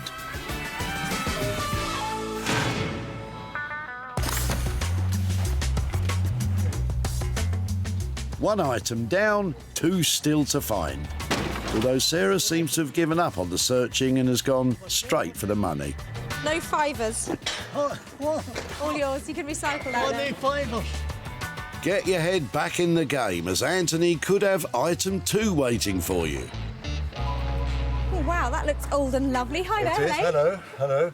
What, It's a Z bed. it's a real Z bed, isn't Real it? Z bed, which has been in the family a lot of years. Does that mean it was yours? I don't know if I ever used it. It was for guests. OK. Everybody had one, didn't they? Everybody Yes. had Z beds. But Yes. I don't know what we do now. What do we do now? Well, it folds up. It makes a useful dressing table top. Fantastic. Well, I bet it's quite heavy, isn't it? The Z bed was a staple of the British home in the 1940s and 50s. What do you do? Legs first, or? No, legs come afterwards, so straight down there. It's a bed that doubles as a table. They don't make them like that anymore. Beautifully designed. I'm slightly thinking it'll only ever be a Z bed. A Z. But it has potential, and if not, it looks comfortable. Yes. Comfortable? With springs like that? You've got to be kidding. Can I take away your Z bed? And, I hope so. and be back in touch if I can? Pleasure. Yeah, thank you. Well, at least our Sarah looks pleased. Anthony, what do you reckon she's planning? A Z bed is an unusual item, which may limit its possibilities of changing it. Ain't that the truth? Ultimately, I'm not sure what she'll do with it. Well, I'm hoping this Z bed sleeping days are over, because this needs a brand new look and a total makeover if it's going to make any money. I'm thinking it should be something cool, something stylish, and something that one of my very talented friends is going to have to help me with. For Sarah, there's only one man for this job. Meet King of Wood, Norman Wilkinson. He's been making furniture for more than 25 years. No matter what Sarah throws at him from the tip, Norman always comes up trumps. Oh, the stuff you get from the tip, some guy I'm thinking, what are we doing? But, you know, yeah, it's great fun. I mean, and also when you turn the weird and wonderful ones into something great and they sell it as well, and then someone's going to love it, I mean, that's what it's all about, isn't it? And there isn't a day that goes by when making furniture doesn't take Norman to his happy place. I enjoy my work. I think if anyone enjoys their work, it comes out in the piece of furniture because, you know, you love it, and then it hopefully reflects when someone buys it that they can see the love that we've put into it. You know, it's a joy to get up and come to work in the mornings. You might not be quite so joyful, Norman, when you clap your eyes on this old bed.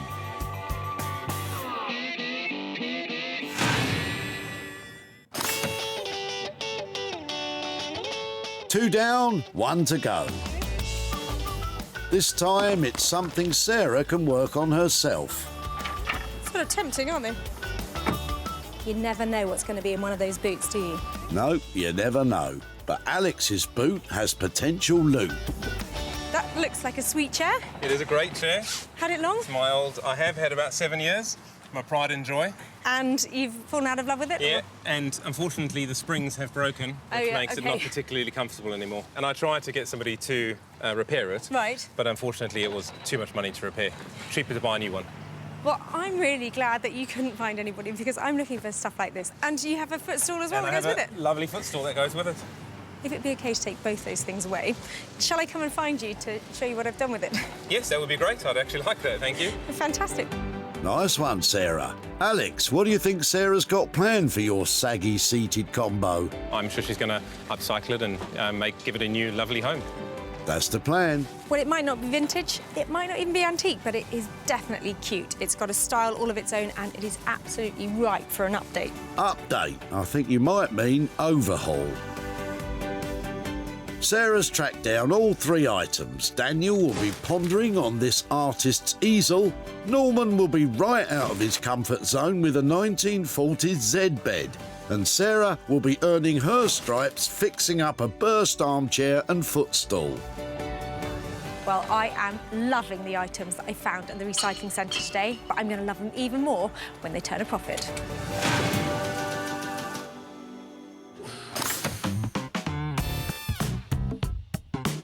Walthamstow in East London with that good old East 17 postcode. It's where Daniel dreams up his award-winning designs. But can he turn Sarah's old easel into some fine art? Working with these pieces often gives me sort of license to be more creative, do something a little more left field, something a bit different from what I've done before. That's just what I wanted to hear. Well, it's a lovely artist's easel, but transforming it into something else? I don't know what you do. I've seen people put TVs on it. I'm just hoping Daniel's got some bright ideas of making that into a moneymaker. Hi. Hey, how you doing? Really well. An easel. It's a big one, though, isn't it? It's not like one of these little flimsy jobs. Do you want to stand it up and see how it works? It does all sorts of weird... Yeah, it's like a deck chair. It might seem a bit cumbersome today, but wooden easels like this were a game changer for 19th century artists, as they could go anywhere with them. Perhaps Constable painted the Haywain using one of these. Okay. Did that get you? It did. Careful, Daniel, we need those hands. What do you think? Yeah, it's great. It's substantial. I'm just trying to think, you know, what else could you clamp in it? I've seen flat-screen TVs in them. Although, yeah, I don't know if I want that risk. I'm with you on that one, Daniel. But maybe we could do something so that it kind of still looks like this, but it's reinforced in some way, so that it doesn't wobble and it doesn't move around. And then you could put something on it, either a mirror or shelving or something like that. I can see it being a very saleable item if it's got a proper big dressing mirror in it, something substantial like that. And then perhaps somewhere to hang an item of clothing. How about a man stand? A man stand? A man stand. Shaving kit, yeah, stuff. That's good. Yeah, a little shelf, little like brass shelf or something sticking out so you can put your man stuff. Man stuff? Like a set of jump leads and an oily rag? Suits, cufflinks, ties, moisturisers. This is a modern man, obviously. Yeah. Ah, like me, you mean? Love it. How much? It's going to depend on what accessories I go with, but I think it's probably going to be about 200 quid. 200 quid, well spent, I think. I think it's an original idea. I think it's very now, and you've got the perfect bones to create something original from it. It's going to be good. Go crazy, won't you? Yeah. Well, I want it to be sophisticated.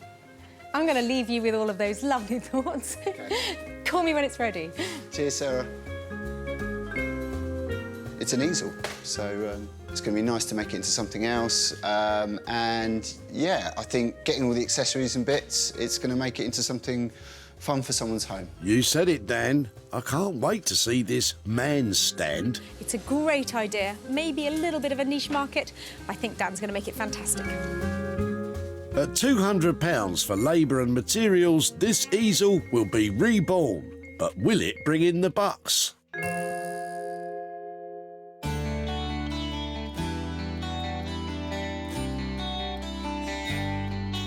For Sarah's next stop, she's come to the village of Hellingley in East Sussex. This is where wood wonder man Norman works on his wonderful wood. And so what has Sarah brought him? Metal. Ugh. Do you think Norman heard me coming? I'm going to go and get him and see what he thinks of my Z bed. He's going to love it. I'm not so sure, Sarah. Look. No, it's here. Oh, sorry. Oh, this one. Give me a hand in with it. Don't be rude. I'd never be rude to you. Why do I doubt that? I can see you're falling in love with it already. Oh, dear, oh, dear. You do come up with some stuff, don't you? I've had a couple of ideas. One of them was, like, turn it upside down and use the frame to make a fold-out table. Because you've got a 6-foot table on a frame with no legs. Oh, he's not liking that one. Or the other alternative, because it's got wheels on it, and I have been known to mention this in the past, but I'm quite partial to a cocktail. Not a cocktail cabinet. Cocktail trolley. Is that possible? Everything's possible. Cocktail trolley? Has she gone completely mad? Yeah, why not? What with little umbrellas? Yeah. Only problem is, this is a bit ugly, and I think a cocktail trolley needs to be a bit pretty. Right, we're going to have our work cut out today, aren't we? I think you can have work cut out, your metal cut out, the wood cut Everything. out. Let's get rid of all that lot. Right. Yeah, I think, good start. well, this lot's going to have to go as well, isn't it? Because it really isn't doing anything. Obviously, we'll take the top off because Right. it's not very glamorous, is it, for a cocktail cabinet? OK. What about if we open this out, fix it, Right. put a back on it, and then we could make something, a box, and put a lining of some form, zinc tin, to hold it, fill it up with ice, champagne. Fantastic. I love that idea. We'll try and do posh but rustic as well. We'll clean it up and just keep it in that natural state. So I'm looking for a first-class drinks trolley. Is it a first-class price? Well, we'll give you a first-class job.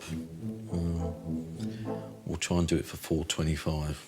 I think that's a genius interpretation of a simple trolley idea. 425 quid? I don't care if I make money on it or not. Go for it. Bit like me, then. Well done, you. I'll see you soon. Yeah.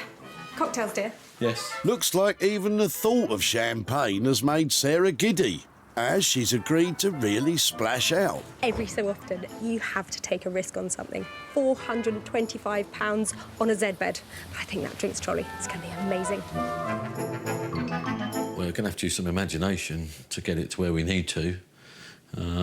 But I think this is going to be one of the most challenging projects we've done, really, trying to turn a Z bed into a champagne trolley that's going to be saleable.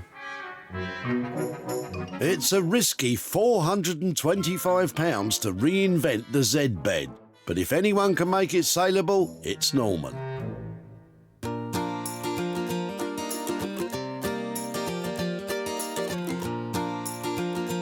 Come on, Robbie, this way, come on.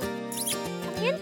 In the beautiful South Downs in West Sussex, Sarah is heading to her barn to start work on the stripy armchair and footstool. Well, this chair and footstool, they're not normally my cup of tea. They're a bit too modern, a bit too smart. But I've got this lot, and this definitely is my cup of tea. I've got some lovely vintage fabrics, beautiful old tweed coat. A tweed coat? Have you got a hat and scarf for it too? This seat has got a really nasty spring loose in it, so before I can make it beautiful, I've got to make it comfortable. Now, I should point out that Sarah's not a trained upholsterer. Her area of expertise is the outside, not what goes on under the cushions. That really is scary. I don't know where the springs are. Good start. I do not want to undo that webbing. If I undo that webbing, there is a world of pain coming. How about instead of going under, you go after the big bulge on the top? Just the last thing I want to be doing is cutting this material off here because I really need the structure of this chair to stay the same. Well, it's either that or you stay with a bumpy rump. Here goes nothing. Ah, that's the problem. Look, it's a really cheap, badly put together spring set, and that is forever going to cause problems because they're not tied in, they're bouncing all over the place, and they feel really uncomfortable. So I think that should be put aside, and I'm going to use the padding and the bits that are in the footstool to build up a lovely, comfortable base for the chair and just rest it on that webbing.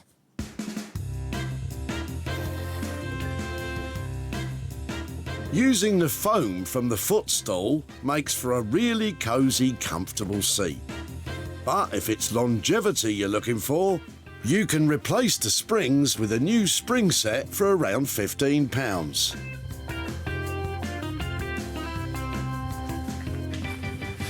Oh, that's so much better. It's really comfortable now. Hey, here comes the exciting bit though. I've got vintage fabric to put on this to make it look lovely. It's going to be a bit of a task because I'm reclaiming some of it from an old coat. And that old coat has come from a charity shop. I absolutely love this Harris tweed. It's such a beautiful, old, well-made fabric. I want to keep a little bit of detail of the coat, but I don't want it to look like it's been draped over the chair. That's a good bit, though. To keep everything safe, Sarah has added a special fire-retardant cloth under the tweed.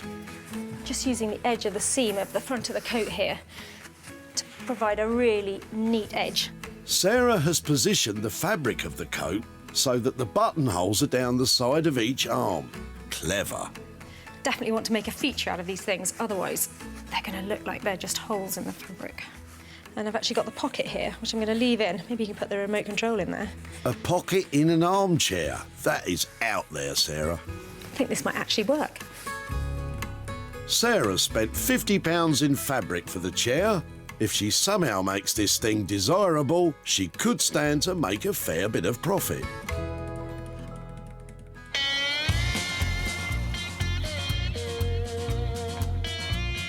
Back in Walthamstow, Daniel is getting to grips with the easel, or should I say man stand. We've got this artist easel. We're going to turn it into a man stand. A man stand is basically going to be like a man's dressing station. So we're going to have a mirror on it, and we're going to have a place to hang a jacket, maybe somewhere to put your watch and your tie, a little accessory shelf as well. So hopefully it's going to be quite a quirky little sort of bedroom accessory stand. In the old days, your Edwardian gentleman would have had what was called a valet stand to hang his suit on. But your modern man, well, he needs a mirror, of course. Daniel's making a back for the mirror out of plywood for mounting on the stand. Good luck with cutting that circle out.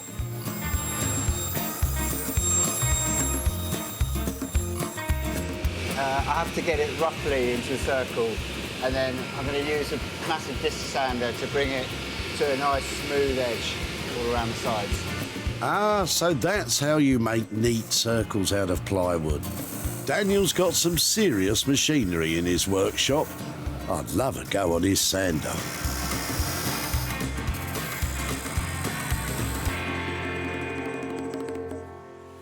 OK, so I've just cut this to size. I hope the mirror fits.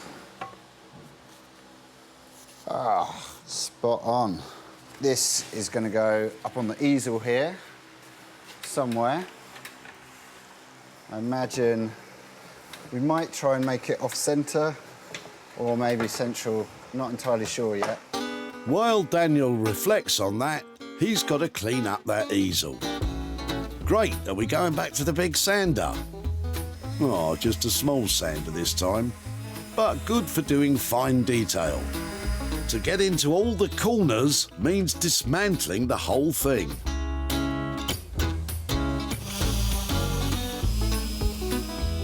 Yeah, I hope I can remember how to put it all back together. Yeah, me too, Daniel. Once we get it back to this all over, and then we put a really, really nice hardwood oil on it. It'll bring out the grain, bring out the colour, but it'll be really, really consistent, and it'll look really, really good, I think. A beautiful finish will give it that cool, sophisticated look that Daniel's aiming for. But how do you make this plywood mirror mount look just as good? OK, so we've got this piece of wood that's going to be the back of the mirror. It's going to be exposed because it's going to be attached to the easel. I quite like the grain on here, but I don't think the colour's going to be good for what we're doing, so I think we should stain it or we should paint it. Daniel is testing out a dark wood stain on the spare bit of ply to see if it works for him. Yeah, there we go. So, yeah, I think that could be nice. I think I'm going to go for it. Daniel is using a wood stain rather than paint to help the grain of the wood show through. Remember, when using a wood stain, to always brush the same way as the grain. This makes brush strokes less noticeable. The stain that we put on this, we might put on other parts of the easel as well, like the shelf or the hanger. That might be in the same stain, so we have a bit of a mixture of different wood colours, but just keeping it quite sophisticated. Well, I'm not seeing sophisticated just yet, but Daniel's got a real vision of his concepts, right? I like to think that the man stand, trademark pending, could be a common thing in the bachelor pad, but, you know, I'm thinking it's more kind of James Bond. It's a bit more odd job than James Bond at the moment. Let's hope he can pull it off.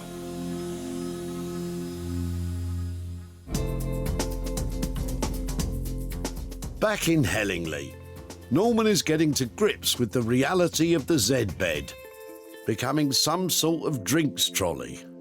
We are going to make it into a champagne trolley.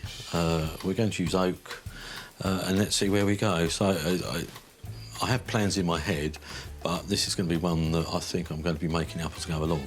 Flying by the seat of his pants. Go on, Norman. Yeah, we'll take the top off first, and then it'll help me get to the springs. Norman only wants the actual bed frame to work with, so all the springs have to go. I suppose the good thing about it is I can always have a kip halfway through, can't I? There's no rest for the wicked, Norman. First to go is the old wooden tabletop. Next to go are the springs. That actually looks like fun. It's great, you can take your anger out on it, and if someone's upset you during the day, you can think it's them, can't you? Steady on, big fella.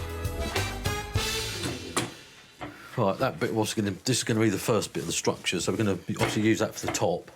I think we're going to take this bit off and lose this bit. I think we'll get the drill and the saw, and then we'll try and take this apart, drill it out.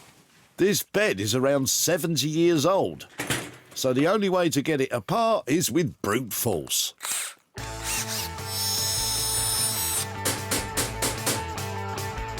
Bingo. Right, throw that bit away. Another bit. Next to be chucked are these little metal wheels. Oh, I can feel a drill or a hammer coming on. What's it going to be? It's the drill. Bingo. I've taken these off another job, so I thought one day they'd come in handy, so this is what we're going to do. So I'm going to plug that with a piece of wood, get a nice piece of wood, and I'll glue it in. And then once it's gone off, and then I can drill it in, and I can put that in and glue that in as well. So put that in, and that in. Fantastic. What about the rest of it? Got a nice bit of oak. We've already cut it to size, so we're going to just pop it into the base and then go from there. Oak is a really dense hardwood which has good resistance to things like stains and scratches. Great wood for a champagne trolley, I reckon. Bit of brute force niggles always helps. That's one shelf well and truly in. Now for the tabletop. It's safety glasses and big powerful saw time. He makes that look easy. And in the blink of an eye, Norman's made an oak tabletop for his trolley. And what's next? We're going to put a piece in here all the way round. We're going to have this as the front. If we get this in, and then it'll start really taking shape. I'm glad, Norman, because all I can see is an old Z bed with a shelf in it.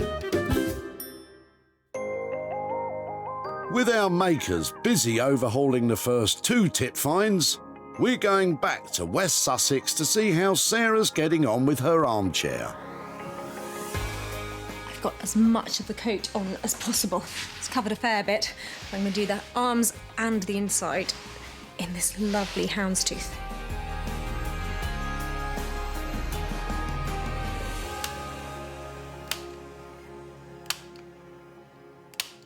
Sarah started with a striped armchair and footstool. The fabric was frazzled and the seat was too lumpy to get comfy. But now it's been completely made over with a mixture of vintage fabric in on-trend carnival colours. The small embellishments like these buttons leave just a hint of that coat made from hand-woven Harris tweed. And the new padding made from the now discarded footstool makes it a real treat for the rear.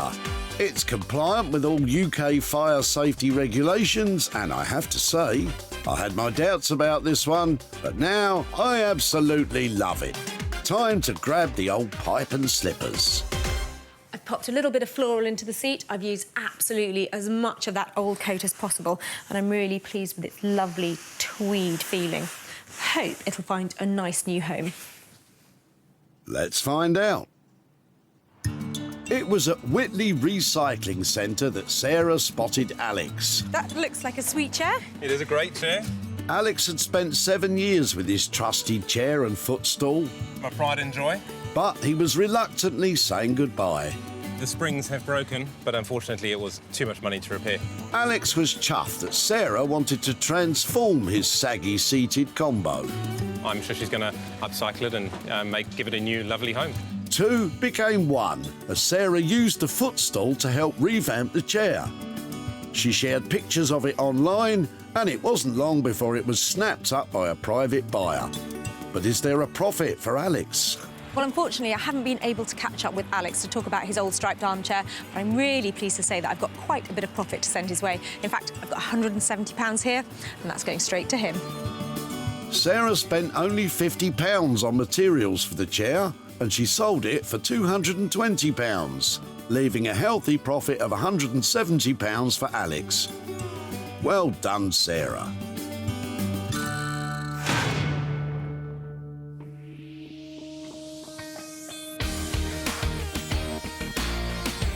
In East London, Sarah's come back to Walthamstow to see how Daniel's getting on with the artist's easel. So, the man stand is almost ready. Occasionally I'll go to just tighten a nut and I'll realise it's still wet. So we're pretty close to time on this one. Ready or not, here she comes. But will Sarah be impressed? I think she's really going to like it. I think all the materials have come together really well. So, yeah, can't wait for her to see it. Well, I'm here in a very busy Walthamstow, coming to pick up my easel tip find, and I'm hoping Dan has turned it into something super saleable. Daniel started off with an everyday wooden artist's easel.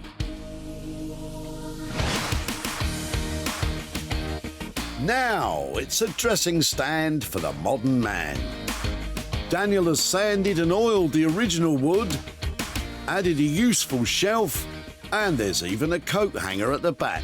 Perfect for your suit jacket. The crowning glory is this magnificent mirror, which Daniel had etched with one of his signature bird designs. Stunning.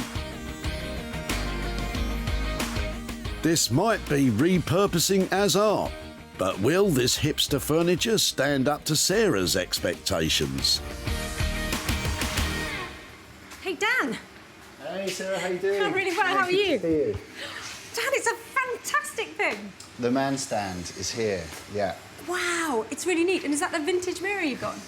It's not. I just bought a new piece of glass and vintagified it. I did the etching on it. Daniel created this design, then had it etched using a laser engraving machine. I think it's inspiring stuff and what you've done. And I love it. Thank you. Sarah's certainly feeling the love, but is she sensing a profit? It's come out looking very sleek, but how's the budget been? We used as much of the original thing as we could. I just got a standard size piece of mirror. Spray paint, oil, that was it. So 200 quid, are we in? Yeah, we're in. Thank you. This one was quite challenging for me because the easel is such a kind of simple contraption and they're really, really common. I wanted to do something interesting with it and I'm really happy how it's turned out. Well, I was expecting a practical man stand, but I think Dan's delivered something really beautiful. He's groomed that easel into something that is going to turn a tidy profit. At Whitley Recycling Centre, Sarah ran into Colin throwing out an old artist's easel. Do you paint? I do, yes. Colin had a newer one, so had no use for the old one. This one's just standing in the garage, in the way, as all things in the garage are. But he did have an inkling of how to reuse it. I can imagine it making quite a nice lamp, perhaps, out of it. And once Daniel got his hands on it, the man's stand was born. The beautiful etched bird caught the eye of this barber shop in Glasgow. It's not hard to see why. Owner Stephen thought it would fit in perfectly with all things manly in his quirky shop. Well, it's quite good for us as barbers, so we've got a stand to put all our products on, but I particularly like the etching on it because our logo is actually a bird. Time for Sarah to take flight over to Hazelmere to show Colin what happened to his old easel.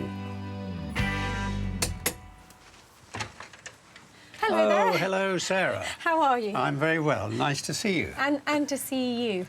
You were dropping off a lovely old artist's easel when I met you. Did you wonder what we might do with it after you took it away? I did, yes. I mean, the thought of it just being another easel, but nicely sort of presented, was one thought that occurred to me. Well, actually, I did have a few thoughts about it, but in the end, I took it to Walthamstow to a great guy called Dan, who's actually a surface pattern designer. So I've got some pictures to show you what he did with your easel. Yes. Here it is. Oh, my goodness. That is lovely, isn't it? He has turned it into what we have termed the man stand.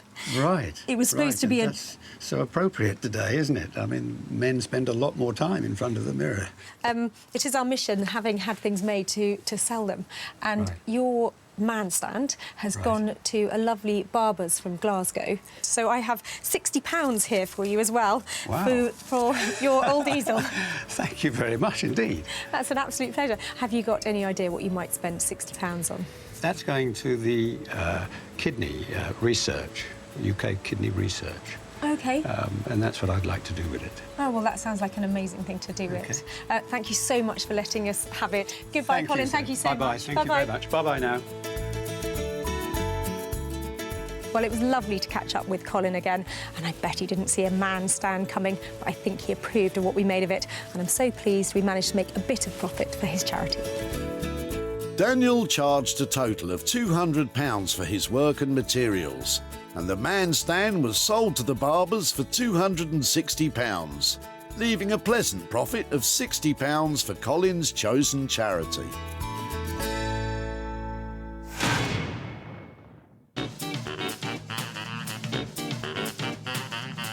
Over in East Sussex, Sarah's back to see the transformation of the Z-bed. And it looks like Norman's got something on ice for her. It's the most craziest thing I've ever had to do, really. But we have done the best to our ability, and I think it's turned out really well. Well, I've traversed Sussex to pick up my transformed trolley, and I'm hoping it's going to be serviced with a smile and drinks all round, because a grumpy Norman is not a pleasant sight. Sarah left Norman with this rusty old 1940s Z-bed. Now it's an absolutely fabulous drinks trolley. He's made a luxurious light oak tabletop with sunken ice boxes to chill your bubbly. All held within the original metal frame, complete with bed springs to give it that sense of history that comes with a vintage wine. Pass me the bubbly, darling. Oh, hello. Hello, you. How are you? You all right? Norman. There we go. That is one on-trend trolley, isn't it? You've got 2 lots of champagne. Oh, we put glass in there, but you've got 2 lots, got storage underneath, got the glasses, and even a drawer for your bits and pieces, your umbrellas. You've given it some class where it was really lacking. I mean, we've used oak this time, and we've kept it very light, so it's a bit of a modern with the old, so it's a bit of a twist on both counts. The old Z-bed has been completely reconstructed, but some clever touches mean it will never be forgotten. You move round the back. Oh, no. We kept that bottom, so that's for your tea towels. And then we put the springs in the back there to help hold it and just to remind everyone what it was. Well, I think you've just kept all the good bits out of it. Yeah. And you've given it some lovely little casters as well. Yeah, changed the casters. We didn't repaint it or do anything because I wanted to try and keep the history of it being a Z bed and the label and everything, so we just cleaned it up and lacquered it, and yeah, I think it works. I think you've done well, because that was a tricky thing to transform. It is a trolley with class. Go on then, hit me with the money, because it was just over 400 quid, wasn't it? It was, but we went a bit over budget this one. Really? Yeah. Go on then. We got it to 800, I'm afraid. You didn't? No, 425, well. Of course, Norman kept a budget, and Sarah's pretty impressed. I think that you've created something out of nothing, and that's an achievement. And it's full of alcohol. What more could you ask for? Fantastic, yeah. Come on, Norm, That's nice. Sun's out, let's take it outside. I thought, what am I doing, taking it on? But as I got into it and everything, it turned into a really great project. And I actually quite like it, so I hope there's someone out there will love it as well. And I'm really pleased that Sarah liked it. Well, it certainly goes to show you snooze, you lose. If I hadn't picked that up at the tip, we wouldn't have this fantastic drinks trolley. I think Norman's done a cracking job, and I can't wait to let everybody else have a look at it. At the Whitley Recycling Centre, Sarah ran into Anthony, who had some old metal in his boot. Oh, wow, that looks old and lovely. Hi there, Ray. Hello. For Anthony, this was a bit of family history. It's a real Z bed, isn't it? Real Z bed, which has been in the family a lot of years. Sarah thought it had potential. Can I take away your Z bed? Yeah, thank you. But Anthony had his doubts. Z bed is an unusual item, which may limit its possibilities of changing it. But our Norman knows no limits, and after a wrestle with the metal, he produced this champion champagne trolley. Its unique vintage styling grabbed the attention of Nicole. Oh, fantastic. She bought it for her mobile catering company, We Are Lollapalooza, to serve the bubbly at their chic events. Yeah, I'm liking this. The metal and the wood combined gives it a unique look. I like how they've still got the springs kept on it too. Yeah, really like it. A happy buyer means Sarah has popped over to see Anthony to give him the good news about his old Z bed. Oh, hi there. Hello, Sarah. Well, you've been in the wars? Yes, hip operation. Came out yesterday. Oh, really? Oh, well, thank you so much for seeing me. My pleasure. Well, I said I would be in contact with you about your Z bed. Did you wonder what might happen to it after you took it away? I did indeed. I expressed surprise, and because I know you've got your experts around the country, but I did wonder what on earth they could do with this one. Well, you'd be pleased to know, lovely Norman, who is a great, normally go-to guy for woodwork, said, I'd love a challenge. Let me have your Z bed. And I've got some pictures here to show you how it turned out. So here is your Z bed. It now looks like that. Ah, I see. With a top and drawer and, and a drinks cabinet. And, drinks cabinet, yep. And he's got all sorts of little features in it to hold the glasses. I love it. I love the wood. The choice of wood, yeah. Lovely solid oak on the top. Yeah. Well, it's definitely going places. In fact, it's going all the way up north to a catering company. And something to celebrate too, I've got a little £45 wow, I mean, that's... windfall there for your Z bed. So that's for you. Are you happy to take that? Yes, thank you very much. Thank you. That's probably £45 more than I thought. So it's very good, thank you. As you weren't expecting that, can I put you on the spot and say what might you do with it? Probably go to charity, I think. Well, that sounds very generous. Thank you so much. I wish you happy convalescence. Thank you, Sarah. Bye-bye. Bye-bye. While the Z bed is still going places, and it sounds like the £45 is going somewhere very special too. The drinks trolley cost £425 for Norman's labour and materials, and the catering company bought it for £470, which left a profit of £45, which Anthony will be giving to charity. I'll drink to that. Sarah saved 3 items being discarded at the dump. Instead of going to waste, they were renovated, revolutionised and reinvented.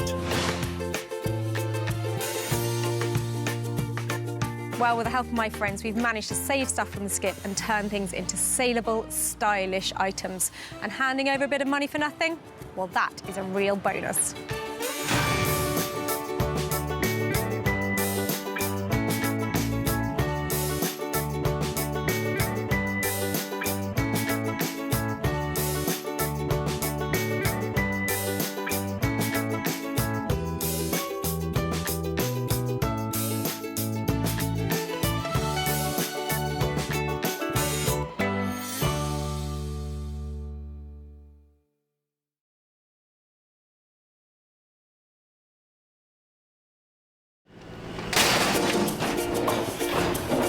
You haven't got anything I can recycle, have you? How do you make money for nothing? Wow, look at that. The answer could be hiding in over 20 million tonnes of household waste thrown out by us every year. Well, don't get rid of it too quickly. This stuff looks amazing. That's why entrepreneur Sarah Moore wants to get her hands on things before they hit the skip. I'm a passionate maker, buyer and user of old stuff, and I've turned that passion into a money-making business. I make new stuff out of old stuff and I sell it for a profit. And with some of the country's elite designers and makers... Don't know what to say. Did you drag it here behind the truck? She can transform her finds into desirable... It's enormous. Valuable... Isn't that fantastic? And hopefully saleable items. It's just giving me goosebumps. If Sarah is successful, then she can hand the profits back to the very people who had no idea there was cash to be made from their trash. Thank you very much. Marvellous.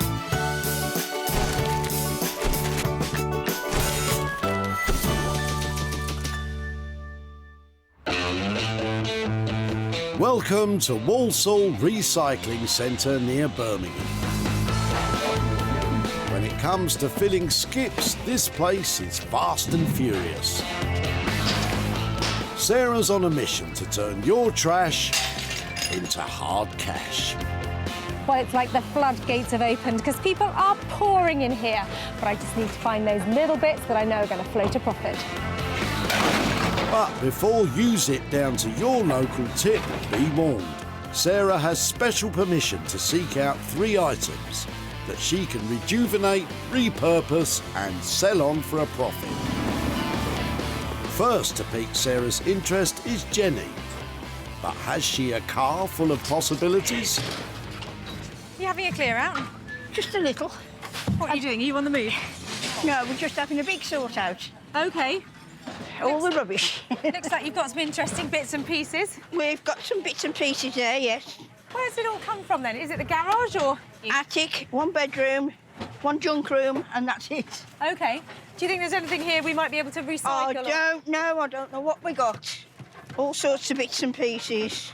These are quite cute, aren't they? Well, yeah, they're great. A pair of them? So, do you know when they were last used? Probably 12, 18 months ago. OK. Because we stick them on the top of the cupboard when we're watching telly in bed. Oh, right, It's the easy way to do it. So have you still got the bits for them to... I don't know. It's amongst this lot if we have. OK. They've got a kind of retro appeal, haven't they? Haven't they? I quite like those. I'm just wondering if there's anything else in here that might sort of go with them. Can I have a quick rummage? Don't know. Have a rummage. Fab. Might keep that. You carry on. You know what you're after. I don't know. Well, do you know something? I just think that you never know what you can do with stuff like this. No. It looks quite interesting. Never know. I think that might be my lot. If I can make anything out of that, shall I give you a shout? You do that. Fantastic. Thank you ever so much. Rubbish to me. And to the rest of us, Jenny, and to the rest of us. I'm absolutely gobsmacked she wanted it. But if she can use it, then fine. I couldn't think what she might do with it, but there you go. Well, this is certainly a random selection of stuff, but these TVs are just so cute. Everybody else has got like 52-inch ones, and these ones are about 5 inches. I think they've got a personality all of their own, and I know somebody who just loves this type of thing. I must say, it's a relief to hear you say that, Sarah. Introducing Mark Haig, Robo-Chap. Mark uses his years of engineering know-how to create one-of-a-kind bespoke robots from just about anything. My dad was a clock repairer, and I would sit in front of a 3-bar electric fire as a 7-year-old kid, and I'd get some bits of clocks from my dad, get bits of Meccano, and I'd make some kind of mad robot. And 40 years later, I'm still doing the same stuff. To make these mechanical marvels come to life, each one even comes with its own backstory. I can create these fun stories that go with the robots, and the combination of it having this interesting story that goes with it makes for a really unique object. And if anyone can make something unique with all this, it's Mark.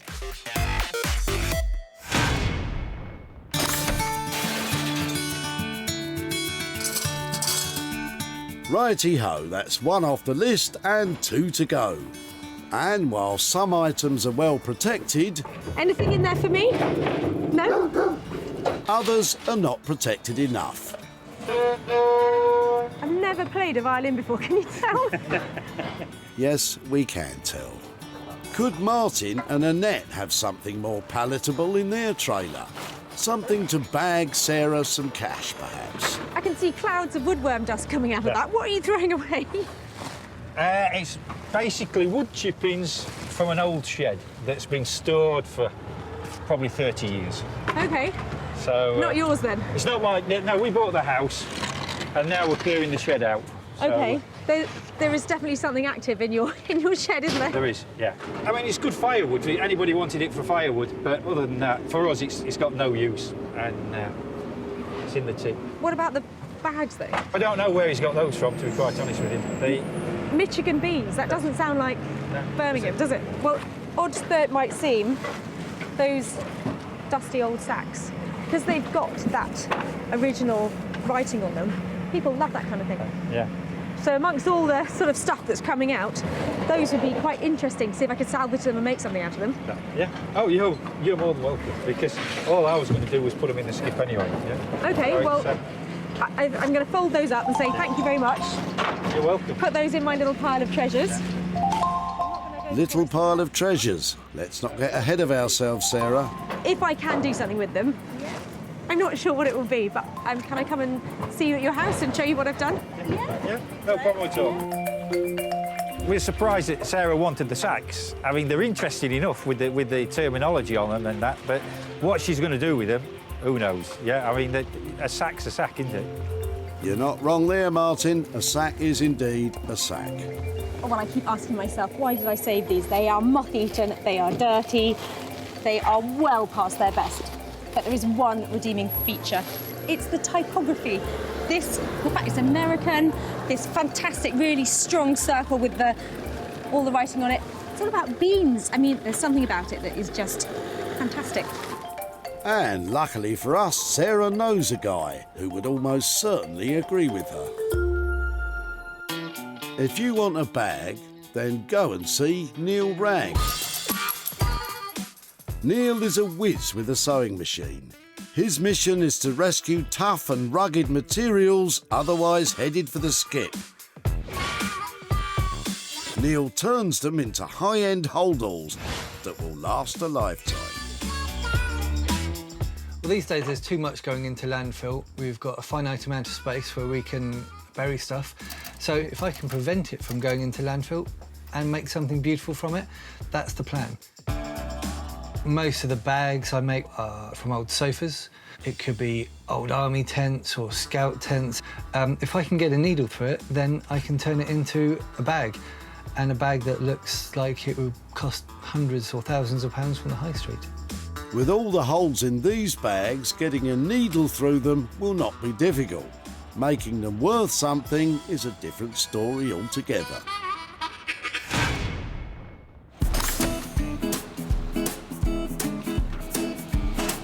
Two items loaded into the money-for-nothing van. Now it's time for Sarah to search for her own pound-making project. Maybe. It depends how old it is, though. So, sort of 1950s stuff. Isn't he friendly? Right, buddy, you better get in there. We've got some work to do. Yes, you do, Sarah. And hopefully it will be Barry's furniture that piques your interest. Hiya. Hiya. They're nice. Are they going that way? Well, that's the intention, yes. Where have they come from? We're basically clearing out a relative's house. She passed away recently. Oh, no, I'm sorry to hear that. That's OK. They are lovely. So they don't appeal to you? They wouldn't fit into your house? We've got too much rubbish as it is. I really like things like this. I think they're far too nice to end up in there. It is a shame, yes. But if it's not your house, I know, right? Oh, look at that, look. So these probably bought in the 1950s. I would say that, yeah. These are a cracking pair of chairs. If you didn't mind me taking them rather than ending up in there, I'd be really pleased to try. Please do. It seems such a shame to throw them.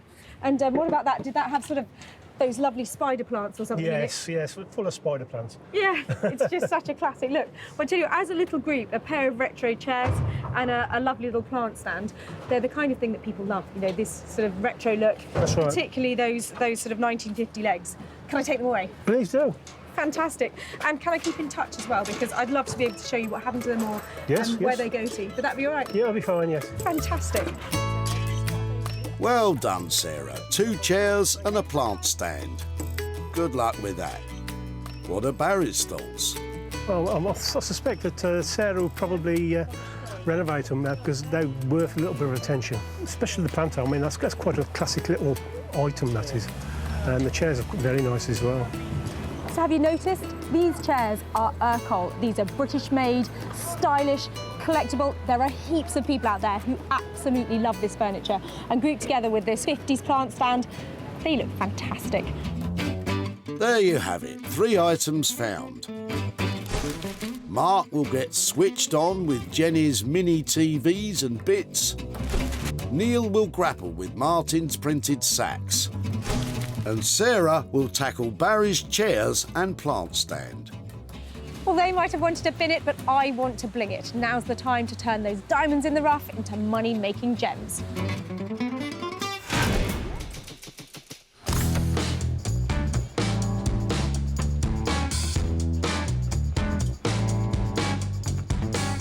Manchester, hailed for its industrial past. It is now becoming a thriving hub for furniture designers and digital artists, as well as many others from the creative industries. One such gentleman is Mark, who's waiting patiently for Sarah's challenge. I'm looking forward to Sarah coming down to my studio. Hopefully it's something metallic that I can work with, but I'm prepared to work with whatever she gives me. Glad to hear you say that, Mark.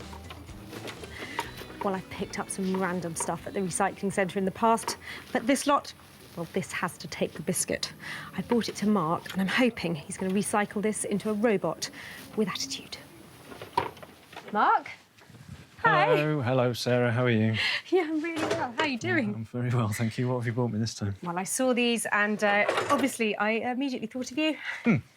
That's nice. It is nice, isn't it? That's like a laser gun. It is. Actually, it was these little bad boys that made me think. I just thought, you know, like little spacemen, like helmets. So I thought, definitely. If anybody can do anything with them, it's going to be you.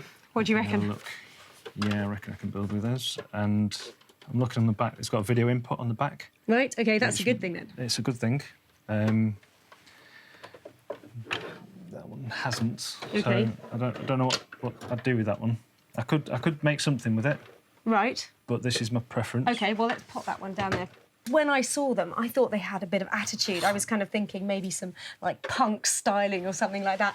But I bought you these other bits in case they're useful. Put them in the bin, add them to the stash if not. But there's definitely something about these little bits that they looked quite cool in the yeah. Like that? Yeah, I think something like that might work, mightn't it? I like that. But it's totally up to you because I know you are the robot master. Robot master he may be, Sarah, but what happens when the robots take over and Mark becomes their slave? Right, no more coffee for me today. Any little surprises, or shall I wait till I come back? I think you should wait. I think there's something else I might be able to do with it. OK. To make it a bit more interesting, but leave it with me. Hit me with a ballpark budget, then. What kind of price are we looking at to make that an all-singing, all-dancing new robot? Well, it's going to end up being sort of that kind of size. Okay. Isn't he? So he's going to be quite a big fella. About 150 quid. Okay. Something like that, 160 quid. Yeah, I'd say that budget's absolutely fine. I love the 80s, so as much 80s singing and dancing in that would be fantastic. Thank you so much. No problem. Bye-bye. OK, bye now. Well, Mark's channeling the 1980s. I've always loved a bit of Dire Straits, maybe a bit of Money for Nothing. I can see that robot. It's going to be right on track. It's going to be an interesting one. It's working with plastic, which isn't the perfect thing that I like to work with, but I've got some nice ideas for it in my head, so fingers crossed it should go well. I have complete faith in you, sir. Mark has a budget of £150 to create an 80s-themed robot from this tray of bits and bobs. Am I excited about this one? Affirmative.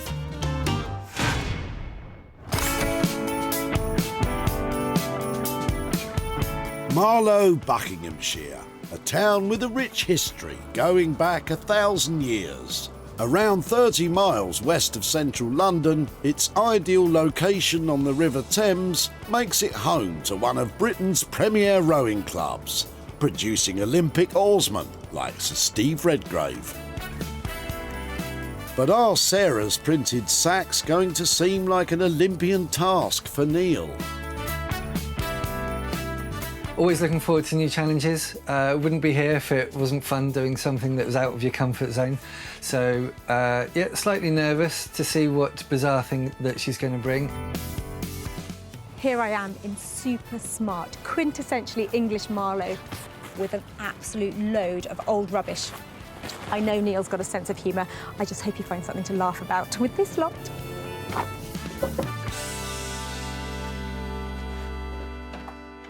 Hi, Hiya. Sarah, how are you? I'm really well, how are you doing? Excellent, I'm very nervous. Are you? Yes. Why? I don't Is know what it- you've got in your hands. I'm hiding it, it's that bad. Oh, no.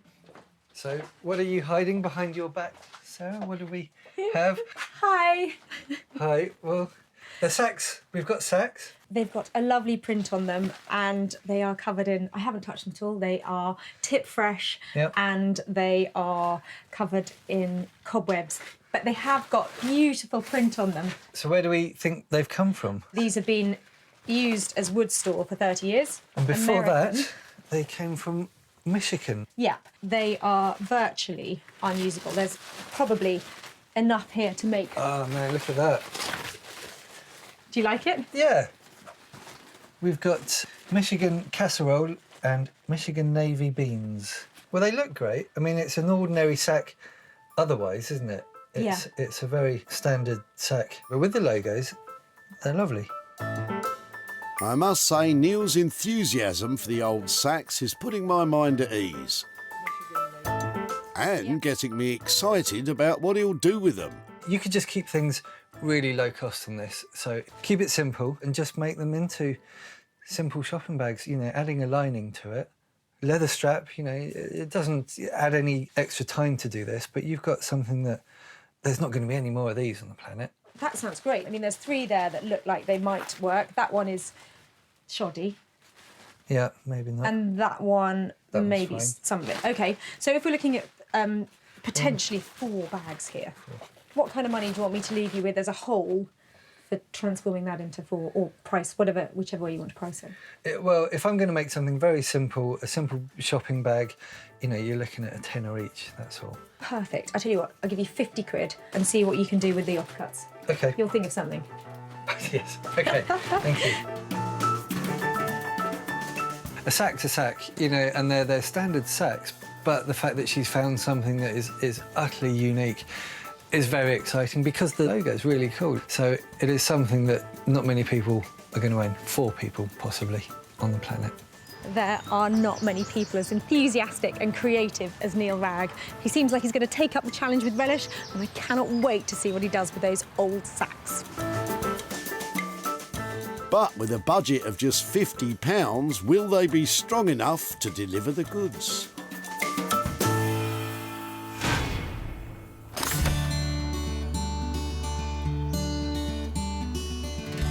In beautiful Sussex, Sarah is about to begin her own challenge. And she's happy to be working on a furniture favourite. always lovely when Urkel shows up at the recycling centre. It's a sweet pair of chairs here, and this plant stand is oozing 1960s. I want to make these really sing. I thought loads of colour on them, and perhaps turning this plant stand into something slightly more useful as well as being beautiful. First things first, they need a really good clean up. Urkel dates back to the 1920s, and it was established in High Wycombe, Buckinghamshire. The company's ability to perfect steam bending their woods took them into mass production. Their furniture became a hit in post-war Britain. You can't beat a lovely bit of British-made Urkel. Fantastic legs, beech frame on the seat, and really stylish. So if I can paint them and get rid of this tired, old, orange-looking varnish, and I think they'll look really smart. I'll be the judge of that, Sarah. Scrubbing done, time for some painting. I've got some lovely colours here, and I think I'm just going to paint each individual element a different colour and see how it turns out. My plan is to paint it, rub it down a bit so it smooths it and makes it look really soft, and then lacquer the whole lot so it's got a sort of semi-gloss to it. I like that bit best.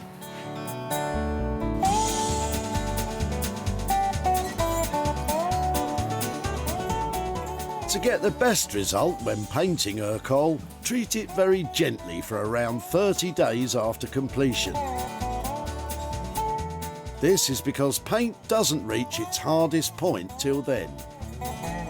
I love colours together. I love pinks, I love greens. I love them to be bright and fresh. I like natural, beautiful, mossy colours. But most of all, I just love stuff that makes you really happy when you look at it.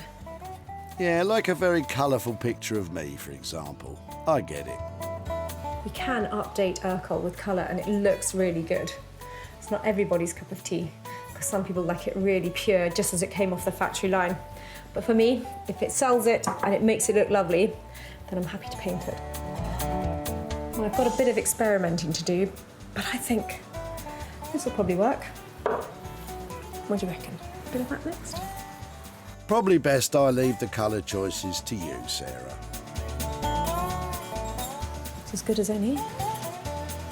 Sarah has spent £10 so far on materials, and hopefully this colourful approach is the bright idea that will help us turn a profit. While Sarah cracks on, it's time to head to Manchester, where Mark has begun the process which will hopefully introduce a new character to the world. So I normally work by putting my parts down on my table, seeing how it looks as a sort of two-dimensional sculpture. 1980s kind of feel of a body, some arms, something like that, just to get a feel, and some legs, something like that.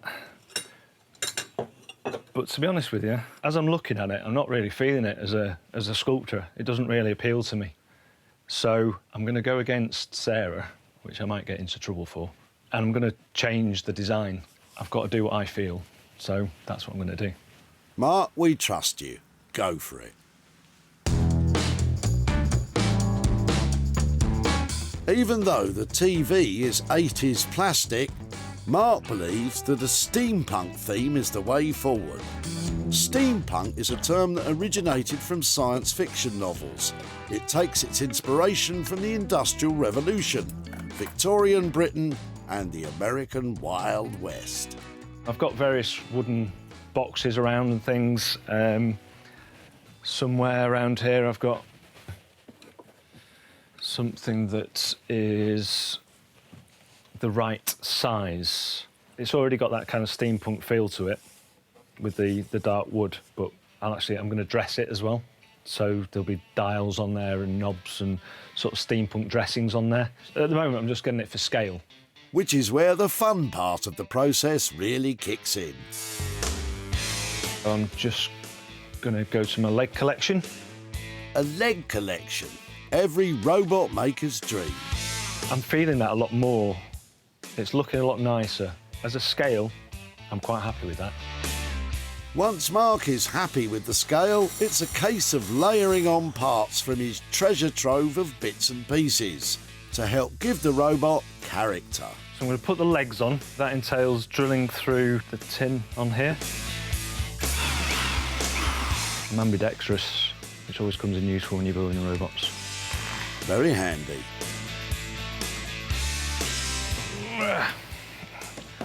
Looks like we've got ourselves half a robot. So I'm going to have a look in my arm collection and see if I can find something else. Arm collection, also very handy. Maybe they're the kind of steampunk feel to them.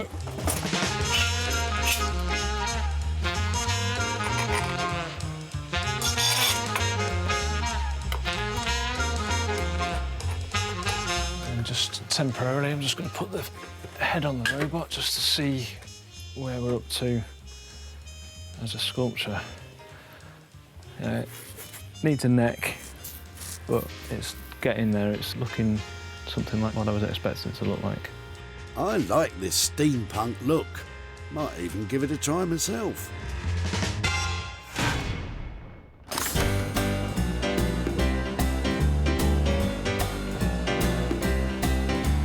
Over in Marlow, Buckinghamshire, Neil Ragg is about to begin the task of producing bags for life from old sacks that had no future at all. It's a lovely looking logo, although they are obviously old, which adds to their charm. So I'm going to have to do something to maybe reinforce to avoid these holes, the fraying bits, and make a bag that is going to stand the test of time as well as look nice. Good plan, Neil. Let's do this. We're going to use these old curtains, just line the inside of the bag. Neil has decided to use curtains as the lining material, as it is soft but strong fabric that will not tear, and has the Brucey bonus of feeling nice to the touch. Excellent.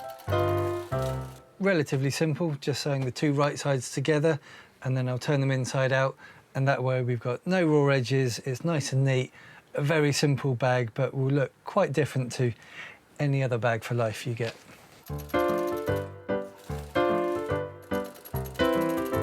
Right, I think this is ready for another iron. Well, the combination of the old grotty sacks and the pretty curtains is going to look pretty good, I think. I'm going to have to take your word for that, Neil. Right, so we've got the sack, we've got the lining now. We're going to stitch it inside out to make the bag and then just attach some handles. Neil is wonderfully reassuring. But will these frayed old bags play their part in becoming easy on the eye and strong enough to make Sarah a profit?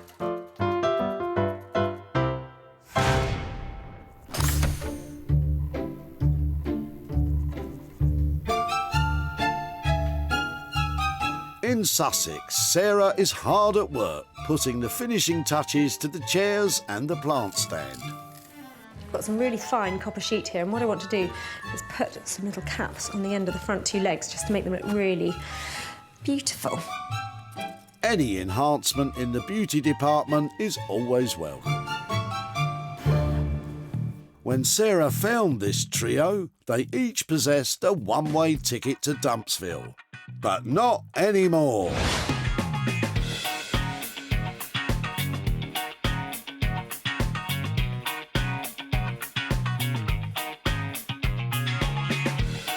The two chairs are now colour-tastic, with variations of blue leading the way.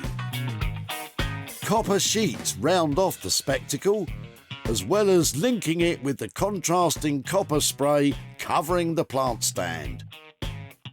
Good job, Sarah. I reckon these blues are working really well together. I'm a big blue fan, and I think getting rid of those softer, babyish colours has really sharpened these up. Now we've got a plant stand and a pair of chairs. I think they can either be sold all together or perhaps just the pair of chairs separately.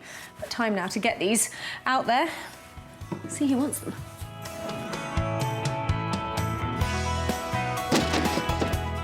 Sarah first caught sight of this lot as Barry was about to consign them for eternity to the skip. I really like things like this, and I think they're far too nice to end up in there. It is a shame, yes.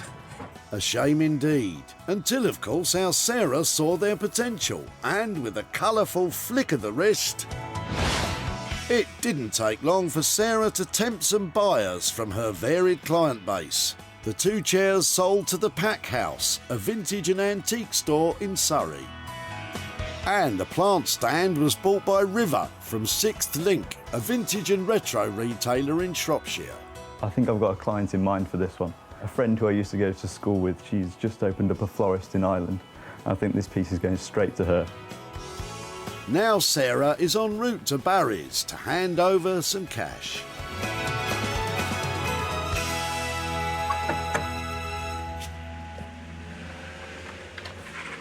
Hi there, Barry. Hello, how are you doing? I'm really well. Lovely to see you again. You've must meet you again. And you. Now, you were being a really helpful relative when I last saw you. That's right, yes. Did you wonder what might happen when I took away your old Urkel chairs and your plant stand? I'm still actually wondering what's going to happen to them. Well, I thought they were lovely. They were really stylish and they were something that I worked on. So I've got some pictures here to show you what I've done with them. Are you ready for this? Yes. Your chairs and your plant stand now look like that.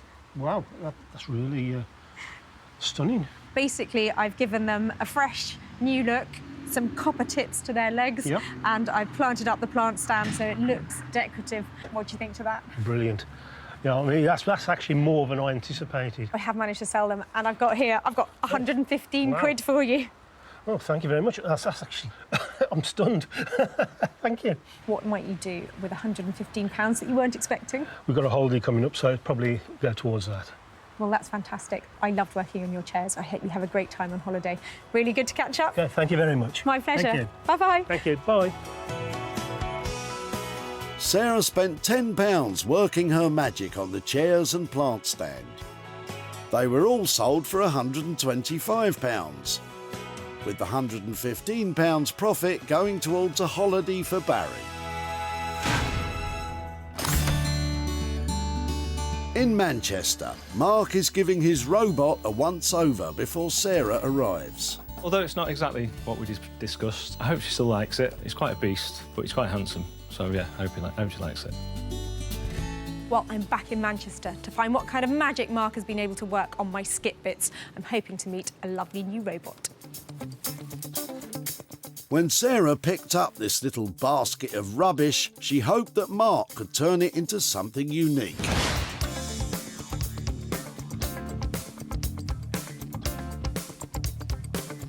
And Mark certainly has delivered. Feet made from lampshades, arms made from cooking utensils from the 1940s, rubber from a car suspension, all put together with imagination and skill, resulting not just in a robot, but in a personality. I wonder what the little guy's called. Hi, Mark. Oh, wow, how are you? I'm fine, thank you. This is Smurf Tickler. Smurf Tickler, my friends, is a robot who tickles little blue Smurfs. And I kind of like him. I love Smurf Tickler. He's amazing, look at that. Originally, I built him on this wooden box. Right. But it was too thin, so the head's quite wide. Yeah. So depth-wise, it didn't work. So I found this baking tray. It was exactly the right size. I love the way you combine things so it looks completely appropriate, because they feel like they're all of an era. There's something really cool about him. Yeah. Was he tricky? He was tricky to build, yeah. He may have been tricky to build, but that hasn't stopped Mark from including a little surprise. There's a media player inside there, so he does something. He talks. Does he? Yes. I press play. OK. Hello, what's your name? My name's Sarah, hi. That's a nice name. Mine's Smurf Tickler. Where do you come from? Just near Chichester. What do you like about where you come from? The green fields, mainly. That's wonderful. That is just so funny. What a lovely idea to add that element to it. Will the person who buys it be able to programme their own stuff onto it? Is that possible? There's a media player inside there. Right. And it's driven by a USB stick. OK. So you can put anything on that USB stick and it will show it on there and it'll play the audio out of the speaker as well. I have to hand it to Mark. Not only has he delivered a unique robot, but by adding the opportunity for an owner to project photos, videos and messages on his little face, he has made it contemporary and in turn much more attractive to potential buyers. That's wonderful. I completely agree. It is wonderful. He looks fantastic, and to have all that functionality is amazing. I left 150 quid, I think we chatted about. How's that worked out? Yeah, I'm happy with that. Thank you so much for taking on the small screen, because what you've created is truly one-off. I'm with you, Sarah. Wonderfully original. All right, I'll stop now. Well, Mark has done a fantastic job. I love Smurf Tickler. I wonder who's going to buy him. At Walsall Recycling Centre, the little tray of TVs and junk belonged to Jenny, who found Sarah's approach quite unexpected. I'm absolutely gobsmacked she wanted it, but if she can use it, then fine.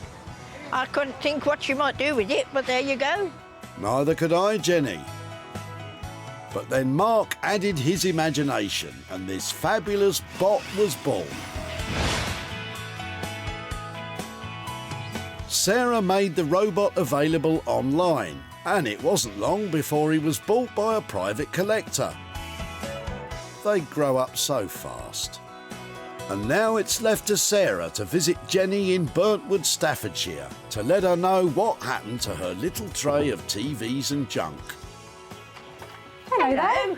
Nice to see you again. You're all right. I'm very well. How are you? Not so bad, thanks. Chilly? Just a little. So did you wonder what I might do with your old TVs? Well, yeah, I thought, what on earth is she going to do with those? I took it to a guy in Manchester, and I've got some pictures to show you what he did Go with on, it. what's he done with them? I hope you've got a sense of humour. Oh, yeah. OK, your TV now looks like this. I love it. Oh, yeah. Do you recognise it? Yeah, I love it. So your TV has been completely remade into a talking robot. What do you think to that? I think when the grandchildren see that, they're going to laugh their heads off. Well, I took some pictures of him and shared him over social media to see if anybody else fancied the look of him. Wonderful. And he's made you a little bit of profit. Oh, he wonderful. Has turned the old TV into a £50 profit. Oh, thank you very much. That is welcome. Oh, well. What am I going to do with that, I wonder? Yeah, well, go on then, tell me. What might you do with 50 quid? Well, I've got to take it to my brother and see what he wants to do with it, because the telly was his. Oh, well, I hope he finds a good use for it. It was a funny project to work on. I bet it was. I bet it was. Mark charged £150 to build the robot. Sarah sold him for £200, with the £50 profit going to Jenny.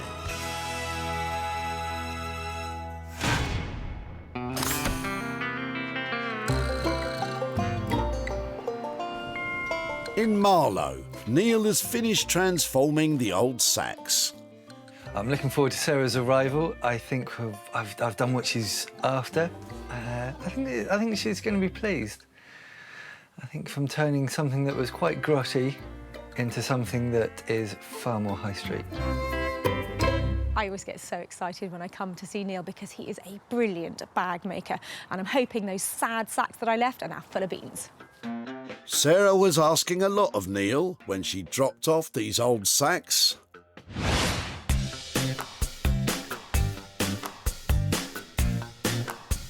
I have to admit, this is impressive. Neil has taken these old factory sacks, frayed, full of holes, ready to be dumped, and transformed them. Not only into bags, but bags for life. Curtains give it a soft yet durable lining. Pieces of sofa leather add more strength to the handles.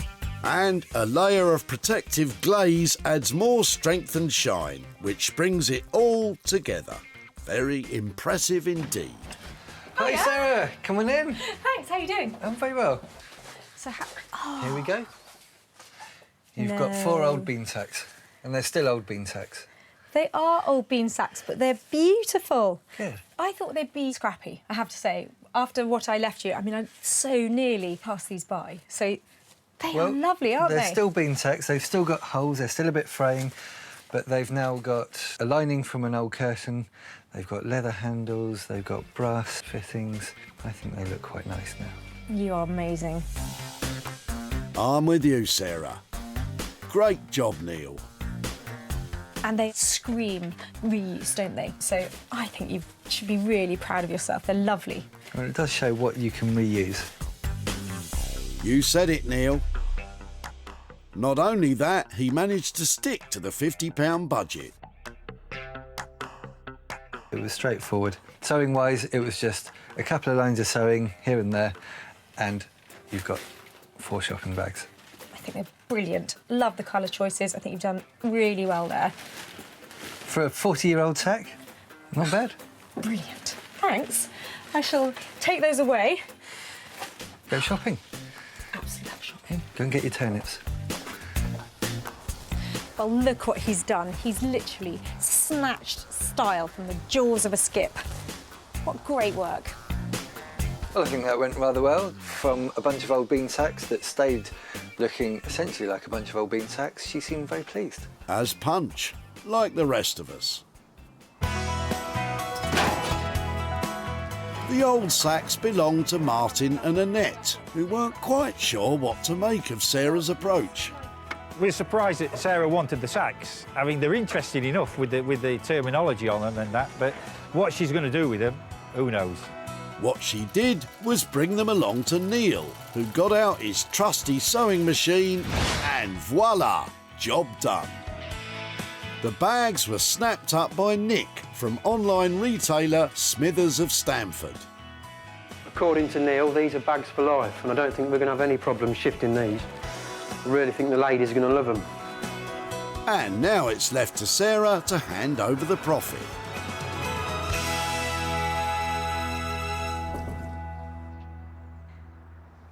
Hi there. Hello. Hi, Annette. How are you doing? I'm great, thank you. Now, I was hoping to catch up with you and Martin, but Martin's away at the moment, isn't he? He's away at sea, off Aberdeen. What did you think when some strange woman came up and said, I want to take away those woodworm-filled dirty sacks? Well, I thought you were absolutely crazy. I've got some pictures to show you here. Do they look familiar there? Oh, they do, yes. Yeah. So I think in the end we managed to salvage 4 of the ones that were full of wood. Yeah. And here are your sacks now. Oh, wow. They are remodelled as shopping bags. Ah, that's a very good idea. So that's what he did with them. What do you reckon to that? I think that's fantastic. We had no idea what on earth you would do with them, but that looks, at least that was something that was going straight in the tip and is now useful. It is really useful, and I'm surprised to say, actually, I've got some money to hand over to you as well. Oh, I'm surprised as well. I'm very surprised. Look what I've got for you. I have got... Wow. I've got £70 here for you, for your old bags. Whoa, that's brilliant. Thank you very much. What might you do with £70? Well, I'll put it towards, I'm going to have my kitchen refurbished, so it will go towards that. Fantastic. Well, who'd have thought it? It was really good to catch up. I hope Martin approves of what we did with them. I'm sure he will. I'm sure he Brilliant. will. Lovely to see you again. Right, thank you Thank you so very much. Bye-bye. Okay, bye. Well, I absolutely love that, because that was a genuine surprise for Annette. She had no idea that those old sacks, they were actually money bags. Neil charged £50 for the makeover. The bags were bought for £120, leaving a handsome £70 profit to go towards Martin and Annette's new kitchen. Sarah salvaged 3 items that were destined for the dump. Mark worked wonders making our robot.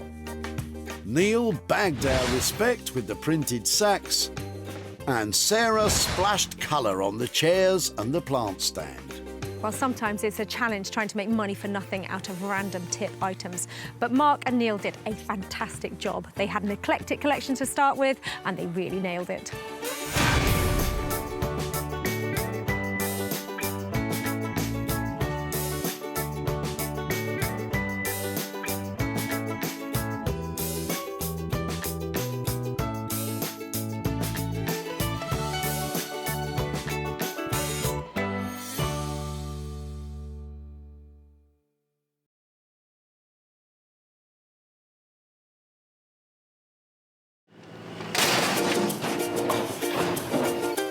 out the whole three-piece suite, are you?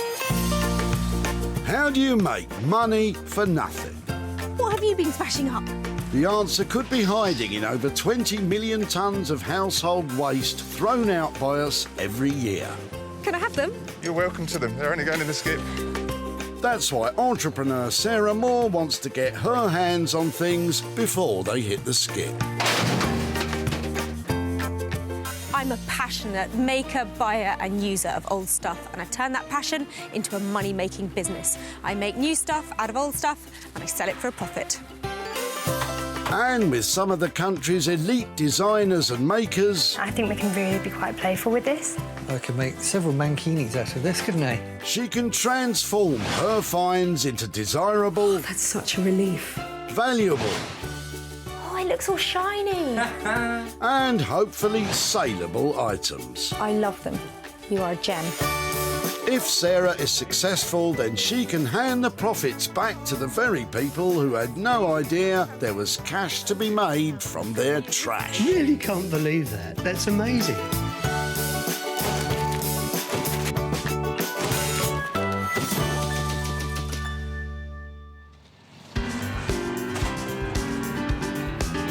Each month, Whitley Recycling Centre in Surrey becomes home to over 600 tonnes of trash.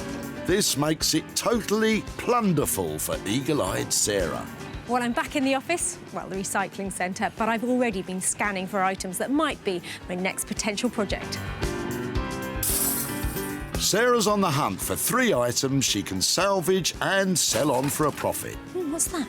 Before Sarah started her tip-searching quest, she got special permission to be here. So if you're thinking of coming to raid the skips, hold your horses.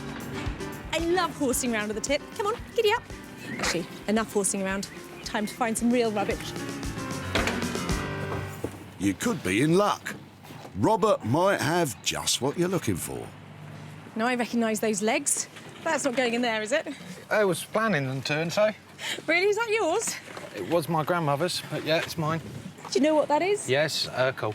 Urkel? Yeah. Not your bag then, Urkel? I've still got the dining table and chairs. I love it. My uncle worked for him, and my nan brought this from brand new, so... Really? Yeah. Since the 1920s, Urkel furniture has exuded elegant simplicity. Early pieces are sought after. Well, the ones without big cracks in them. Just before it goes in there, any chance I could take it away? Yeah, of course, yeah. Why not? Seeing that pitch up has absolutely made my day, and I like it because it's not that heavy either, is it? No, it's not. I'm going to take that away. I'm going to say thank you so much. No problem. And I shall come and see you soon, hopefully. OK.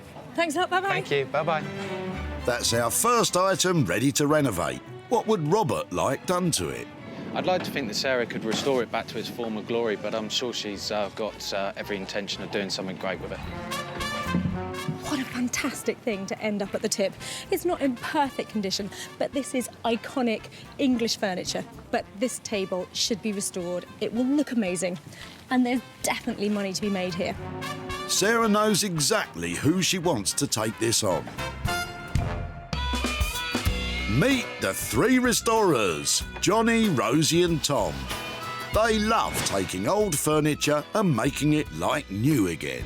A lot of the antique stuff is nice because it's, you know, it's got a nice history to it. And most of them are family heirlooms, so, you know, they've been throughout people's families for centuries, and it's just nice to give something back to someone who can then enjoy it again for a lot longer. Even when it's broken, these 3 can make stuff beautiful. I really love it when we get a project in that needs so much work. So from literally from being in bits, like a chair in bits, you know, strip it right back to the start, maybe like take it apart, build it back together again. Basically a full-on restoration. They're game for a challenge, but is this cracked coffee table a challenge too far?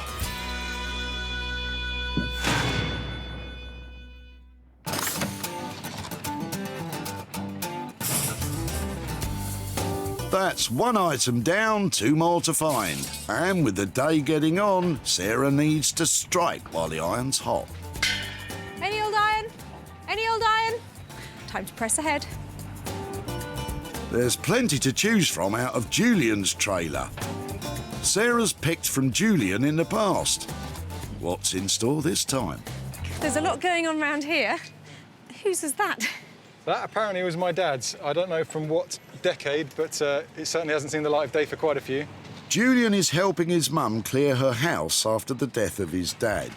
Would it be all right to have a quick look at it? Off, yeah. The bike belonged to Julian's dad. He used it to commute to the train station as part of his journey to work. I think it's got a bit of style. I mean, I'd have loved to have seen that when it was... Yeah, in its day, I can see it must have been probably quite a nice bike. It's got all the got a nice lamp on the front. I think it's all pretty furred up now, isn't it? But is that leather? Maybe even no, that's probably not leather. It's probably plastic. But yeah, I should have had a look to it in its day. I really like the fact that it's a bit tatty. Yeah, that's lucky. It's amazing what I find appealing, but I think there's something about it that's got a bit of style. I'd love to see if there's something that could be done with it, but I'm not sure what it will be. Well, you know, it looks like it could... it's got a bit of nice colour on it, isn't it? Underneath the paintwork's quite a nice colour, so I don't know, maybe you can turn it into something. If I can take it away, please do something with it. If it saves me lifting into a skip, that's absolutely fine by me. I'm going to come and find you. And I don't think I'll be riding to see you, but I will keep in touch if that's all right, to see if there's something that I can make out of it. Yeah, I'll be fascinated to see if you can manage to turn that into something useful. It's a challenge, isn't it? It certainly is a challenge, yeah. Oh, brilliant. Well, thank you very much for letting me have it, and I'll keep in touch. Yeah, no worries. Good luck with it. Thanks. Cheers. Just when you think you've seen it all, Sarah takes a rusty, seized old bike. What could she possibly do with that? Julian? I'm having a real struggle to see anything that's going to be salvaged worthwhile off that, but I mean, you know, there's some nice red paintwork on it, and hopefully she's got a good team of magicians who are going to turn it into something interesting. Well, it's a sweet old bike, isn't it? But it is in terrible condition. I was hoping that the chrome on closer inspection might be a bit better than it is. But it's got a solid frame, it's got a sweet light on the front, it's got a bit of a bell on it, and a basket on the back. I'm sure there's something can be made out of it, but at the moment, I'm not quite sure what that might be. If you think a bike is a surprising save, just wait till you see who Sarah's picked to take it on. Are you looking for luggage made from thrown-away threads? Then Neil Ragg is your man. Neil's had just about everything beneath his sewing machine needle as he takes rugged materials destined for the dump and turns them into bespoke bags and high-end holdalls, each one lasting a lifetime. I've sewn out of necessity to begin with. I've sewn to repair, and then you end up just keep sewing until somebody says, you should sell those. I love the creative side to it, the fact that you can take a fabric and then work from there. So instead of working from a template, a design, you actually get the fabric and you start from there and then decide, actually, what can this be made into? Well, Neil, what if I was to tell you there is no fabric and that it's actually a bike?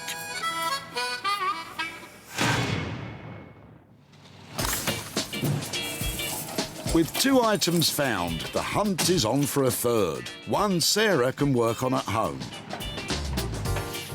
Who knows where this junk might lead? If you go walkies over to Colin's van, there might be something very sweet indeed. Hi there. Oh, hello. Hello. Hi, I'm Sarah. Oh, hello, Sarah. I'm Colin. Colin, Hello, hi good to there. see you. That's Yes. not going in there, is it? It is, unfortunately, yes. It looks like somebody spent hours making it look like that. It's really beautiful. My mother embroidered that.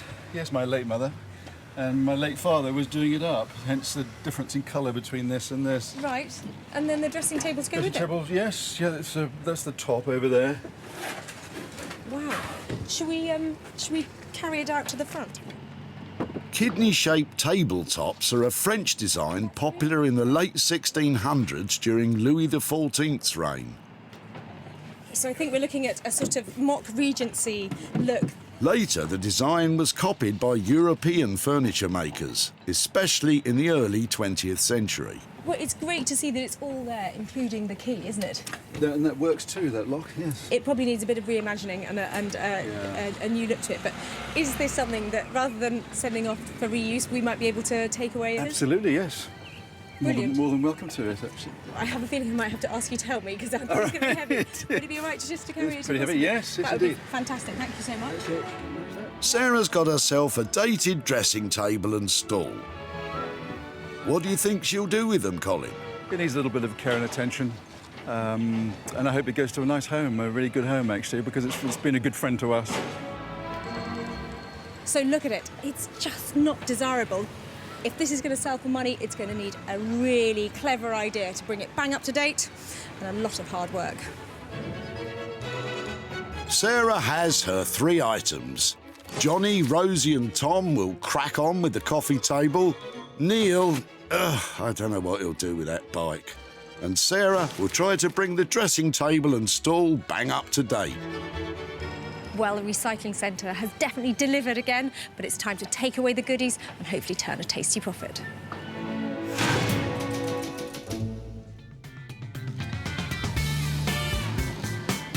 Deep in London's Crystal Palace, love is in the air. And Sarah's hoping her cracked coffee table will be a labour of love for restorers Johnny, Rosie and Tom. We're really looking forward to Sarah arriving, really hoping that she brings us something kind of classic in its design. We don't have to add anything or embellish it too much.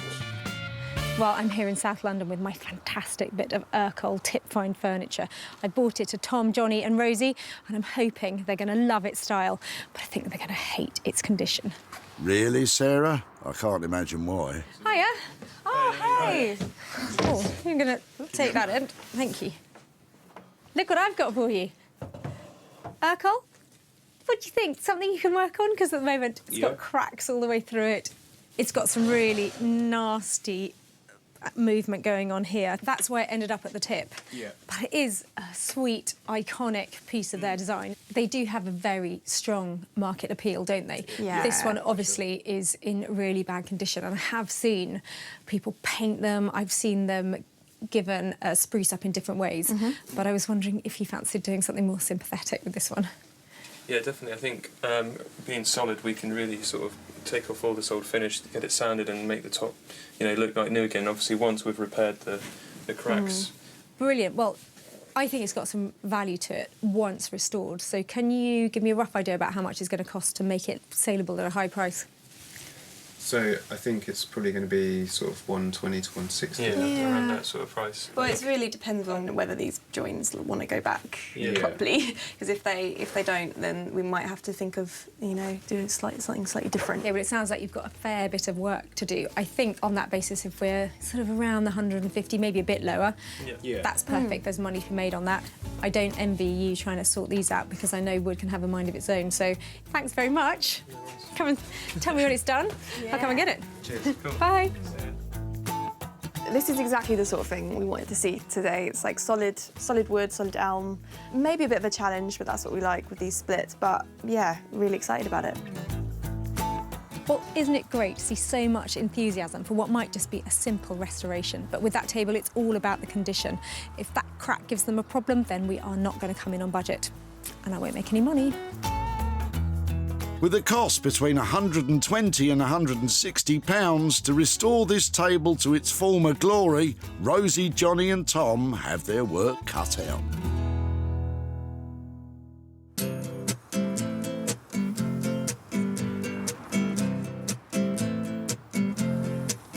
Next stop, Marlow in Buckinghamshire, home to bag virtuoso Neil Ragg. Neil makes bags from just about anything. Old leather couches, tents. Well, maybe not just about anything. Honestly, what is Sarah thinking? A bike into a bag? This is going to be interesting. Well, if Neil was just an ordinary, amazing bag maker, I'd be worried about bringing this old bike to him. But I know something about Neil that you don't. He is a scout leader, so I'm hoping he'll be prepared to take on the bike challenge. Sarah's coming. It's always a challenge and always a pleasure. I think you might change your tune in a minute.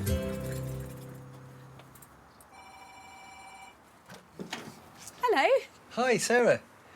You've brought me a bicycle. Bicycle. Wow. You can use bicycles, can't you? You better come round the back. Oh dear, not good. Definitely seen better days. Do you work with bikes often? I ride them. Right. But I haven't made a bag from one. Before you say no, let me talk you through the idea I've had, OK? You ready? Ready. This was being dropped off by a guy whose father passed away last year. And in the panniers here are his train tickets. So I think it says 1982. So this was his old commuter bike. And I thought, how about using some really cool bits of the bike to turn it into some kind of commuter luggage. Commuter luggage, OK. We can make some really nice, exquisite designer panniers for the bike. Does that mean you're going to take it on? Of course he'll do it, Sarah. Neil's idea of bicycle panniers, bags you attach to your bike, aren't as out there as you might think, as almost 1 million of us now cycle to work. But just how a bike can be turned into bags is beyond me. Neil, over to you, mate. We could try and incorporate some of the bike into the bags so that the bike carries on cycling. I thought some of these bits of the bike, like here, the lovely logos, there's a great badge on the front. I was just hoping that you could get a little bit of that essence out of it. Well, I was just thinking of using the reflector. You want more than that? You want more? I always want more. You want more? This all sounds lovely. 2 bike panniers made from bits of the bike. But Neil still has to source the bulk of the material to make them. So does all this come at a big cost? Maybe you're looking at maybe £100 for each one, so something like a couple of £100 for the pair. So when you're talking about it, £100 a bag was pretty much what I had in mind, so 200 quid for the 2? Always a pleasure. Oh dear. Well, that is definitely one of the more obscure projects that I've come up with, but I love the idea that Neil is going to recycle the cycle and it's definitely going to go on another journey. This wasn't what I expected.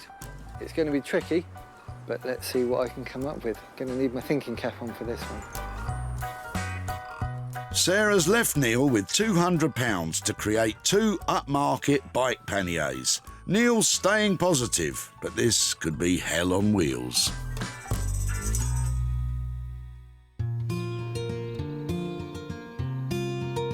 Back home in West Sussex, Sarah has a little tin of something to help her work her magic. For now, she'll concentrate on the dressing table rather than the stall. Well, this sweet old dressing table ended up at the recycling centre for a reason. It's really dated, it's got a sad white coat on it that really needs refreshing, and it just doesn't look appealing. But I've got high hopes for it. I think if I change the colour of it, strip it all back, remove the mirror, try and make it look more like a desk, then there's a chance I might make some money out of it. First job, ready, steady, strip. Steady on, Sarah. Ah, you meant paint stripper. Handling harsh chemicals means it's on with the protective gloves. Nice. And the safety glasses. This is strong stuff, so you really need to be safe. This is the kind of stripping where you need to be wearing more clothes rather than less. Sarah's removing the many layers of old paint from the dressing table by using a solvent-based paint stripper. She's working in a well-ventilated area. However, with any paint thinner or stripper, always read the product guidelines, as it may advise that a respiratory mask should be worn at all times, or for prolonged use. This is going to be a real challenge to turn into something that is saleable, because it's just so dated. I quite like a challenge. It's the moment of truth. What will Sarah find under that paint? Oh, great. Layers of paint. Oh, more paint. Well, no exciting reveal of wood yet, because there's another layer of paint under here. Well, there's a little peak of wood down there, and I think it might be beech, and that's good, because it would be pale and interesting and quite hard-wearing, so fingers crossed it's all made of that. There are layers and layers of paint on this where people have updated it and changed their room schemes. But I'm really committed. I want it to look lovely, and I want to strip it. I've got a feeling this could take forever. Sarah spent just £19.99 on the paint stripper, although at this rate she might need to go back to the shop to get another tin.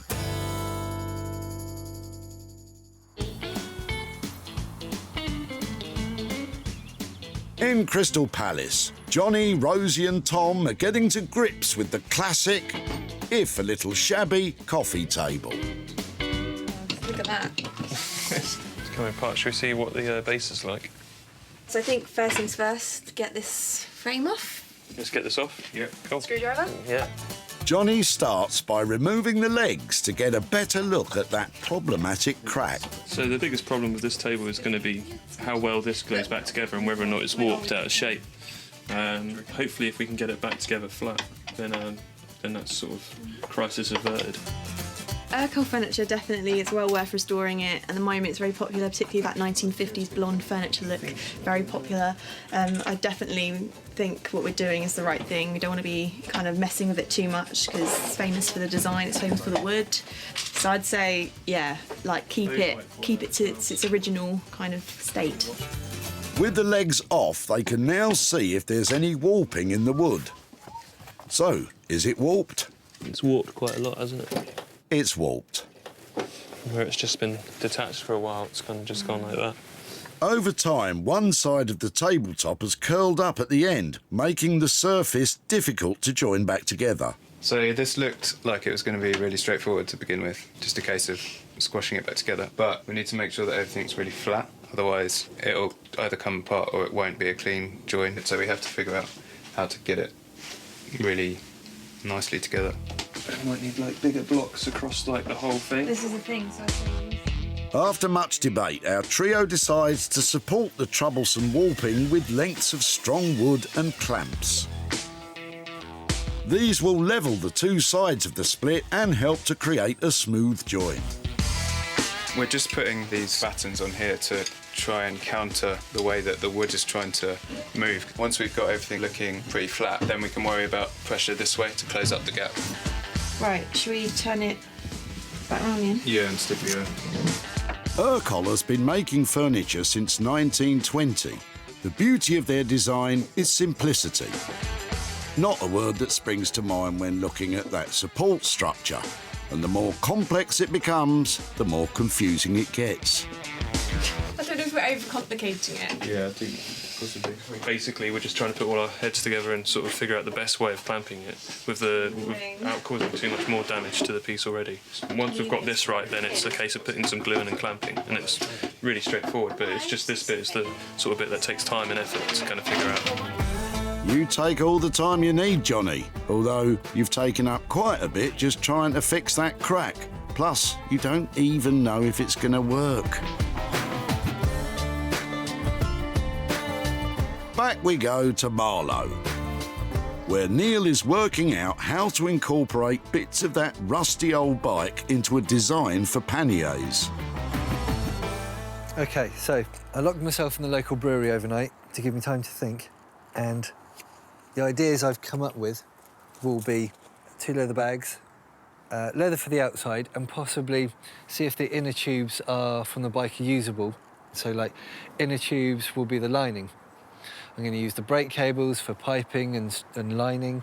I'm going to use some of the fluorescent strips to add high vis. I'm going to use the grips for handles. Anything else I can find from the bike that is going to help to make this cycle luggage quite unique. I don't think you have to worry about it being unique. Neil starts by removing the brake cables, followed by the wheel spokes. He hopes to use these to make the bags more rigid. So far so good. I think I've got possibly enough spokes. I'm not sure how many I'm going to need to reinforce the bag, but not many. The main body of the bags will be made up of leather from an old couch. For the lining, though, there's another part of the bike he can reuse. The tyres are obviously no good at all. They're completely perished and gone, but I'm hoping the inner tubes have some use in them. Oh, yeah, no, they're good. Yeah, they will be fine. Rubber inner tubes are an ideal lining as they're strong, bendy and waterproof. Bit like myself. Next, Neil breaks out the angle grinder. And yes, those are swimming goggles. If you're trying this at home, please use proper safety goggles. Neil's cutting off the straight lengths of tubing. These, he hopes, will also work as part of the design. So far, this is what I've reclaimed from the bike. So the outside of the bag is going to be leather, some black leather from an old sofa, and then for the lining for the bag, I'm now going to cut the inner tubes up and get them into as flat a piece as I can. He cuts the inner tubes into sections and lays them out flat, ready to sew. Before he adds the rubber lining, Neil constructs the leather body of the bag. And the metal bars have indeed nabbed a place in the design. Right, so it goes in. So the rack of the bike is going to go along here, and you just get a buckle, leather buckle, and we're going to hold it to the rack there and there. And that keeps the structure of the bag, the rigidity, the strength. It's not going to flap about. And when you want to take the bag away, you just do that. Neil is on a roll, but there's still an awful lot to get put into this design. We'll just leave him to it.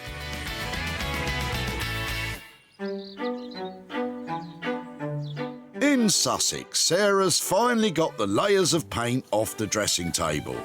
As time is ticking on, she's leaving the stall out of the makeover and sticking to the job in hand.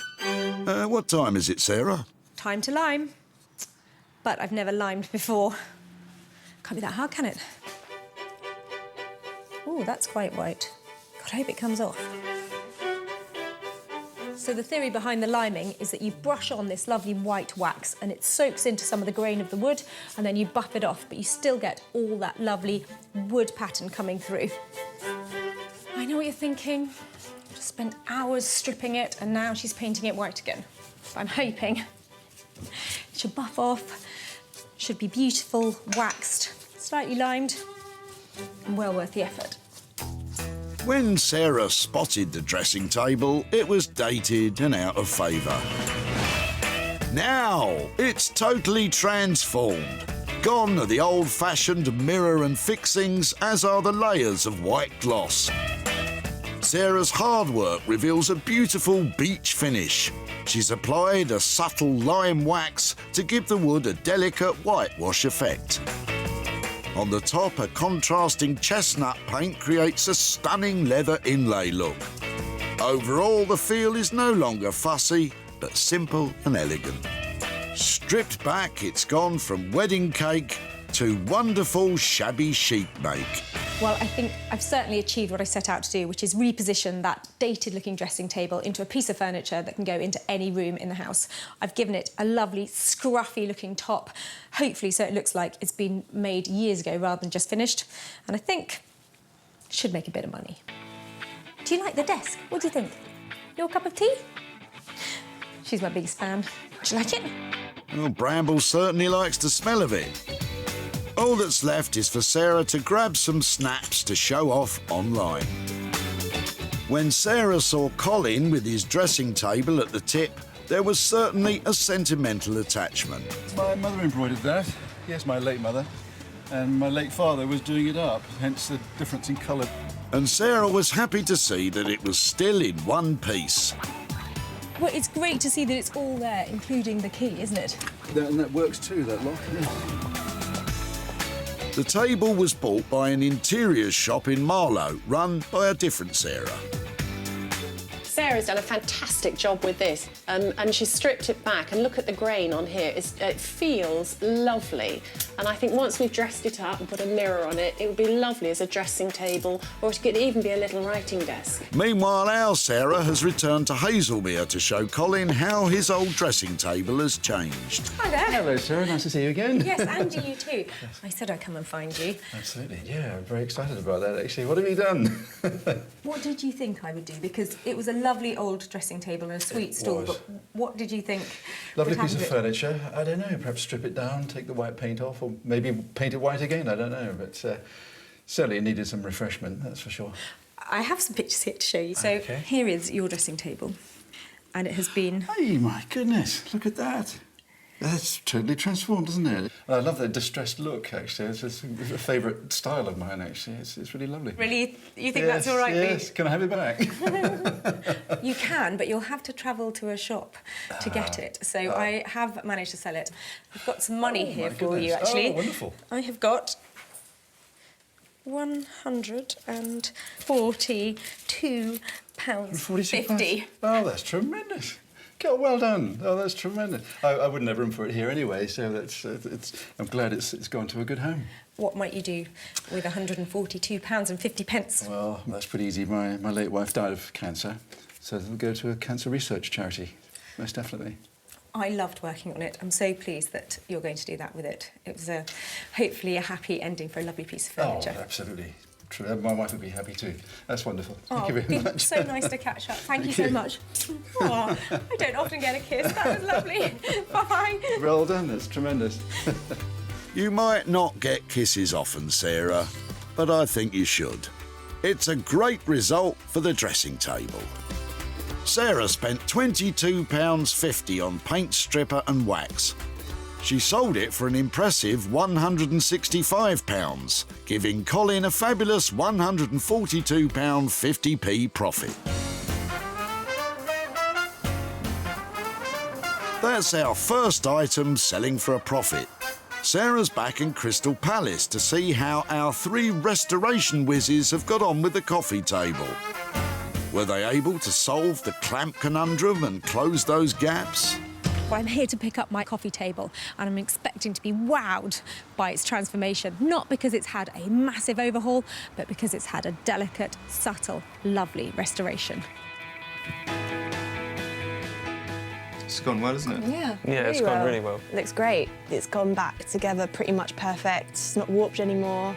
I think we've returned it back to what it would look like originally if it was looked after. It's still got signs of age, which is nice because it's an old table, but it looks, you know, neat, tidy, and the finish has come up really nice. You can see all the grains, so really pleased with how it's turned out.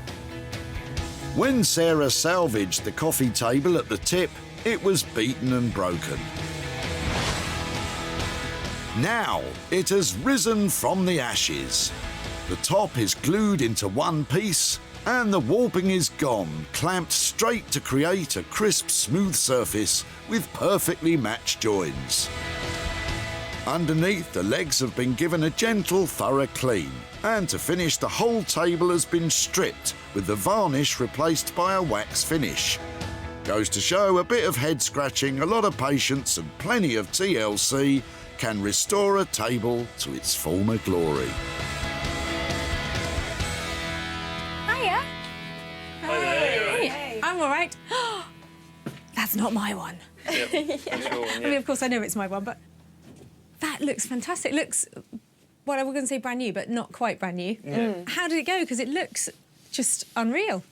It was good. It was fine. There was a few issues with the clamping it back together. I think we had to do a few test runs before we got there, but yeah, it's gone back really nicely.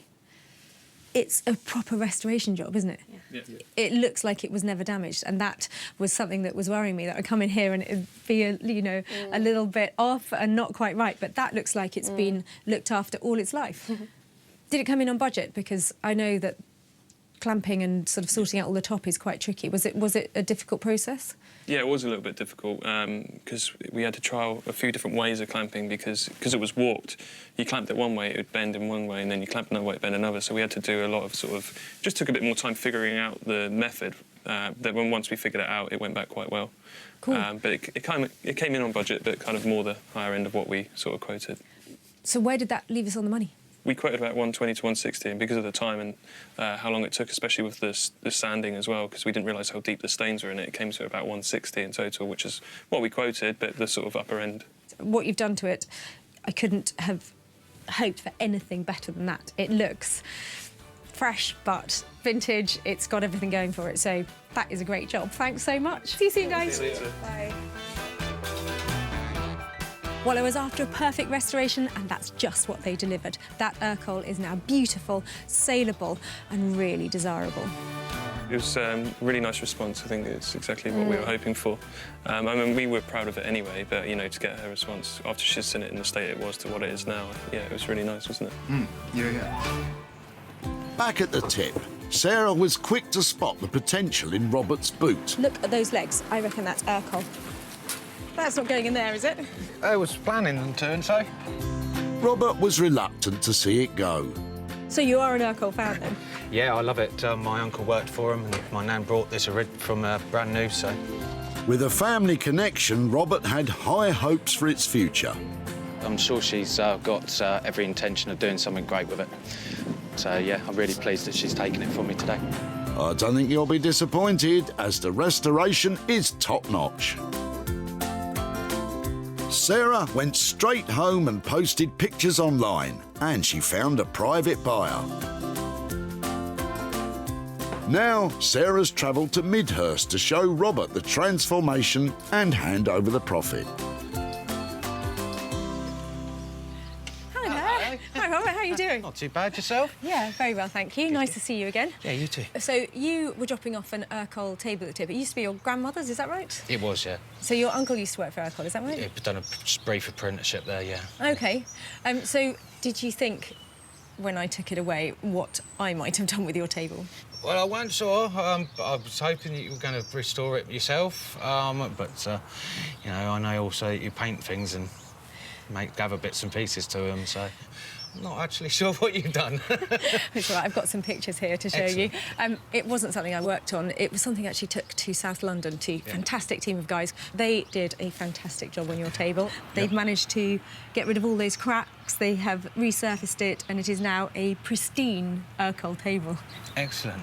It did look amazing, and we shared it on social media, and it got an instant buyer, so it did sell. Yeah, OK. I've got some money here. OK. I've got a £5 there for you. Lovely, OK.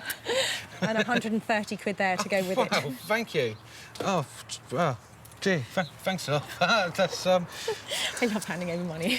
no, cheers, that's going to come in handy. Thank you. Really? Well, you've just moved house. Is that where it's going to go? Yeah, that's going on a coat hook. Is it?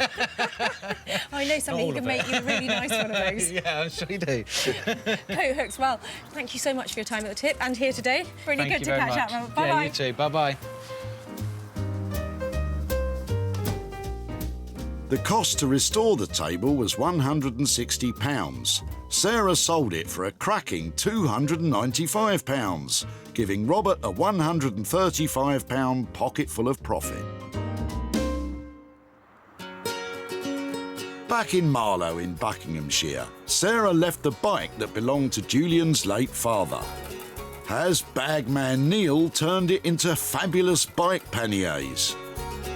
Well, what was I thinking? The last time I came to Marlow, I left my favourite bag maker, Neil Ragg, with a bicycle.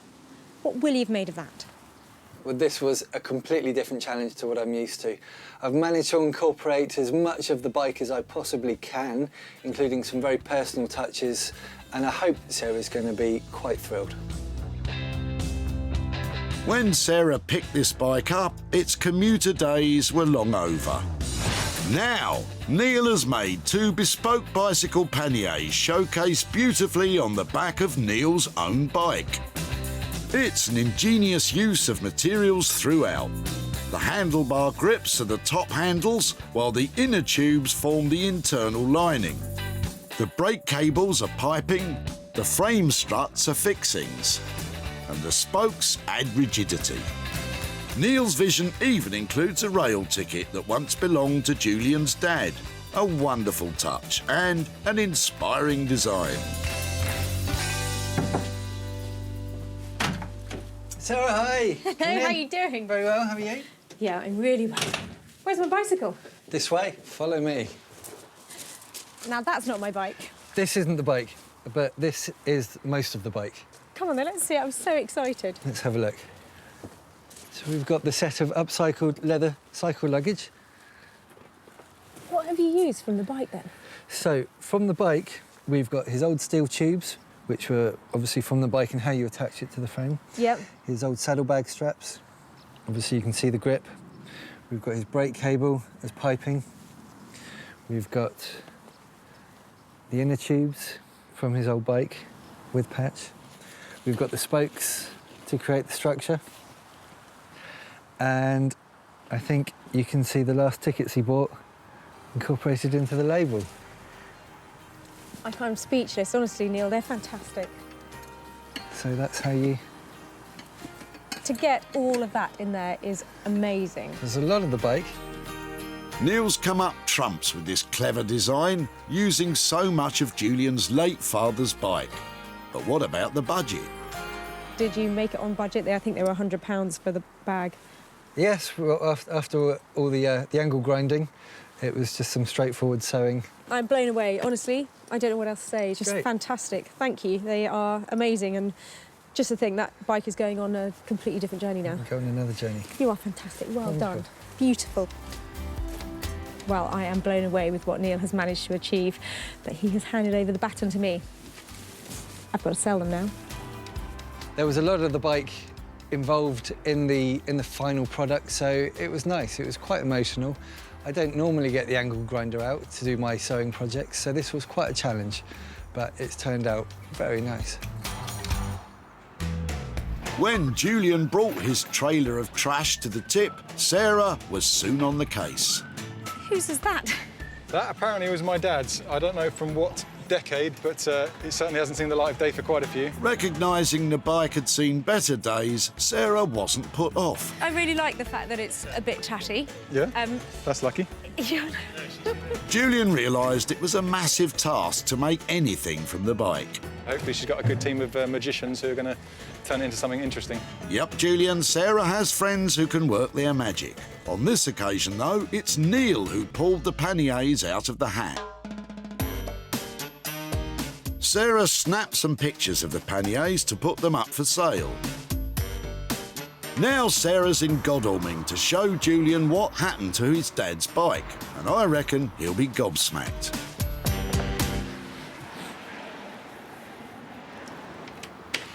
Hi there. Hiya, how Hey, you doing, all right? nice to see you again. Yeah, good to see you again. How are you doing? I'm really well. Now, I said I'd pop back and see you if there was something to be done with that old bike. Yeah, yeah. Did you think, what on earth are you going to do with that? I couldn't really imagine seeing it turn into anything decent, no. So I'd be impressed if you've transformed it into something. I have, not personally. I took it to Neil Ragg, who's a fantastic bag maker over in Marlow, and he saw the bike, wasn't that impressed to begin with. Understandably, yeah. But he likes a challenge, and I've got some pictures here to show you what he did with it. Great, yeah, that's it, yeah. Your bike has been recycled into bike panniers. Oh, right, OK. So what he did is he used some of the frame to make the structure for the panniers. Yeah. He used the brake cables to make the piping of the bags, and he's even used some little train tickets that were in the back to make the Nice labels. touch. Oh, yeah, that's all right. Well, I wouldn't have seen the bike in there unless you pointed it out, but I can see now all the little elements of it, yeah. So what do you think of that? Yeah, amazing. I'm absolutely astounded that he's managed to turn it into something quite so attractive and useful looking, because it was basically a pile of scrap, wasn't it? So, yeah. I haven't sold them yet. I haven't had them for very long, but I think they should sell well and give you some profit. Thank you so much, especially for your time. I know you're very busy, so lovely to catch up with you. Pleasure, thanks ever so much. Take care. Bye-bye. Cheers. Neil charged £200 to transform the bike into panniers. With Sarah still to sell them, though, it could mean a potential loss of £200. But I'm sure it won't be long before Julian is pedalling away with a profit.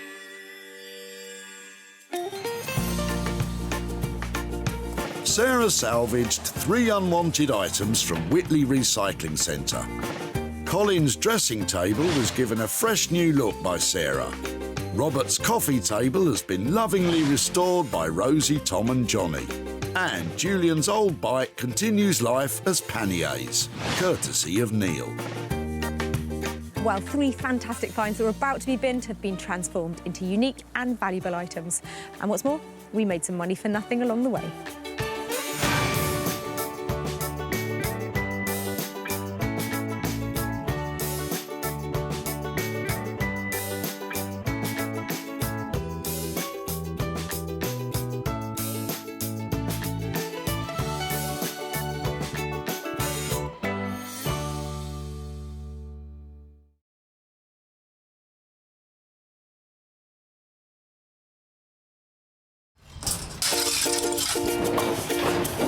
That's not going in there, is it? How do you make money for nothing? Ooh, that's got lovely legs. The answer could be hiding in over 20 million tonnes of household waste thrown out by us every year. I'm now going to swan off. That's why entrepreneur Sarah Moore wants to get her hands on things before they hit the skip. I'm a passionate maker, buyer and user of old stuff, and I've turned that passion into a money-making business. I make new stuff out of old stuff and I sell it for a profit. And with some of the country's elite designers and makers... Let's brainstorm a little bit and see what we can do with it. It is absolutely gorgeous. She can transform her finds into desirable... I'm speechless. Valuable. That looks amazing. And hopefully saleable items. If Sarah is successful, then she can hand the profits back to the very people who had no idea there was cash to be made from their trash. That's lovely. It's a lovely ending.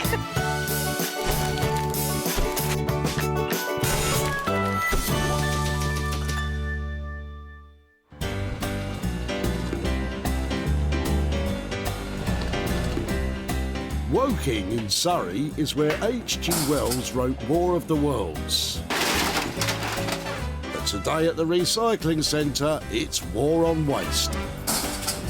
Soldier of salvage, Sarah is here to separate the dreamy from the dreadful. Do it up and sell on for cash. You never know what's going to come in here. Follow me. We're going to find something fabulous. Sarah needs to rescue 3 beauties from these bins that she thinks have the potential for profit. But don't you rush down your local tip, as Sarah has special permission to be here. It is like a scrum up here, but I'm game on. I'm going to try and convert as many bits of rubbish as possible. Keep your eye on the ball, Sarah. There might be something of interest in Christine's boot. Hi there. Hello. Hello. I like the look of these. Do you? Ah, deck chairs. Makes me all nostalgic for my childhood holidays in Torquay. They look really sweet. Have you had them a long time? I have had them a long time and I've painted them, as you can see, just to make them look a bit brighter. Well, they look lovely. Where did they come from originally? Were they new? They weren't new, no. That's why they were painted. They're very old, actually, but they do still work. The design for a portable adjustable chair was patented in 1886 by John Thomas Moore, who went on to manufacture the seaside seating in Macclesfield. If it'd be OK to take them away, can I come and show you if I can do something with them? Yes, absolutely. That would be lovely. Happy clearing. Thank you so much for letting me have them. OK, you're welcome. Bye-bye. OK, thank you. A fantastic first find for Sarah. Is Christine pleased to see her deck chairs avoid the skip?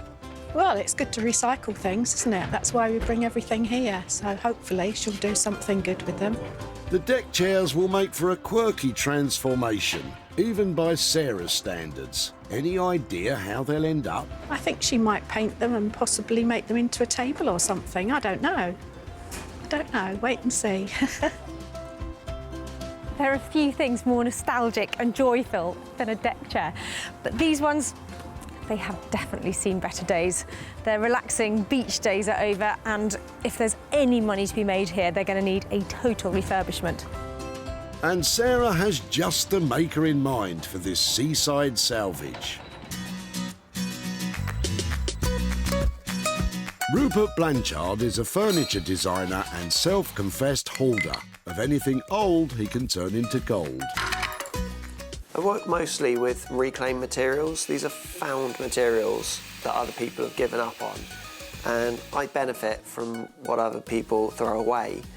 But it's more than that. I spend a lot of time and a lot of energy and a lot of love in restoring things and somehow working people's rubbish back into their home as something brand new. Well, you might have your work cut out making something for the home, because these things, I wouldn't even put them in the garden, frankly.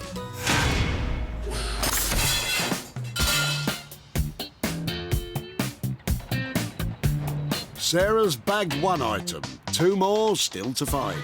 It's bonkers up here.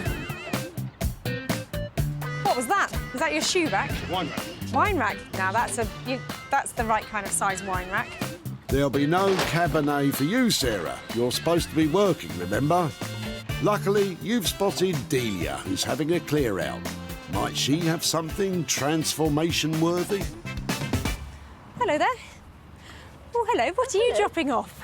Oh, all the stuff out the shed and all the garage, just getting rid of it all. Oh, well, don't get rid of it too quickly. This stuff looks amazing. How long have you had it? Oh, it was my father's, and he used to keep all his tools and things in there.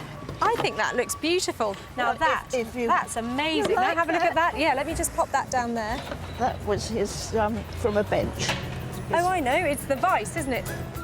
Delia's father was a carpenter. He used this wooden vise from the 1930s in his workshop. That's a beautiful piece of wood, isn't it? We'll have it if you want it. If it would be possible, maybe to make a little group of the things that you're throwing away, if that's all right. Yes, delighted. And take them to some of my talented friends and see if there's something to be made out of them, because... Well, I like to find a good home for things. I'm sure that something could be done with it. Please, may I come and find you and show you what happens to it? Yes. Would that be all right? Beautiful, thank you. Yes, that would be interesting. Sarah's got herself the contents of Delia's shed. It's hard to imagine what'll come of this lot. Any ideas, Delia? Well, I can't think what she's going to do with the screw exactly. There's several things, but there are the boxes. Boxes are always useful. You can always do something with boxes. What a great collection of really old stuff. Not particularly useful as it is, but the marks and the age and the wear on this part of the vise are just so beautiful that it's going to be made into something that can be decorative and I'm sure make a profit. And I know exactly who to take it to. Meet Josh and Ollie, designers, wood experts and best buds. These boys really think outside the box, and the results are always interesting. So I'm Josh and this is Ollie. We work well together because we've both got interesting ideas. When Sarah turns up with whatever she's managed to find at the tip, it's like problem solving. So you're faced with a problem and you've got to then turn that into a product. And it's really good. It's difficult and challenging, but it's a good process, isn't it? Yeah, makes us think of new ideas that we wouldn't have otherwise thought of. Well, these boys will certainly need to rely on their imagination for this project.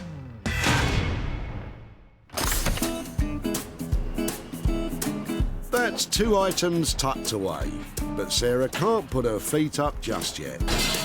She's on the prowl for one more piece of tip treasure, and this time she's looking for something she can revamp herself. That is the stuff of nightmares. Look at it, crushing beautiful pieces of furniture that I haven't managed to save. Let's get to work. Perhaps the contents of Martin and Yvonne's boot will be to her liking. Hi. Hi there. What is that? It's an old sideboard of my dad's. No charity wants it. There is a fine line between the haters and the lovers of the sideboard. So would it be possible to bring it out, have a closer look? I love the shape on the front. Oh, thank you. It just screws onto the legs. There, Constantina, that's the unique feature. I think my mum bought it in the 60s because of that. Drinks cabinet and the drawers go in there. I love the styling of it. I've never seen anything with those lovely curved fronts on it like this. No. And I'm charmed by it's the cutting the lemon, isn't it? It was the martini moment on that. It's the definite 1960s gin and tonic, yes. Yeah. I think it's one of the most exciting things I've seen at the recycling centre. I love its styling. Please, may I have it? All yours. Saves me throwing it over into the skip. If I can restore it or do something with it, can I come back and find you and show you what I've done? Yes, please. Fantastic. Well, I think this is lovely. I might have to ask you just one last thing. Any chance you give me a hand moving it over to there? No problem at all. I'll give you a hand. Thank you. Sarah is one happy customer. But does Martin think she'll make this 60s sideboard desirable again? It just needs a bit of subtle renovation, a bit clearing up at the top, bit of polish, new front on one of the knobs, and then you wouldn't know it's old. What an absolutely fantastic find for a recycling centre. I think this sideboard has got bags of style as it is, and after we finish with it, who knows where this will go. And with that, Sarah has her trio of items. Rupert will take on the pair of deck chair frames. Josh and Ollie will be tasked with the wooden vise and boxes. And Sarah will give the sideboard a much-needed style update. Well, Woking has been really good to me. We have some fantastic things from this recycling centre. But now, the hard work begins.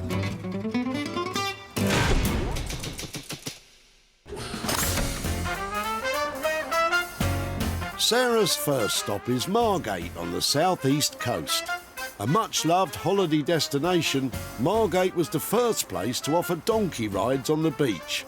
It even holds the prestigious title of Britain's best seaside town. Sarah's dropping off her dilapidated deck chairs to Rupert. Don't worry, Sarah, you can hire some new ones on the promenade for about £2 each, I think. Sarah's on her way. I don't know what she's going to bring, but I'm hoping it's going to be a bit of a challenge, something new to me, something that I've never seen before, never worked on before. They're the best ones because you learn something new. Well, where else do you bring a pair of bright yellow deck chairs but to beside the seaside? And Rupert. Rupert? Hey, Sarah. Hey, how are you? What have you done? You've brought deck chairs to the seaside. Where else? We got loads of these here. I bet they're in better nick than these, though, aren't they? Oh, these are great, though. These are yellow. But how are you going to sit on them? Over to you, I thought, on that one. Right, OK. They're quite good. They're luxury versions because they had arms. Do you want to put one up? Right, OK. Well, I'll leave that to you because I don't know how to put a deck chair up. Oh, it's really easy. It's, hold on, arms first. And that goes down there, and then that goes in there like that. Hold on. OK. You certainly don't make it look very easy, Sarah. There you are. There Arms you up there. go. They're easier when they've got the seat cover on. Wow. That's kind of great, but it's so twisted. It's not great, is it? I did think maybe you could sort of stretch them out to make a pair of benches out of them as deck chairs. They're pretty much obsolete, aren't they? They're past their best. So anything you can do with them is better than where they're going. I'm kind of thinking it would make some other kind of framework, maybe for a pair of bedside tables, just using the framework, not as seating anymore. It sounds fantastic. A pair of Rupert bedside cabinets. Yeah, I think you brought them back to the right place, back to the seaside, and let's see if we can get them back in someone's home. Now you're talking, Rupert. We want those deck chairs to go from beachside to bedside. How much is it going to cost? I don't know. This is quite a lot of work. I'm thinking about £200. I'm really happy with that. £200, 2 cabinets. I must be able to make a profit on that. Fantastic. Thank you. Can't wait. Great. Well, it's not really an obvious transition, is it? They've come to Margate as deck chairs. They're certainly not going to leave that way. I'm looking forward to this one, but they're really rickety and really warped and bent timber, so what I've got to play with, I've yet to find out. It's going to cost £200 for Rupert to turn those old yellow frames into bedroom furniture. Sarah could be onto a winner here. That is, if Rupert has enough wood to work with.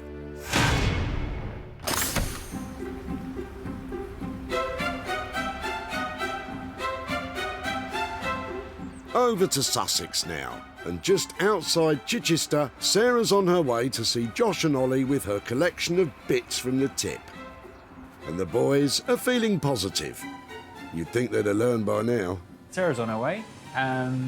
Yeah, looking forward to whatever wonderful thing she's got for us. Wonderful. Hopefully we can turn it into something even more wonderful. Well, this is such a lovely little time-worn collection of stuff. No idea what to do with it, though. Hi, guys. Hi, yeah. Hello, how are you doing? Yeah, good. Nice How to are see you. This looks cool. This looks amazing. Yeah, I like the vice. It is such a random mixture. Yeah. I just don't know where to start with how to use it all. Do you like it? Yeah, it's amazing. Yeah, yeah. In my experience, it's got to be beautiful, it's got to be useful, and it's got to have a mass appeal. Maybe it could be like some sort of writing desk or console table kind of thing. Yeah, I like that idea. And maybe like use this. We could make a little like stool leg to go with the desk. So why don't we go for desk, Yep, stool, yep. and hopefully some kind of little desk lamp as well. Beautiful. Sounds great. The boys have a sweet plan to utilise as much of the collection as possible. What's the budget? I'm thinking 650. Any chance you kind of screw it down to about the 600 mark? Okay. well Yeah. Well, yeah, for that pun, we could come down to 625 maybe. OK, I'm out of here. Good luck. Thank you very much. Give us a call when my exciting collection's ready. Well, that was a lot of stuff to drop off, lots of great ideas, and heaps of potential to turn a profit. This is really cool. There's a lot of just good bits. Hope we don't screw it up. I hope you don't either. Sarah has given Josh and Ollie a budget of £625 to turn that assortment of old bits and bobs into something saleable. It'll be a big job, but if they can pull it off, there could be some serious profit to be made. Good luck, lads.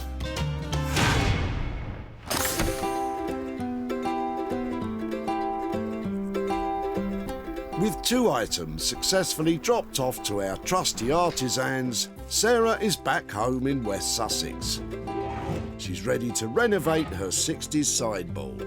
Well, love it or hate it, to find a piece of furniture like this, well, that's amazing. Personally, I'm a lover. Teak sideboards like this were all the rage in the 60s, often taking pride of place in a dining room. I think it's got bags of style, and I'm hoping that with just a little subtle update, it'll become really desirable and the kind of thing that people just want to have back in their house. The sideboard is structurally sound and in great condition. All Sarah has to do is beautify it. Her first job is to remove the dated fixings. Remember, Sarah? Righty-tighty, lefty-loosey. I think I might have been going the wrong way. Oh, dearie me. So nice if they just came off, wouldn't it? Ooh.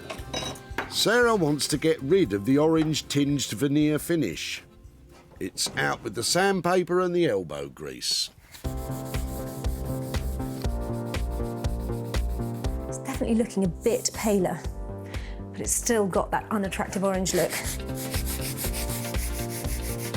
Maybe it's time to upgrade your sander. Ah, yeah, that'll do the trick. Still orange. Oh, maybe not then. Nothing is working as well as this and a bit of elbow grease. Bye-bye bingo wings. That's it, Sarah. Who needs the gym? Upcycling is a workout in itself. Next, Sarah starts to add some detail. She's using masking tape to mark out a chevron pattern on the doors. Oh, this is tricky. She'll spray paint over the tape, then peel it off to reveal thin, sleek lines. Well, that's the plan anyway. Accuracy, precision and a steady hand are definitely required to get this right. The problem with choosing a really crisp edge, smart pattern is if you get it wrong, everyone will be able to tell. You're not filling me with confidence. Well, I hope that's the hard work done. Now comes the fun. I'm going for gold. Ooh, I'm looking forward to this bit. Face mask on and ready, steady, spray.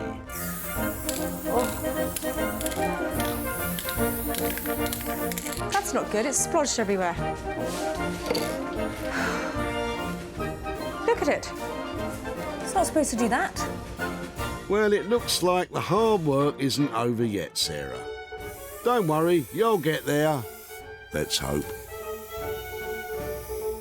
Sarah has spent £20 on masking tape and spray paint, but she's still got a long way to go to make this sideboard saleable.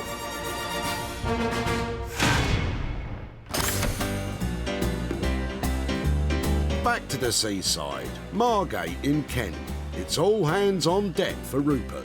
He's getting to work on the yellow deck chair frames dropped off by Sarah. What a beautiful pair of deck chairs they are not. Rupert's promised Sarah a pair of bedside cabinets. How's he planning to do that?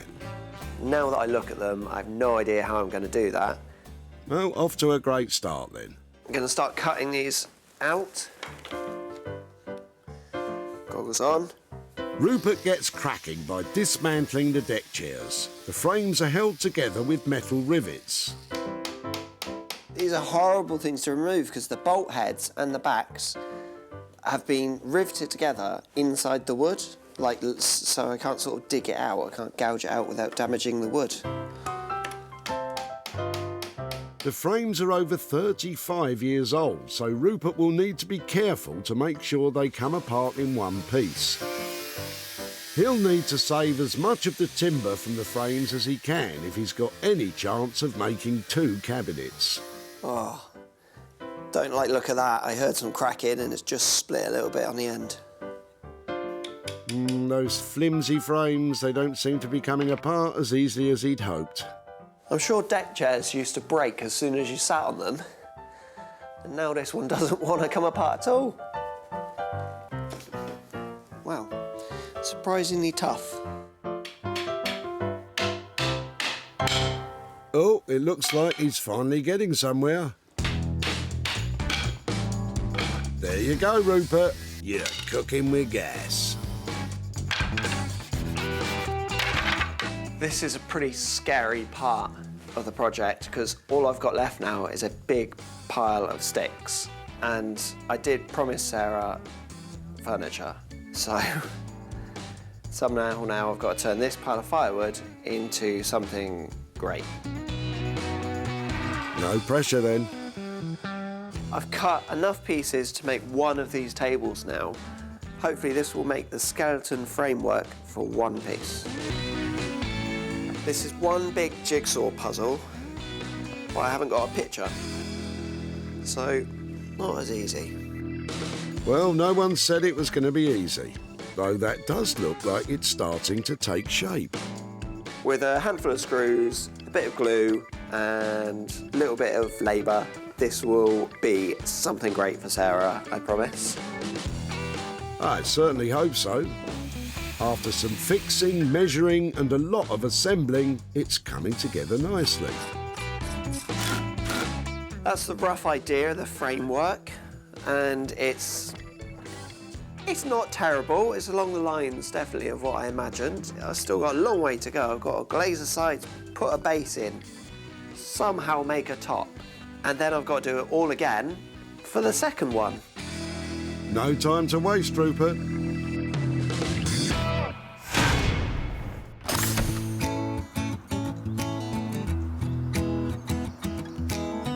Back to West Sussex.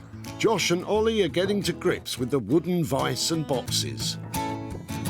Sarah's asked for a desk to encase the old oak drawer, a stool to be made from the wooden vice, and a lamp from any bits left over. Despite the hefty budget, it's still a tall order. What's the plan, boys? Plan's still making a desk and a little stool to go with it, yeah? Yeah. So I guess the first job then is making the frame legs that we were going to do and like a carcass for the top as well. Yeah, and then after that we can have a little think about the stool that we want to make. Right, let's go grab some boards and get cracking, eh? Yeah. The boys are using planks of locally sourced English oak to be cut to size to make the frame and the legs of the desk. I reckon we get most of what we need out of these 2 bits. Ollie is using a table saw. That will give him precise cuts and minimise wastage.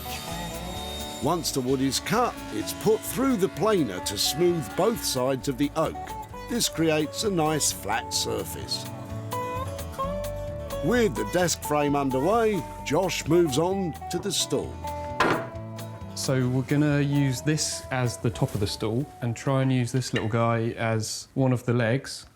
And then it's going to be a 4-legged stool, so I'll get the other 3 legs out of this oak dowel. Josh begins by preparing the seat of the stool. He's using a Japanese handsaw to remove excess wood from the old vice. Unlike typical saws, it works by cutting on the pull rather than on the push.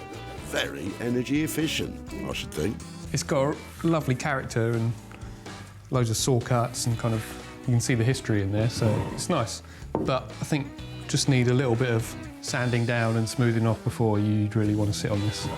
Yeah, Josh, I don't think Sarah will be happy with a seat that gives splinters. Ollie's making good progress on the desktop. This will hold the old oak drawer.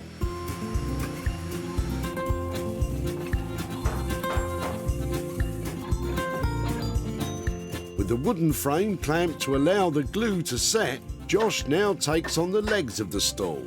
The boys need these to splay out at a 30-degree angle, and it's all sounding rather complicated. just making extra doubly sure that this is all working out right, because you've got like 2 angles coming in here, and then also you've got the swivel of the bed of the pillar drill as well, so there's 3 factors that change everything. So if you don't get it right, all of these legs are just going to be all over the place. The pillar drill cuts holes using a revolving circular press. With any luck, it'll be perfect. Right, so that's that one done. That's good. Hopefully the next 3 holes will just work exactly the same. And that's all the complicated bits over, so yeah, chuffed that that's worked. You're not out of the woods yet. There's still the desk to go. And didn't you promise Sarah some kind of lighting too? So one thing in the back of my mind is that I know Sarah wanted us to make a lamp out of this, but at the moment we've put so much time into the other bits, I'm not sure if it's going to happen. Why don't we keep that between us for the moment, lads? Best of luck.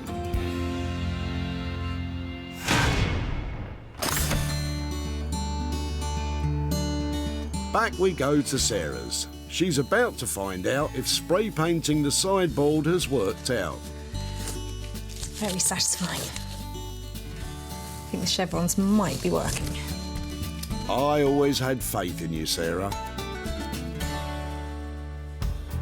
When Sarah found the old sideboard, it was stylish but needed a serious update.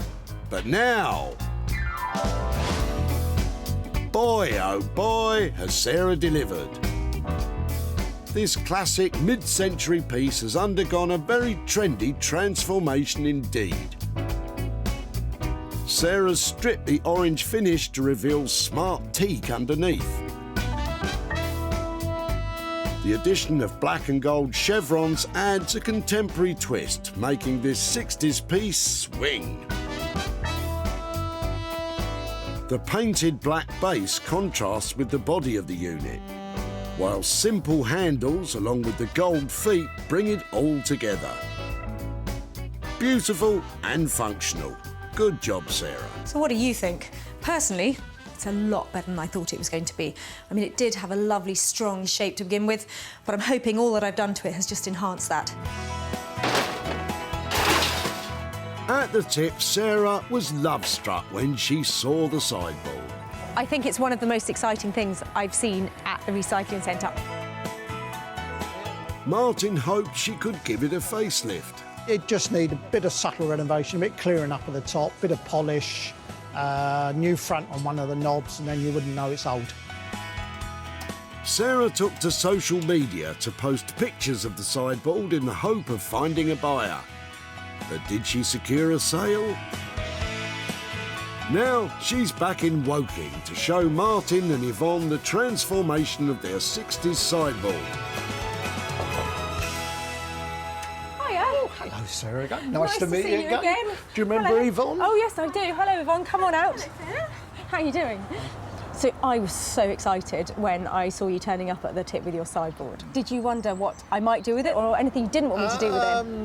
Ideally, I wouldn't want it sprayed gold or silver, but on the other hand, if somebody's done something to it and it's improved it, then what can I say? OK, well, it was actually something I worked on, and there's bad news, because there is a bit of metallic, is there? Tiny bit of gold. Okay, tiny bit of gold. OK, I've got some pictures here to show you. I hope you're not offended.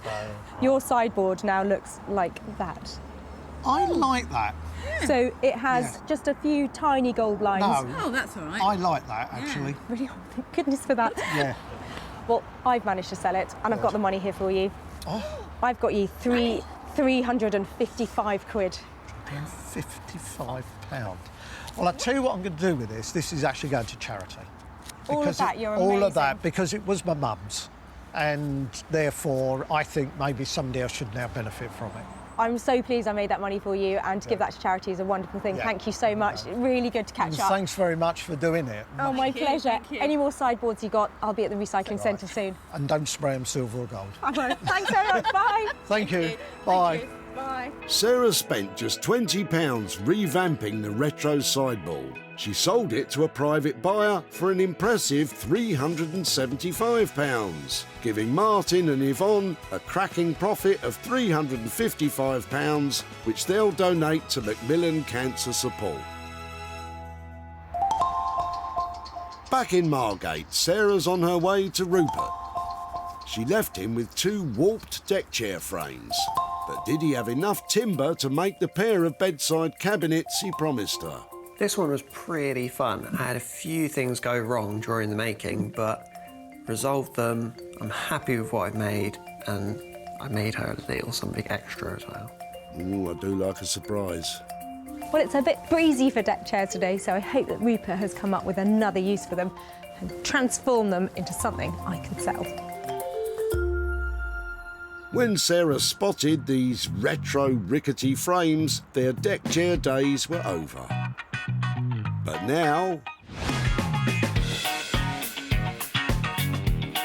Rupert has repurposed the warped wood into a stunning pair of bedside cabinets. He's used every inch of timber from the yellow frames, and he's added extra wood salvaged from the beach right here in Margate. How's that for staying true to the seaside theme? Rupert even chose sky blue paint to complement the sunny yellow of the deck chairs. I love them, but what will Sarah think? Hello. Oh, glad you're here. Come in. Oh, don't they look like fun? How are you doing? I am good. These were a little bit of a trial to start with, but I'm glad your initial reaction, you seem to like them. Fab. Fun, exciting, really cool little things. And if they were inspired by those ropey old deck chairs, then, you know, I think you've done really well there. Aren't they sweet? The thing is, I had a little bit of material left over, surprisingly, because it didn't look like much was left, but I made you something a little bit extra. A Rupert bonus? Yeah, okay. Go on then, where is it? This. Okay, so I have also made for you... Wow. A lamp. Okay, so this are all the bits I had left from the deck chair. I bolted them together. I've used a lampshade that I found in a skip. I've had a professional do the wiring for it. I don't normally make lamps. I really like this, and if you don't, I will happily keep it. I hate to tell you this, but there's no way you're having that. That is the icing on the cake for this lot. What a joyful thing. The lamp complies with all UK safety standards. You've smashed it out the park again, Rupert. But how has the bonus lamp affected the £200 budget? It was actually quite a bit extra. Brace yourself, Sarah. I'm going to have to charge you £260 for all of this. I'm walking away with a profit all day long on that. Congratulations, you've stormed it. Thank you. See that? That's somebody who's just picked up the first ever Rupert table lamp. Oh, and 2 fantastic cabinets as well. At Woking Tip, Sarah was chuffed to bits to get her hands on the deck chairs. Happy clearing. Thank you so much for letting me have them. OK, you're welcome. Christine was happy for them to have a chance at a second life. Hopefully she'll do something good with them. Sarah advertised the cabinets and light for sale, and they didn't stick around for long. The bedside tables were snaffled at one of Sarah's barn sales. And the desk lamp sold to a lighting store in Cornwall. Now Sarah is in Addleston near Woking to show Christine what became of her deck chairs and to hand over some cash. Hi, Christine. Hello. Hello, nice to see you again. Nice to see you. So, I found you chucking out your old deck chairs and clearing out the shed, is that right? Yes. And talk me through those deck chairs. You'd had them for ages, hadn't you? I've had them for a very long time. They're very old, and I decided to paint them yellow to brighten them up. What do you think might have happened to them? Well, because the wood wasn't very thick, I thought perhaps you'd make a small coffee table or side table or something like that. Clever minds think alike. They went to Margate and to a guy called Rupert. So I've got some pictures here to show you. Oh, made them into a pair of yellow. side tables. What do you think? Brilliant. Wow. Well, it's good that they were something out of nothing, isn't it? Yeah. Actually, there's a bonus as well, because he made the tables, but he had a little bit of wood left over, so he thought he'd make a light as well. Oh, wow. So what do you think of that lot? That's brilliant. And I managed to sell them at a profit. Did you? Yeah. So for your deck chair, I have got £190. Wow. That's amazing. Well, thank you. What might you do with that? Well, maybe a new deck chair. Oh, fantastic. Lovely to see you. Thank you so much. Really lovely to catch up. Bye-bye. Thank you. Bye-bye. Rupert charged £260 to transform the deck chair frames into a pair of cabinets and a lamp. Sarah sold the lot for an amazing £450, leaving Christine with a profit of £190. Result.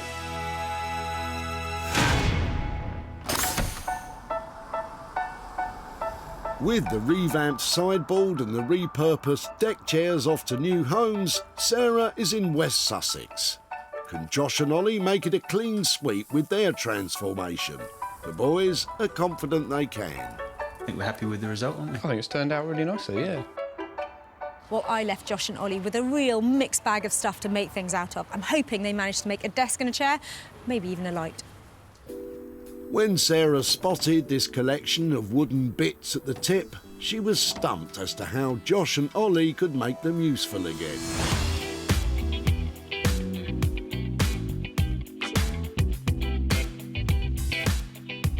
But would you believe it? They've hit the nail on the head. Using the old vice and drawer, Josh and Ollie have produced a beautiful bespoke writing desk and stool set. For the desk, they've highlighted the age of the reused parts by combining them with fresh, locally sourced English oak. This contrast of light and dark wood creates a contemporary style. Better still, the old workbench drawer and boxes are now incorporated as practical storage compartments. Then there's the stool, made from the 70-year-old vice. It tested the boys' mathematical skills to the limit to get the angles of the legs just right. This writing desk and stool make me want to put pen to paper. But wait, where's the lamp for Sarah? Hello. Hi. Hey. Oh, it worked. Oh, fantastic. Look at that. Wow, what's it made out of? Well, it's all oak. What happens over there? That's the other little Oh, how sweet. compartment thing that you gave us. Oh, that's not... Look at that, boys. Well done, it came together. Yeah, we're really pleased with it, actually. I bet you are. I didn't expect it to look like that. That's a much more generous desk, isn't it? Very clever, sharp piece of design, isn't it? We aim to please. Yeah. No lamp? Unfortunately not. Sorry about that. What did you do with it? Oh, my goodness. Is that it? I can't believe it. You naughty boys. Cheeky. They've turned it into a mallet for their workshop. Let's talk money. 625 quid was the ballpark budget we left for it. It was a lot of work, but, you know, we always want to try and keep to the budget. I think you've done that for 65. I'll say thank you so much. Thank you. And I'll tell you where it goes. Thank you. Cool. Bye. All right. See ya. They're naughty boys, aren't they? Look what they did with my light. But I forgive them because the desk and the little stool, well, that's a lovely, sharp, crisp piece of design. Just what I've come to expect from these lads. It's nice to hear her say, in her mind, she thought she was going to see like a tiny little desk, and it obviously wasn't. Oh, that mallet! Oh, did you hear the power of it? Unstoppable. Well, that would have made a pretty powerful lamp. Back at the dump, Sarah was onto a winner with Delia's collection, all cleared out from her dad's old workshop. I really like this. I think it's beautiful. And Delia was delighted she didn't have to throw it all in the wood skip. I like to find a good home for things. Sarah wasted no time in sharing pictures of the desk and stool online. And it was bought by boutique hotel Monacle Moor in Perthshire in Scotland. Owner Tom absolutely loves his purchase. Absolutely love it. It's great, you know. It's just a really pretty thing. Sarah has travelled to Addleston to hand the profit to Delia and show her what became of her items. Hello, Delia. Hi there. Hi, Sarah. Very nice to see you Nice again. to see you again. I'm here because I said I'd come and find you if there was something to be done with your eclectic collection of stuff. Did you wonder what might have happened to all those lovely bits? I could only think really of two things. Perhaps a lamp stand, you know, the base for a lamp, or perhaps the base of a table or something like that. Those ideas were both things that we discussed because they really did lend themselves to the lighting. So I went to two guys that I work with down near Goodwood called Josh and Ollie, and after a bit of discussion they came up with an idea, and I've got a picture here to show you of how it ended up. Are you ready? I'd love to see it. Oh! No, I didn't think of anything like that. Isn't that lovely? Do you like it? I love it. Absolutely love it. Do you think your father, who obviously a fantastic maker, do you think that would be okay with him? Oh, yes, yes. To think that after all these years, that, you know, something could be done with it, and I'm so glad I rescued it. Well, so am I, and actually it's been bought, and some profit for you as well. I have got £74 here for you. Gosh. After we paid Josh and Ollie for all their hard work, but that's for you. Isn't that marvellous? Oh, I think that's absolutely lovely. I'm always curious to know, is there anything that comes to mind that you might spend that money on? Well, I know there is a refuge for women around here somewhere. I have the means to get money to them. I think I'll do that. Well, that is lovely. Such a generous thing.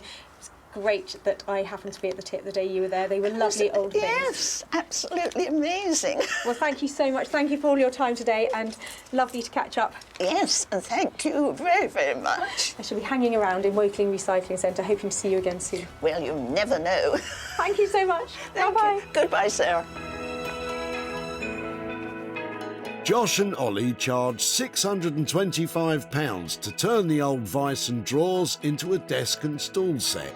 Sarah sold the pair for £699, leaving Delia with a profit of £74.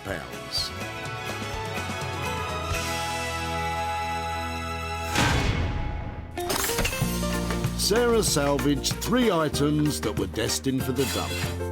Rupert made the sun shine again for the deck chairs. Josh and Ollie worked wonders for Delia's vice and bits. And Sarah's transformation of the 60s sideboard brought it into the 21st century.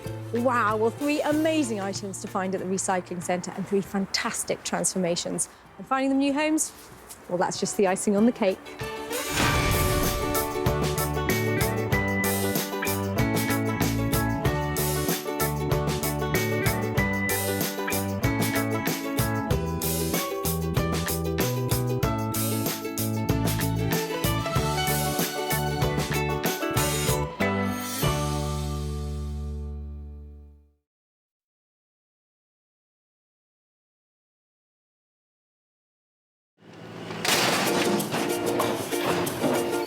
Out the whole 3-piece suite, are you? How do you make money for nothing? What have you been smashing up? The answer could be hiding in over 20 million tonnes of household waste thrown out by us every year. Can I have them? You're welcome to them. They're only going in the skip. That's why entrepreneur Sarah Moore wants to get her hands on things before they hit the skip. I'm a passionate maker, buyer and user of old stuff, and I've turned that passion into a money-making business. I make new stuff out of old stuff and I sell it for a profit. And with some of the country's elite designers and makers... I think we can really be quite playful with this. I could make several mankinis out of this, couldn't I? She can transform her finds into desirable... That's such a relief. Valuable... Oh, it looks all shiny. and hopefully saleable items. I love them. You are a gem. If Sarah is successful, then she can hand the profits back to the very people who had no idea there was cash to be made from their trash. Really can't believe that. That's amazing.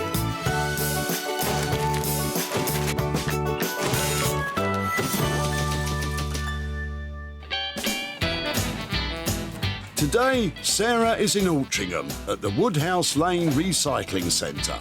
Here, a whole load of Greater Manchester's surplus gets sorted. Look at that. that is a department store for rubbish, a playground for junk. A massive opportunity lies just there. In fact, I don't know what I'm doing here. I'm off to see what I can find. Sarah's looking to salvage 3 skip-bound items into which she can breathe new life. Come with me, let's go and find something. Come on. It's really good fun. You should try it. Not here, though. She get told off. Sarah has a point. She has special permission to rake the refuse in Altrincham, so don't you dash down here hoping to do the same.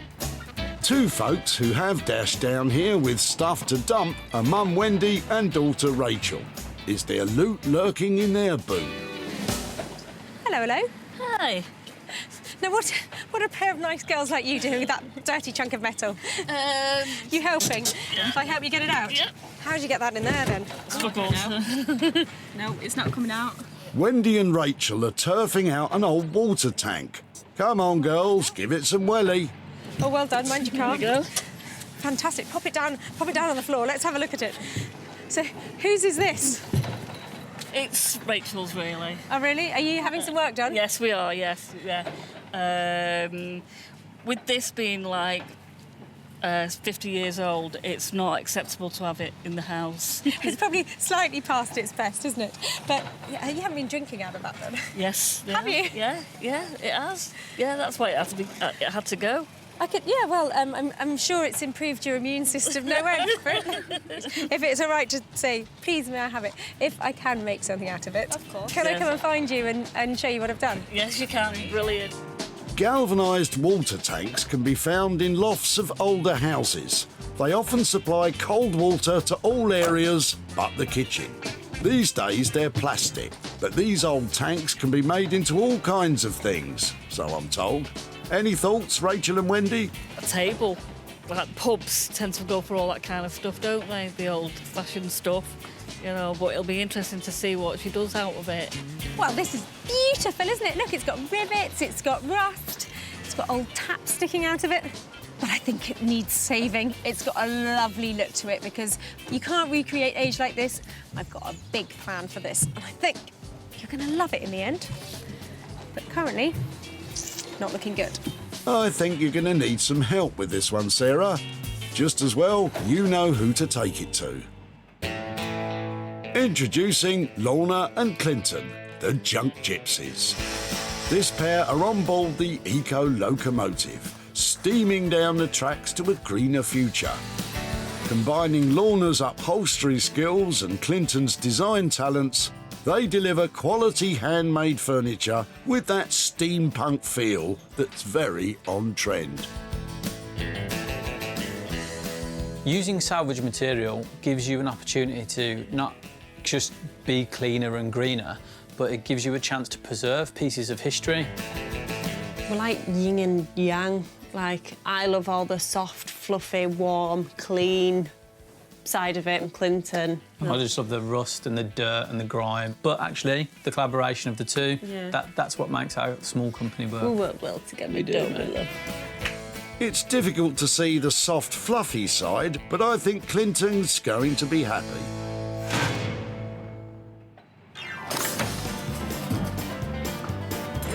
One item down, 2 more to find. If people didn't know that Sarah was here today, they do now. Wasn't me.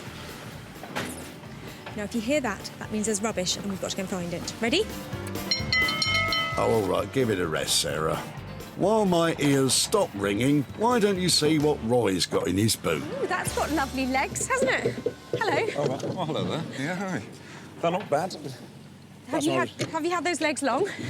Ruth. Since I was a child, they were my parents. My parents bought this in Waring-Gillard in Manchester a long, long time ago. And it's just sort of followed them, and then in the last 20-odd years followed my wife and I around. OK. But it's time for a change. It looks like it had a lot of style. I bet when this was first bought, it was pride of place, wasn't it? Oh, I think so. It came with a little single wardrobe, and it came with a double wardrobe, and it's got mirrors that go on the back of it. Oh, really? Lovely. There's that, and then 2 side mirrors that go with it. Yeah, so I understand why you might think that's dated. Just before you slide it in there, can I have it instead? You're more than welcome to it. Is it going to a good home? It definitely would be going to a good home, and if it would be all right, I'd love to catch up with you and show you what happens to it. I'd be delighted. No issue at all. Yeah, Lovely. That's nice. I normally say, can I take this away now? But what would be really helpful is if you could help me. I'd be delighted to. I think just off this way would be lovely. Right. The old things are always heavier than the new ones. Certainly are. Roy's dressing table and mirror combo are a hit with Sarah as she sees a future for them. But does Roy have any ideas about what could happen to them? I haven't got a clue. I hardly think she's going to paint it in green gloss paint or something, but maybe she is. I don't know. I know nothing about restoration. I just know the way it was and what it was meant to be, but what will be, will be. This is just the kind of piece of furniture that you see all the time, given a lovely new coat of chalk paint and upcycled for somebody's bedroom. I think we can make it more cutting edge, though. It's got a good shape, it's got nice legs, and some really useful mirrors, so something must be able to be done with this. And Sarah knows just the chap to take this on. Master carpenter Norman Wilkinson. Norman's skill and attention to detail shines through in everything he makes, and Sarah is never disappointed. Oh, what Sarah brings, yeah, well, you know, it gets a bit more diverse every time. It tests you, it can be fun, as long as the job comes out looking good, saleable, and someone loves it at the end of it. That's all that matters. Norman brings with him over 25 years of experience and is the definition of old school. I'm not into this modern world and the modern sayings. Upcycling is a new word. I mean, we create, I suppose, that's what we call it. I'm one of the lucky people in life. I get up in the morning and I look forward to coming to work, so can't ask for any more than that, can I? That enthusiasm might be dampened somewhat when Norman claps his eyes on the old dressing table Sarah's saved for him.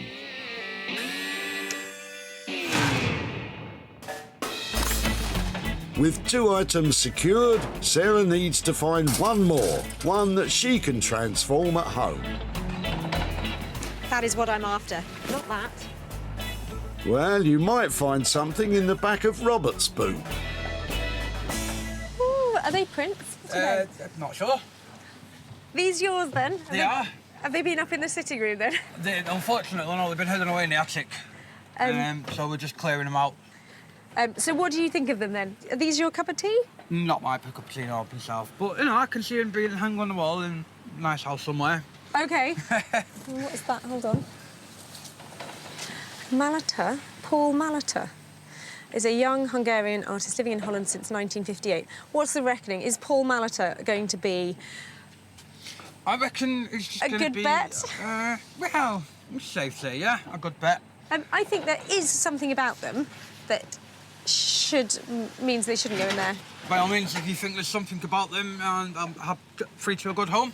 Well, I'll take them away, and if I find out they're worth anything, or that people just snap them up, I'll be back in touch. Yeah, no worries. Thanks very much. You need that. Oh, yeah. That's provenance, you know. Yeah, that's traceability. Provenance is a massive, massive thing in the art world, but thank you so much for these. OK, no worries. OK, bye-bye. Bye now. Provenance is just a fancy word for the history of the ownership of a painting. But it is important as it can help confirm the authenticity of a work of art. Can Robert see the same potential as Sarah? I'm not surprised that somebody wanted them, because there's someone out there who'll always want something. But hopefully she can have them repaired, touched up and cleaned and find a good home for them. Me too, Robert, as long as it's not mine. They look to me like they are painted at the end of the 60s. They've got cheeky street appeal. They're kitsch. But he was quite good at it, wasn't he? Definitely something here. That makes up our 3 items. The water tank will go to Lorna and Clinton, the dressing table will get the Norman treatment, and Sarah will try and muster up a masterpiece with the paintings. Well, that lot didn't make the cut, but the other finds have been fabulous. Let's go make some money.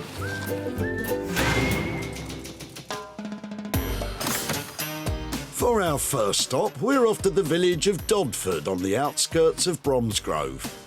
Sarah's lugged along the rusty water tank to see what Lorna and Clinton make of it. I actually hope I can get my hands on some metal, some wood, something really bulky that I can turn into like a bit of a showpiece. I'm praying for a chair. You want a chair? I want a really old chair. Okay. Uh-oh.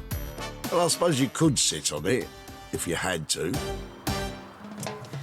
Well, it's looking a bit decrepit, isn't it? Look at all that rust coming out of it. I'm hoping that Lorna and Clinton won't get put off when I show them. I've got a few ideas where I think they might be able to make a little something out of this. It's going to take a bit more than a really good PR job, if you ask me. Come and see this, look. I saw this and I thought of you.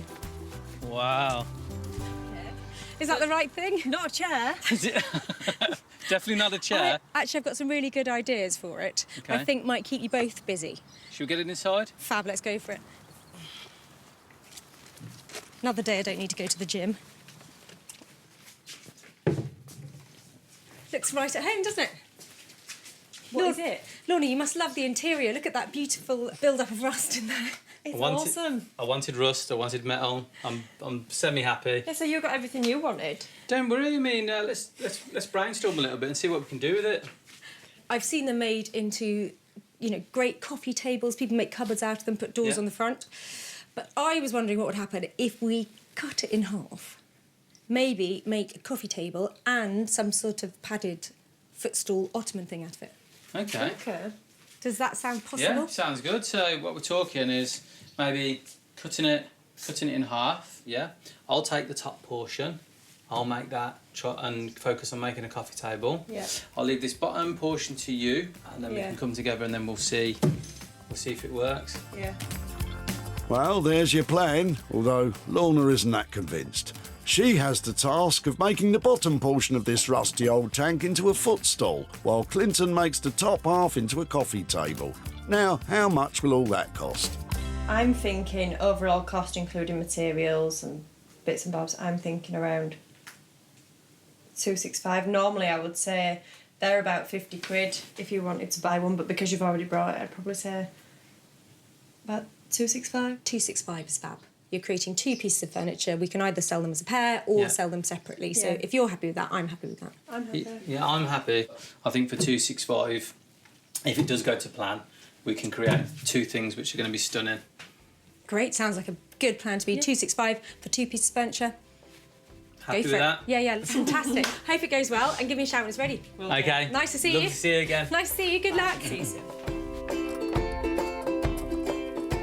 Well, we always work really well together anyway, so that's not really my worry. My worry is if it doesn't go to plan, it's going to be a disaster. Yeah. Yeah. It's not a chair, is it? It's just not a chair.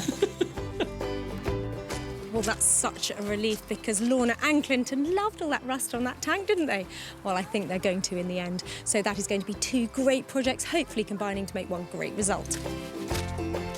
Lorna and Clinton, for a budget of £265, are going to transform the old galvanised water tank into an upholstered footstool and coffee table. I just hope they haven't bitten off more than they can chew. Our next stop is Hellingley, a beautiful village nestling in the East Sussex countryside. Sarah's brought along the dainty dressing table to see if it appeals to our Norman. Well, I've got a sweet dressing table that really needs dressing up because I'd love to turn this into a really elegant, feminine piece. So I brought it to Norman, obviously. Well, Sarah's due today, so it's going to be interesting what she brings. Let's just see where we go. Marnie, where are you? Hi, Sarah. Look what I've got for Hello, you. you. Oh, dear, another gem. Let me put it down. It's got hidden Okay. depths. Oh, it's got hidden treasures, has it? Well, there are some mirrors underneath it. Okay. Should we put the mirrors on top? There's this one, and then there's three more. You know how to spoil me, don't you? So in my wild dreams, I was thinking perhaps we could use this mirror to clad the drawers. Oh, right, yeah. And I think that these bits, I was thinking, but how about creating a beautiful mirror-backed Venetian-style dressing table?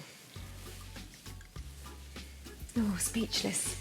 It's not like you to be lost for words. Fantastic. I'm not convinced you mean that, Norman. Sarah's vision is for the mirror to be cut into small pieces. These are to be attached to the front of each drawer. The look is to be similar to early 15th century Venetian furniture, often covered in mirrors and made by the craftsmen of Murano. The only thing is we've got a curved drawer there, so we're going to have to make that. We're going to have to cut that square. We'll have to cut it off there, so we get the nice flat level, and then we'll take the moulding off, and then we'll remould it. Just make it dark, beautiful, dazzling handles. Dazzling handles. Price for that? Go on, hit me. If we go for this look with the mirrors and everything, we're going to be touching on the £300 mark, 295. You know. I reckon for that it's a good price. I'll leave it to you. Go on, you know you want to. I really want to. You want Yes, to. OK. Bye. We might start with the drawers and the mirrors and see if I have a complete disaster with them. I mean, we'll have to make a decision whether I cut it or I take it and have it professionally done. But, yeah, what can go? Well, how do you think that went? I think Norman might have taken on the Venetian idea, but I might come back and find he's just painted it. Who knows? Sarah's left Norman with a budget of £295 to create a classic Venetian masterpiece. I can't wait to see this one. In West Sussex, Sarah's back home with the two unusual oil paintings. She's been reading up on the artist responsible for these creations. So, don't keep us in suspense. Are they worth millions? Well, I've done a little bit of research on these paintings. Malater was a prolific painter of these kind of street urchin children back in the 50s. There's one thing that is absolutely certain about these. Loads of people will detest them. I am worried that if I do these as a straight sell, I might only get a car boot kind of price for them. And what I'd really like to do is share the fantastic, strong imagery with all the people who love that kind of thing and transfer it into fabric and make bags out of it. The plan is to not only sell the paintings, but to print the design onto fabric, from which Sarah will make bags. Sarah's taking high-quality digital images. She will send these off to be printed. I think I've got some great shots there. I'm going to send them off and get some fabric printed.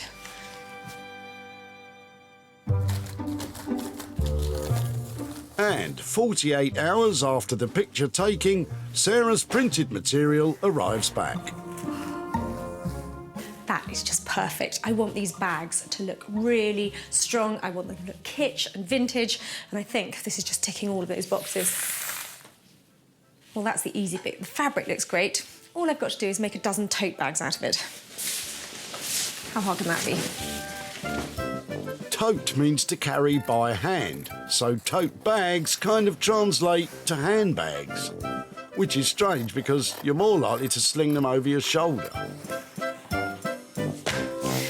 Well, there they are, 12 panels of each, perfect for turning into tote bags.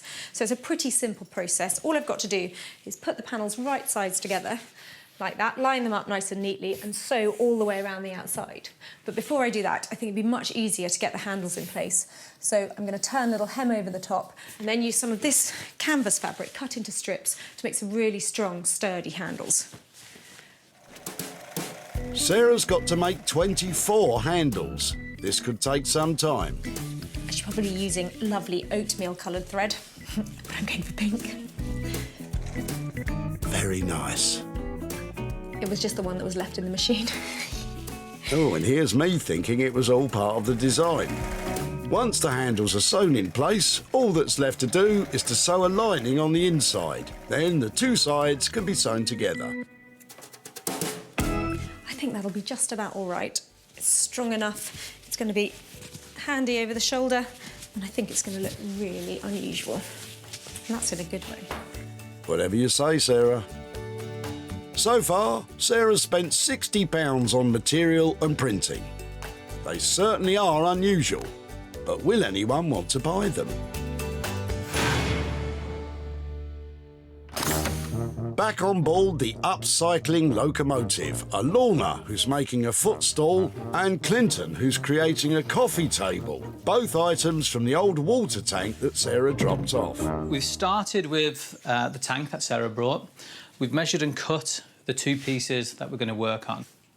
This is my favourite, like working with rust, metal, rotten wood. So, yeah, when Sarah brought me this rusty bucket, Lorna weren't too impressed, but I actually really loved it. If rusty buckets take your fancy, then this one's right up your alley, Clinton.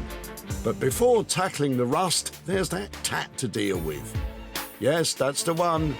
Now, to remove all the loose rust, brute force in the shape of a mallet should do the trick. As you can see, a lot of the surface type rust that was about to fall off has dislodged quite a lot of it.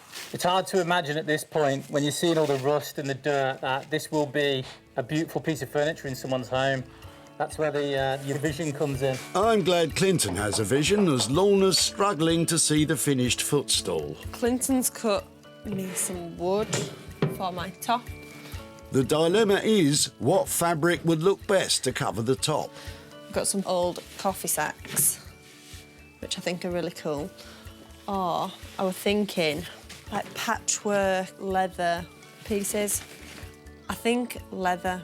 I think I'm going to lean towards leather. However, I like the simplicity of this, Ian. Because these items that we work with are so old, they're not exactly square. So if I order a square piece of glass and just measure it across there, when you actually come to put the piece of glass on, it's not going to look right. It will sit square, and if this is slightly out. So the way I always combat that is simply going to use a piece of card. You literally want to be the same size as the top of the lid, because it will make it look super nice and refined. It's a simple process of drawing round the edges and cutting round the shape. So there's your template. All you do now, pop that in an envelope and send that off to the guy who makes my glass. Back on the upholstery side, Lorna's about to start cutting out the padding for the new cushion. So I'll basically measure this out with my wood. But she still hasn't made a decision about the fabric for the cover, which isn't a disaster, because it looks like this project is going to take a while. I feel like I would be here for about a month with this. Better let Sarah know not to rush back.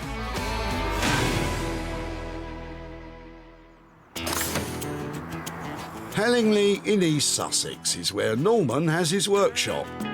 He's about to bling up the old dressing table. His challenge, to turn it into a mirrored Venetian beauty. So we're going to strip it down where we can see this has got a curved drawer. We're actually going to have to take the drawer front off, and we're going to square it up.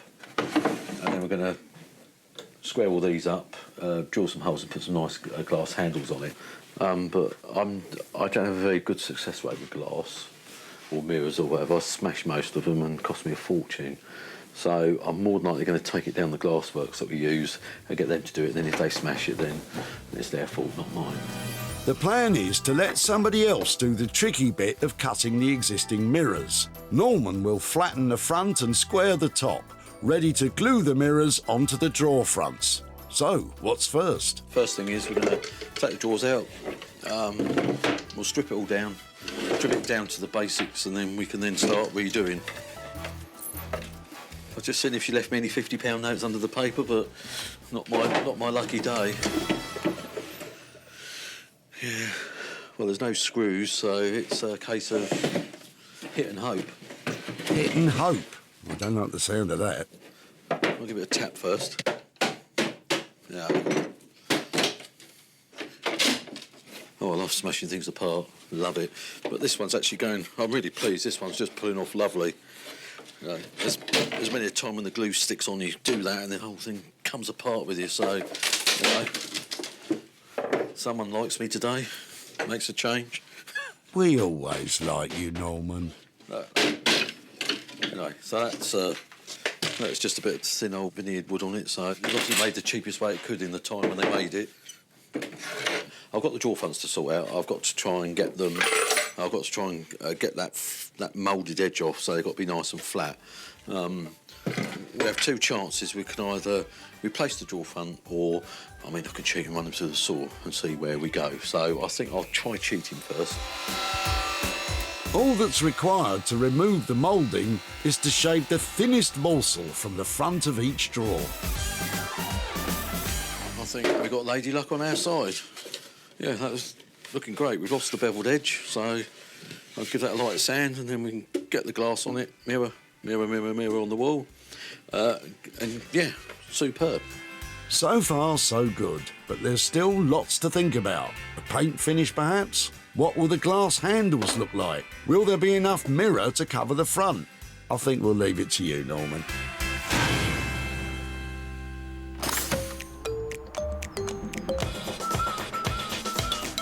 Back in West Sussex, Sarah's at home putting the finishing touches to the 12 Kitsch tote shopping bags. Well, it's been a bit of a process, but I think it's well worth it. I mean, who else has got a tote bag with an original oil painting on each side? Definitely unique and really quite pleasing. When Sarah saved the old paintings, it's safe to say their appeal as works of art was limited. But by taking those very same images, she's broadened their appeal, making them into 12 totally amazing bags. The simple shape and design makes them suitable for all occasions, and the strong, hard-wearing linen she's chosen will help these bags live on for years to come. For collectors of kitsch carry-alls, these beauties have it all. Well, I had a production line going to make these bags, but I think they've come out okay. I love that kitsch face just looking out from each one, and I'm hoping that there'll be a load of people who just want to own one. I'm going to take some pictures of them, and then I'm going to share them, find out if I can sell them. Somebody's going to want one. In order to appeal to all the kitsch shopping bag lovers out there in need of a new one, Sarah's posting some pickies online. But will she be able to sell them? When Sarah caught up with Robert at the tip, she was just in time. That's it now, just these last few things and then... Ooh, are they prints? Not sure. The pictures weren't Robert's cup of tea. Have they been up in the sitting room then? Unfortunately, no, they've been hidden away in the attic. Despite not being his brew, Robert still had high hopes for them. Hopefully she can have them repaired, touched up and cleaned and find a good home for them. Well, Robert, that's exactly what happened. Sarah shared pictures of the bags on social media, and all 12 were snaffled by private buyers. Not only that, she sold the paintings too. Sarah's in Partington in Greater Manchester to give Robert the good news and hand over the profit. Hello, Robert. Sarah, how are you doing? I'm really well, how are you? I'm fine. Yourself? I'm very well. Now, I really was amazed to see those pictures coming out of your car boot. Did you wonder what I might do with them if I'd sold them? I thought you would have salvaged them and cut the little pictures out and stuck them on some benches or something like that. I actually sold the pictures and with the profit had some fabric printed using their images, and I've got some pictures here to show you of what I did with them. Yeah. You ready? I am. Your pictures have been turned into bags, and I made a dozen of them. What do you reckon? Really good, that. Yeah? No, still not my cup of tea, but someone would like them, yeah? Well, somebody did like them, actually. In fact, I sold all the ones that I'd made. Oh, did you? So I've got some money for you. Oh. I've got 240 quid here for you. Be joking. 240 quid? That's actually astounding. Is that a surprise? That's a surprise, yeah. So, £240 that you weren't expecting. What are you going to do with that? Oh, 10% I'm going to give to a local charity. And probably treat myself to a new bag. Fantastic. Well... But I'll never look at a picture the same now. Lovely to catch up with you. Yep. Any more pictures like that, send them my way. I will do. No worries. Thanks so much. Yeah, cheers. Bye. The cost of making the tote bags was £60 for the picture-printed fabric. The sale of all 12 bags and the pictures themselves made £300. That left a profit of £240 for Robert to share between a brand new bag for himself and a local charity.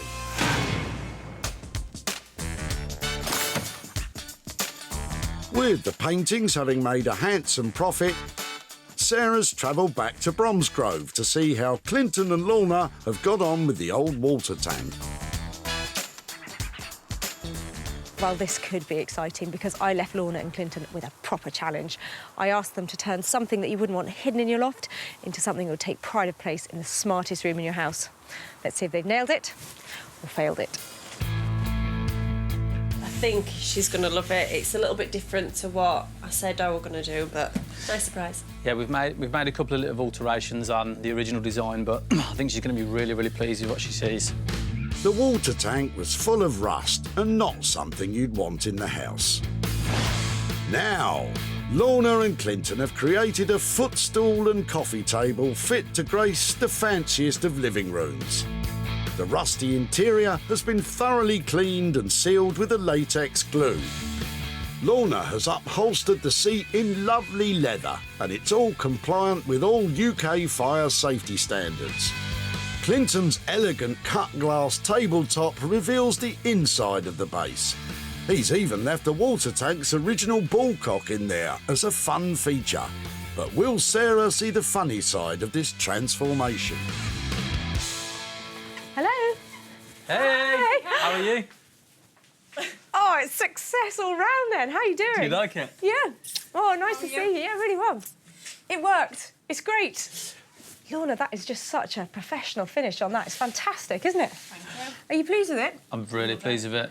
This is one of them items where I actually... Don't want to give it to you. Yeah. We sort of tried to design it to keep the box shape. That was Lorna's brief. And then the rivets on the side, she's just added one simple button to follow that the theme through. And then we've kept it level, so with the glass and with the fabric. The idea was that you could literally just push them together and it forms one coffee table. I remember the rubbish that was in the bottom of the tank, and it looked, you know, like you wouldn't give it house room in a million years. This is beautiful. It's all safety. Yeah. All safety glass. Everything else is 100% upcycled as well. I'm confident this is going to be finding a new home really quickly. I think Sarah likes it, ballcock and all. Now it's time to talk cash. How did Lorna and Clinton do with the budget? How was budget? I think we left somewhere like 265. How'd you get on? Yeah, we brought it in exactly on budget, 265.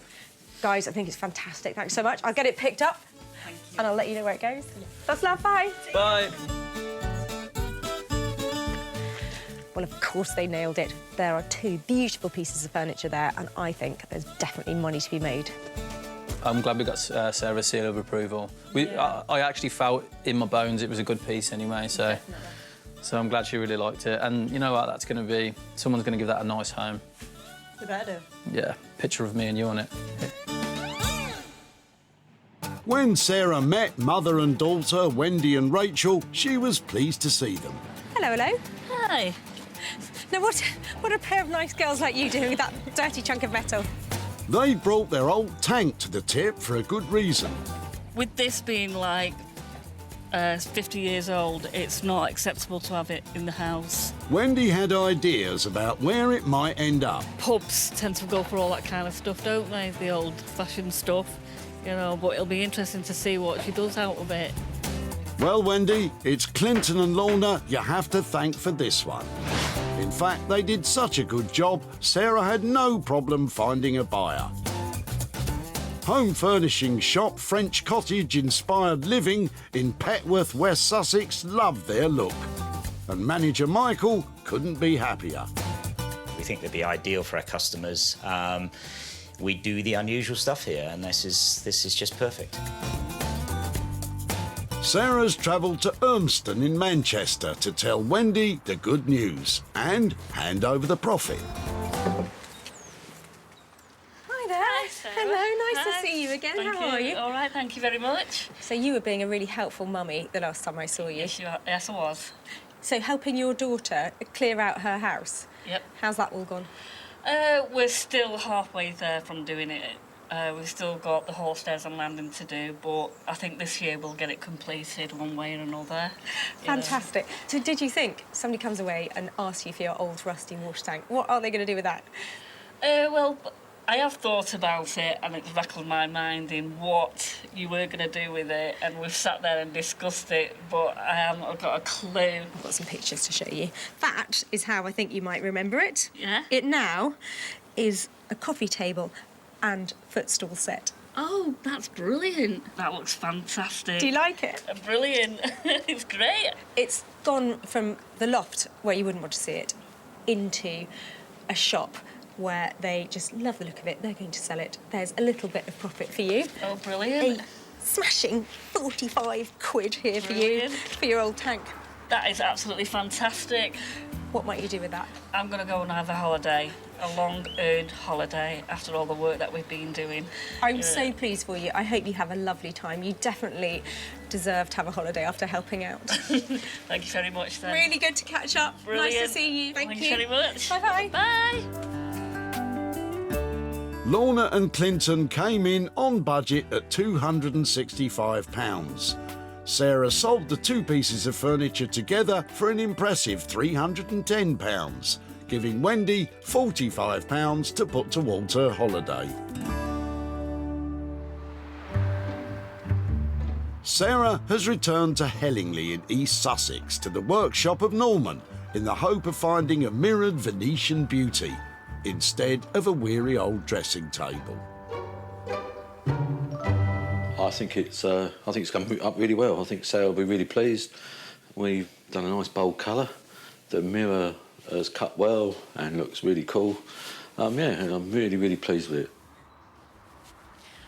Well, I'm so excited to be here picking up my dressing table, and I'm hoping Norman has gone for the full makeover and used all those mirrors and not just a cosmetic update. When Sarah left the dressing table with Norman, she hoped for a radical transformation.